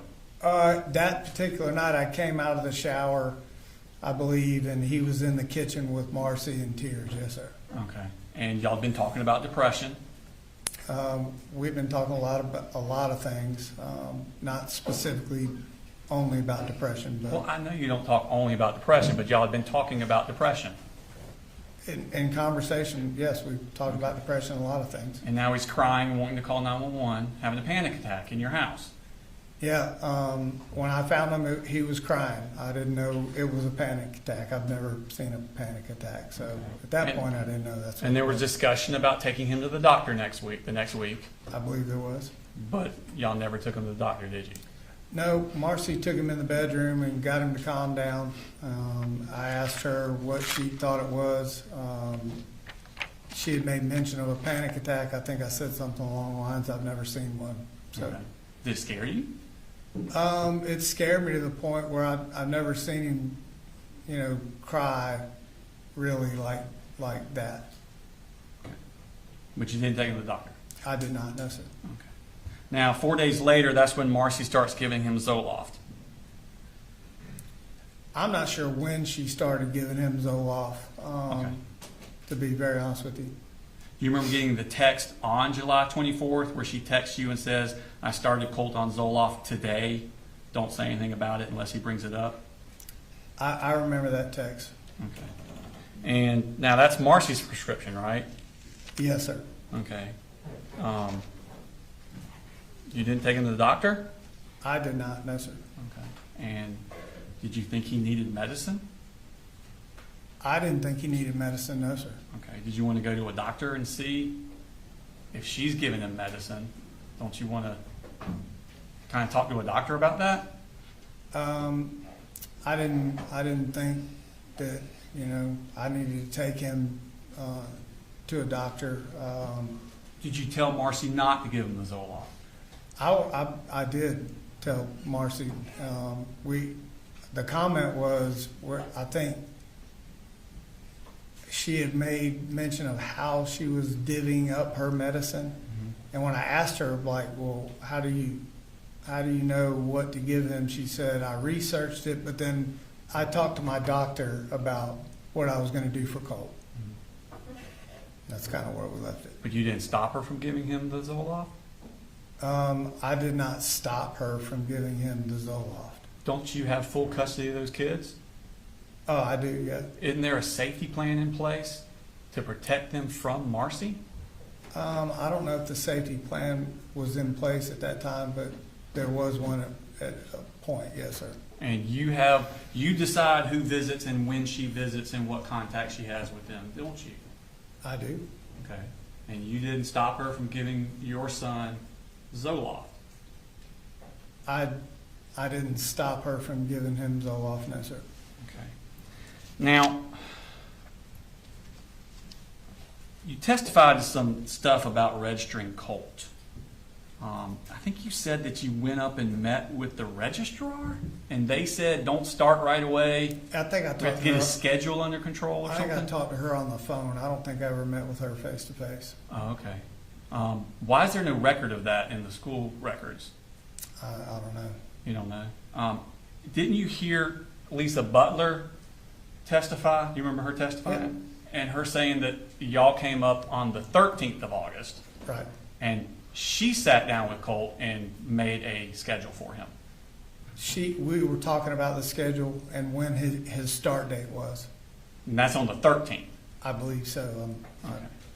It's been a minute. Okay. So the first day of school was on the 1st. Right. Y'all actually, according to the school paperwork, you signed the registration papers on the 6th. Marcy finished them up on the 12th. And then you met with Lisa Butler on the 13th. Right. And Colt's first day was on the 14th. The 14th. So 2 weeks after school started. Right. Okay. Now, on August 11th, so August 6th is when he's registered for Apalachee. August 11th, Colt at 11:22 a.m. texts you to stop by Academy and pick up a 150 round pack of 5.56 or 223. Remember that? Yep. Okay. Why would Colt be asking you for ammunition? The only reason we would be ever talking about ammunition is we had talked or were planning to go to the shooting range. But didn't you say that you kept the ammunition away from Colt? I did, in my closet up there with the weapons.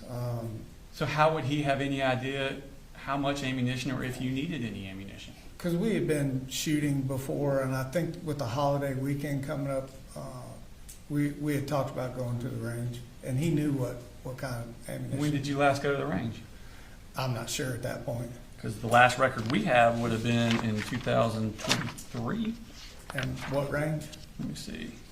No, it was 24. March of 24. What range? I think it's the Wilson Shoals. Is that the only record you have? Yeah. Of you taking the kids. Yeah, go to the range. Yeah. That's it? That's all we got. Okay. Well, there was another range, Charlie Elliott. I saw your name At Charlie in that Elliott. one, but not the kids. Right, Colt. Never took Jenny to that range, but Colt and I did attend Charlie Elliott shooting range. Why wouldn't Colt's name be on the register? I don't know. Okay. And when was that? I'm not sure when that time frame was. Okay. We did attend Charlie Elliott a couple times though. Okay. So on August 11th, though, Colt asked you for a 150 round pack of 5.56 or 223. Sounds like it, yes, sir. Did he say what he wanted it for? He did. Okay. Did his request raise any alarms with you? No, because we had made mention of the holiday weekend coming up. Okay. And was he still being physically violent at this time? Physically, I can't remember when the last time we were physical with each other, but we were having disagreements here and there, but it wasn't a ongoing thing. Okay. Do you remember talking to Jason Smith on the 5th, and you said this was probably about 3 weeks ago. We had an argument or whatnot, and I was like, where I would get a fuck you and a slam the door kind of shit. He just wouldn't let it, like he wouldn't let it go. It just seemed like he was wanting to, instead of back off a fight, like he was really wanting to fight. That's what I told Smith. On the 5th. And you said it was probably about 3 weeks ago, which would put it around August 11th time. Yeah, and I think I told Smith too. And these days after, the day after and day after talking to Smith, there was a lot going on. I was not. Well, I know, I'm not holding you to a specific date on that kind of stuff, but you said about 3 weeks before, and that would be around this time period. Okay, correct? Correct. Okay, and he's asking you for 150 rounds of ammunition, and he's still in that wanting to fight you. Not every day, no, sir. Well, of course not every day. let's go to the 13th. That's the day you went to Apalachee to get Colt's schedule we'd already talked about. And you met with Lisa Butler. Right, And she introduced yourself as the school counselor. she did. Okay. And you said nothing to her about Colt needing counseling. I did not at that point, I don't think. Okay. So the next day is the 14th. We also had a school tour. Yeah, she talked about that. On the 14th is Colt's first day of school. Correct, And he had already missed the first 2 weeks of school. correct. And he did not want to go, did he? I think his comment to me was he was scared. He was Yeah. a little nervous. Okay. And he made threats of violence that morning before school to you in 2 texts, didn't he? I need to see the text. I'm not sure what you're talking All about. right, let's pull them up.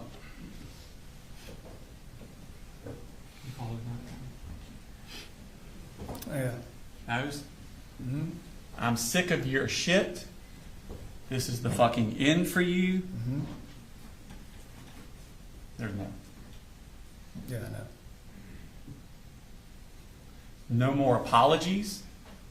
You have fucking had, I fucking had it with you. Mm-hmm.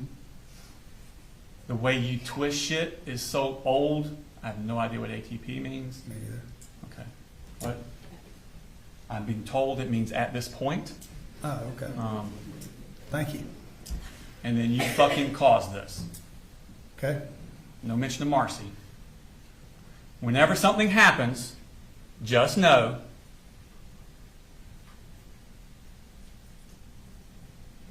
the blood is on your hands. Fuck you.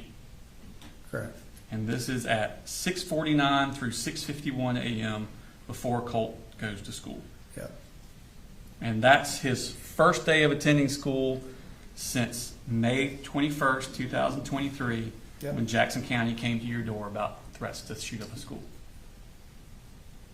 Yes, sir. Did those texts alarm you? They did, but I kind of knew what they were about. I think you testified about, you kind of knew what they were about? Yeah. You're just guessing?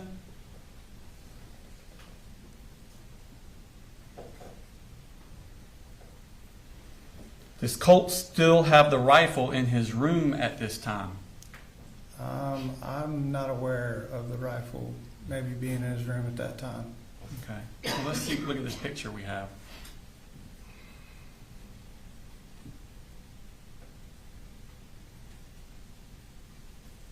That was modified on August 3rd.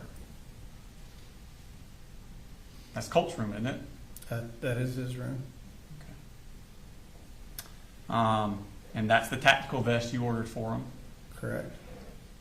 Now, you took Colt to school that morning, didn't you? I believe I did on his first day. I can't really remember. But you did not go inside to tell anyone about those texts? I did not. And I wasn't aware of that picture either. I understand. But the rifle is in his room, isn't it? In that picture, it is. I don't know when it was taken. I don't know where I was. Well, sometime after he dyed his hair Yep. and before August 3rd.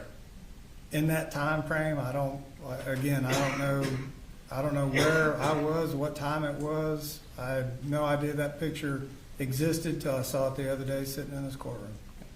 And now at this time, you and Marcy had been talking about Colt needing serious psychological help, weren't you? Marcy was bringing that up, yes, sir. Okay. And she was telling you y'all discussed inpatient treatment for him. She did. She did, not you. Yes, I didn't believe he needed inpatient treatment at that point. All right. And you actually talked to Investigator Smith, and he says, have you been in communication with Marcy about any kind of stuff for him, any kind of like mental health? And you said, yeah, her and I talked about that. And she was like, he needs help at another level. And Smith asked, what does she mean by that? And you say, she means like checked into a place. Mm-hmm. And he says, when does she make that comment? And you say, recently, while this has been going on. So she's telling you Colt needs to be checked into a place. She is. Okay.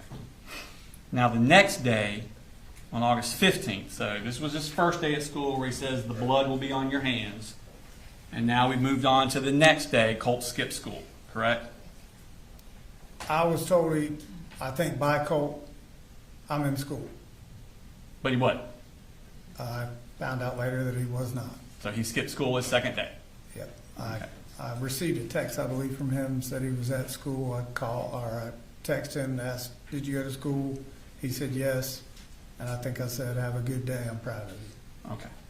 And him and Marcy have a physical confrontation. And what was that date? August 15th.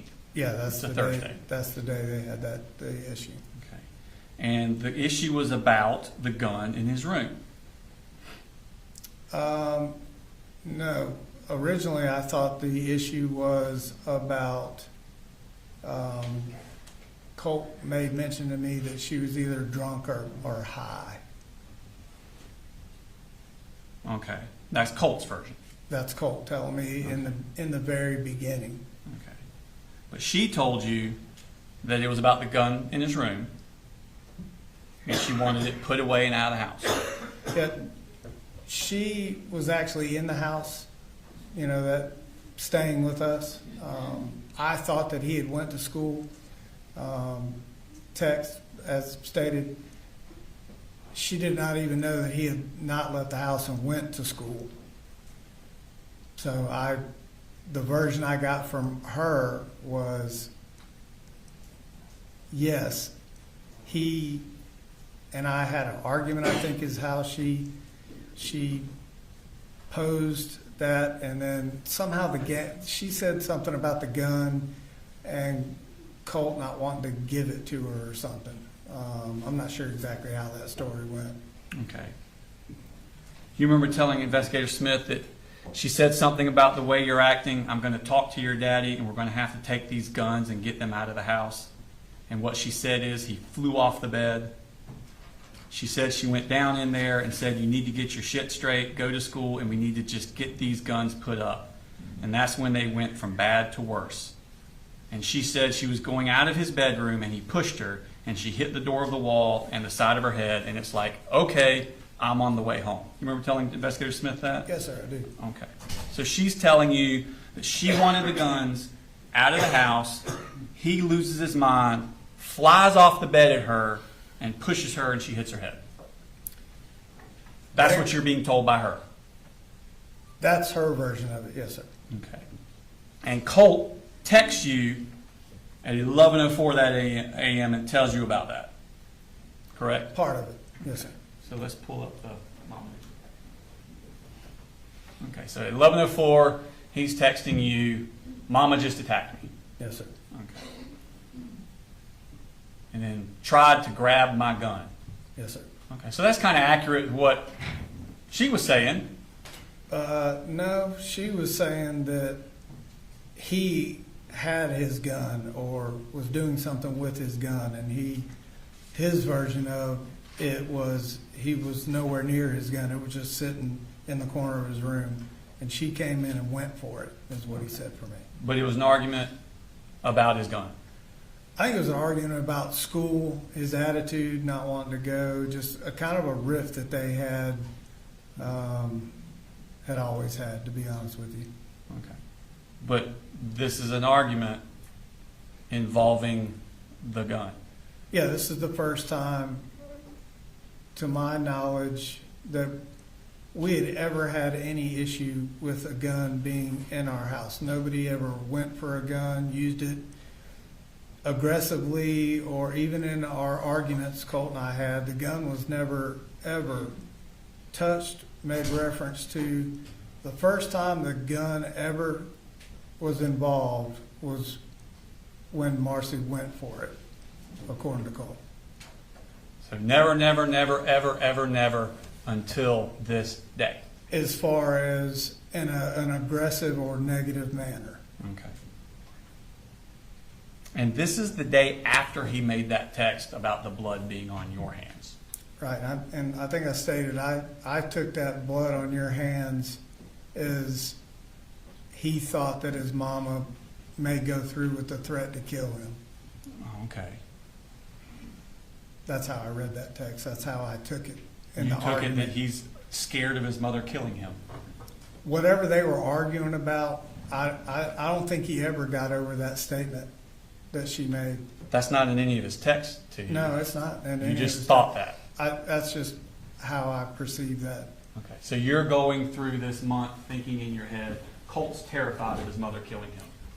Not terrified. I just think that he had that thought in the back of his head. Okay, and this is the woman you went and picked up and brought back to your house to live with Colt. This is the woman I went and picked up after we went several family visits, Colt and I, to rehab to see that she was doing better, had earned her chip, and I was told that she was to a point where she could be released and that she had permission and her parents were on board, so I went and got her. Well, what about Colt? Colt was on board. He went down there for family days with me. I thought you just said that you were worried that Colt was afraid she'd kill him. In that argument. So you have a child that's afraid of their parent killing them and you're going to bring her into your house? Not afraid of killing him. I'm just saying he always had that, we both had that thought, Okay. Well, let's see the text that he sent. This is at 1:52. Do this sheet.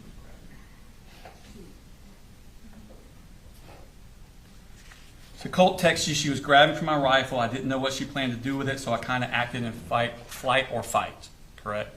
Yep. Okay. Sorry, I got ahead. That's okay. I know what's coming.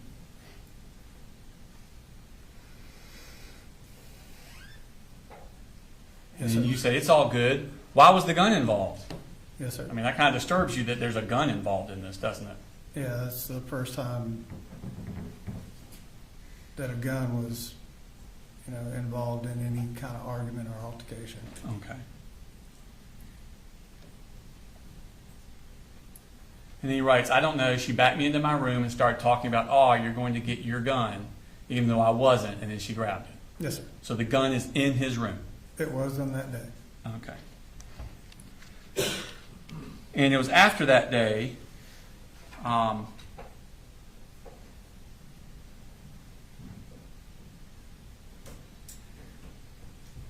that she asked you to get rid of the guns. She asked me to put the guns up. And you agreed that you would do that. Yep, put them up where they normally are up, and there's not been an issue. And you didn't do any of that. I did. I put them all back up in my closet. In your closet. In that top shelf. Okay. Where they've sat. And so I think you talked to Smith. What did Marcy ask you about the guns? What did she say to you about the guns? And you said, she just said after the confrontation she had with Colt, she was like, you just need to put them up or get rid of them. And I said, okay. And he says, did you put them up or get rid of them? And you said, they're up. And I didn't. My thought was, I'm going to have a conversation with Colt about this. So putting them up for you is in an unlocked closet. Yes, sir. On a shelf. Yes, sir. And you're not home during the day. Not home during the day. Colt is. He was. And you didn't do anything else to make the guns more secure from Colt? No, sir. To that point, I didn't. There was no perceived threat from Colt. Okay. In fact, later the same day, at 3:48, Colt texts you, asks you to buy the Apalachee bore sight with the red laser bore sight and 3 sets of batteries from Amazon. He says, could you please buy this? Correct. That was in reference to us going the following weekend to the range. Okay. And you ordered it for him the very next morning? For him and myself. Okay. That was a accessory we both used on our rifles. The morning after he had a physical confrontation with your wife holding the gun. He wasn't holding the gun. She was. That's not what she said. I'm sure that's what she said, but he told me she went for the gun. So I put him up. So the 16th, you order him the Apalachee bore sight at 6:25, and at 8:57, Colt sends you a text. They also talked about the holes in the door, and that's referring to the holes Colt put in the 2 doors, correct? Yeah, the one headbutt where he tripped, I think, was an accidental thing. I don't think he was doing that on purpose. In fact, I know he wasn't. Okay. So this isn't the first house Colt has put holes in, is it? Didn't he put a hole in the house in Jefferson in 2022? I don't know if I'm aware of that, of a hole he put in the wall. Okay, and of course he broke the window down in Fitzgerald. Yeah, he slammed the door and broke a Okay. pane. He just cracked it, and he really. And at 9 a.m. he sends you the text. Got that? Sends you this text. I am restraining myself as for what I feel like doing right now. I have barely any control over. So he's telling you he's losing control over himself, isn't he? I wasn't sure what was happening with him at that moment. I was not there. Okay. So that's the day that Marcy leaves and goes back to Fitzgerald. So that's the day we all thought he was in school. Marcy was in the house, didn't know he went to school. Debbie, Charlie, everybody comes up. Yep. He's hiding in the closet. Right. And I later learned what those texts were about. He was sitting there listening to the conversations going on in the house. Yep. Yes, sir. Okay. And when they go to leave, he comes flying out of the house and has a violent outburst with them. I heard multiple stories of what happened. Okay. I heard Colt and I heard Marcy's version of it. Okay. That would have been his second violent outburst in 2 days. According to Marcy. Okay. And when Marcy and Charlie and Debbie leave, they come to your work. They do. Meet you there. They come to the Rockdale Fire Station I was building. Where you were, and they meet you. Correct. And they tell you about what Colt had done, come flying out, threatening to kill them, and all that kind of stuff. Yes, she didn't necessarily, I don't think she mentioned the word kill or anything like that. She said that they were taken back, didn't know that he was in the house till he showed up at the door, and I think he was cursing at Charlie about being in our house. Did Debbie talk to you about those awful emails that we went over in court that day that she got from Colt? Do you have them? I don't have them with me, but you remember when she testified all about the fuck you and your God and all that, hope you all die? Oh, to Debbie? To Debbie. I remember. And that was in the aftermath of this, wasn't it? I believe it was. Okay. And did you see those? Did they talk to you about that? I don't think Debbie talked to me about those emails at all. Okay. Well, when they come meet with you, do they tell you about Colt acting this way?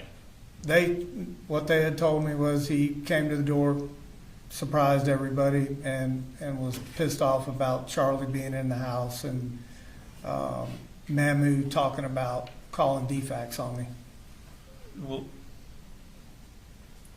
let me ask you this. What they described to you of how Colt was acting, did it disturb you? I wasn't surprised he was mad. I wasn't surprised at that. I was actually mad that what was happening inside of the house. I was also upset that he had lied about going to school again. So there were multiple things I was upset about, actually. But what he was telling me was going on, being said in the house, I was upset. Yes, sir. Okay. Well, let's talk about specifically your thoughts about Colt. Okay. As they're talking to you at this fire station that you're working at, does it worry you, what they're describing, does it worry you about Colt, about how he is in his emotional state? It didn't worry me to the point because I knew he was pissed about Charlie, because Charlie had threatened and had called the police on him prior down in Fitzgerald. They did not like each other and had multiple run-ins. Okay. So your testimony today is that you were not worried about Colt being like a troubled teen or upset or anything like that? Well, I was concerned about him being upset for sure. I was concerned about him not being in school again. So yeah, to say I was not concerned, no, I was concerned. Okay. But you were worried about Colt's emotional state at this point based on what they told you? I was worried about him being upset again after I've worked really hard to kind of keep things calm, and upset about him not being in school. Okay. And they gave you the Zoloft for Colt to keep giving him the Zoloft, didn't they? Yes, she gave me a Ziploc bag of broken up little pills. I wasn't sure what they were at the time. Okay, so I want to pull up a text that Debbie sent to Colt. I think it's already in evidence at 10:21 a.m.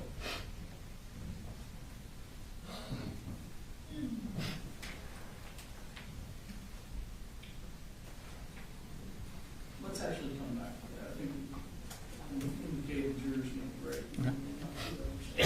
Go ahead and take 10.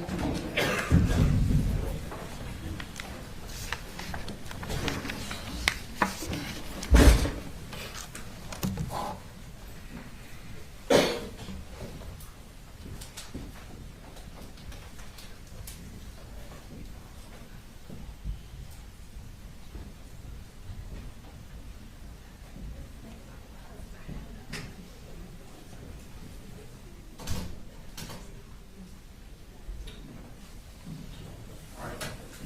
Being a short recess.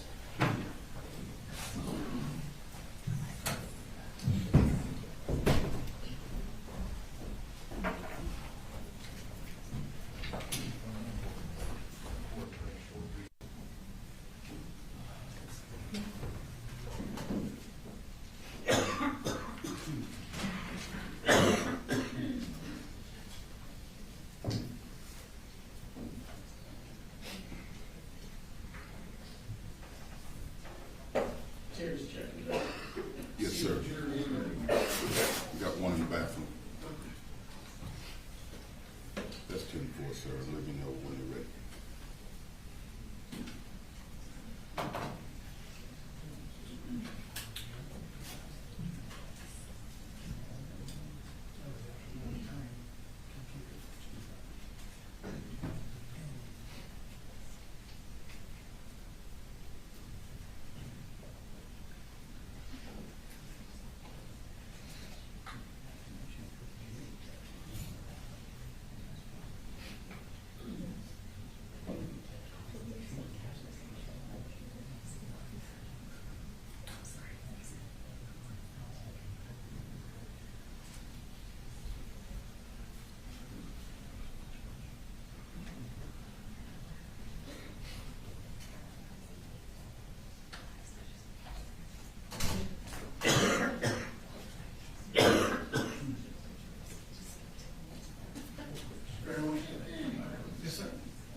sir.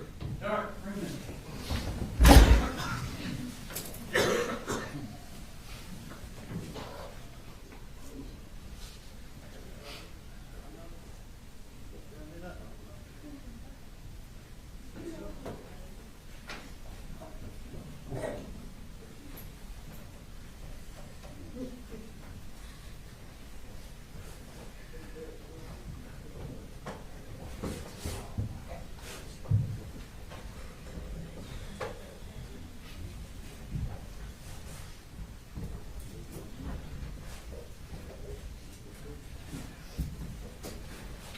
Y'all be seated.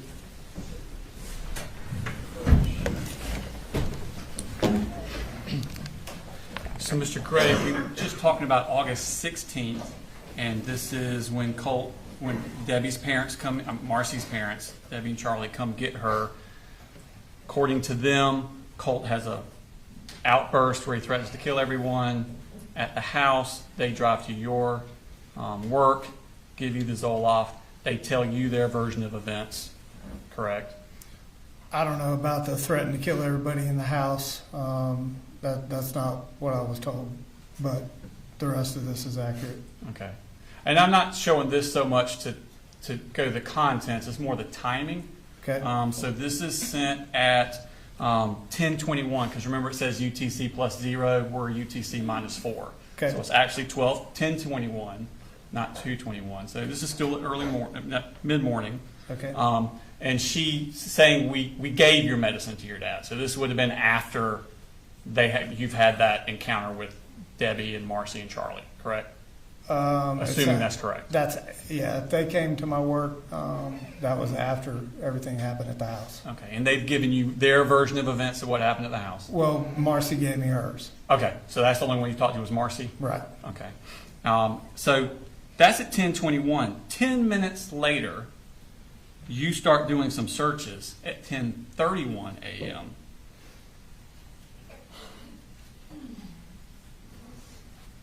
You search troubled teen options near Athens, Georgia. That's at 10:31. So you kind of believed Marcy a little bit, didn't you?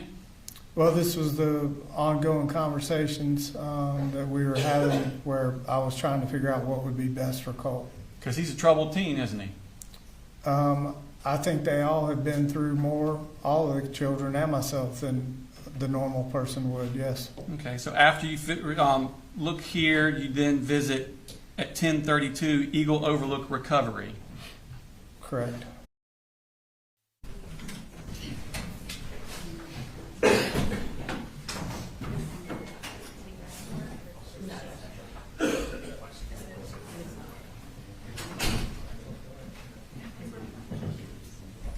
Good morning. Good morning, Your Honor. Good morning, good.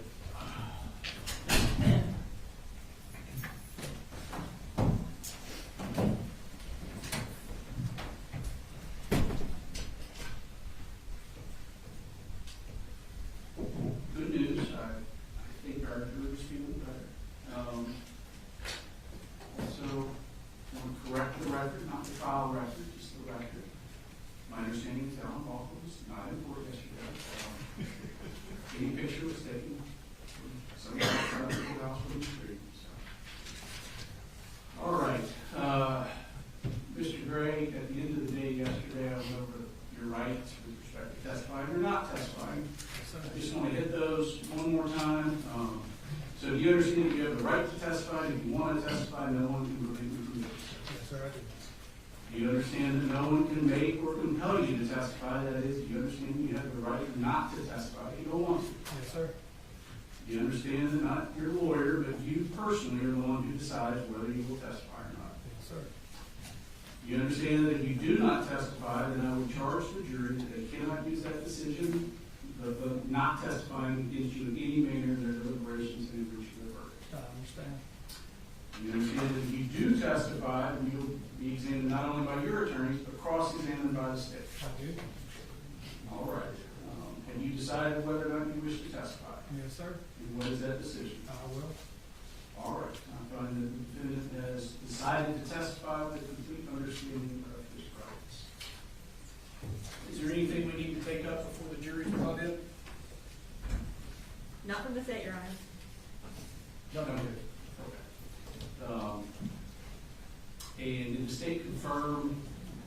your intended exhibits? We confirmed internally, and then we're gonna provide, Dawn a list, and she'll confirm as well. Okay. All right.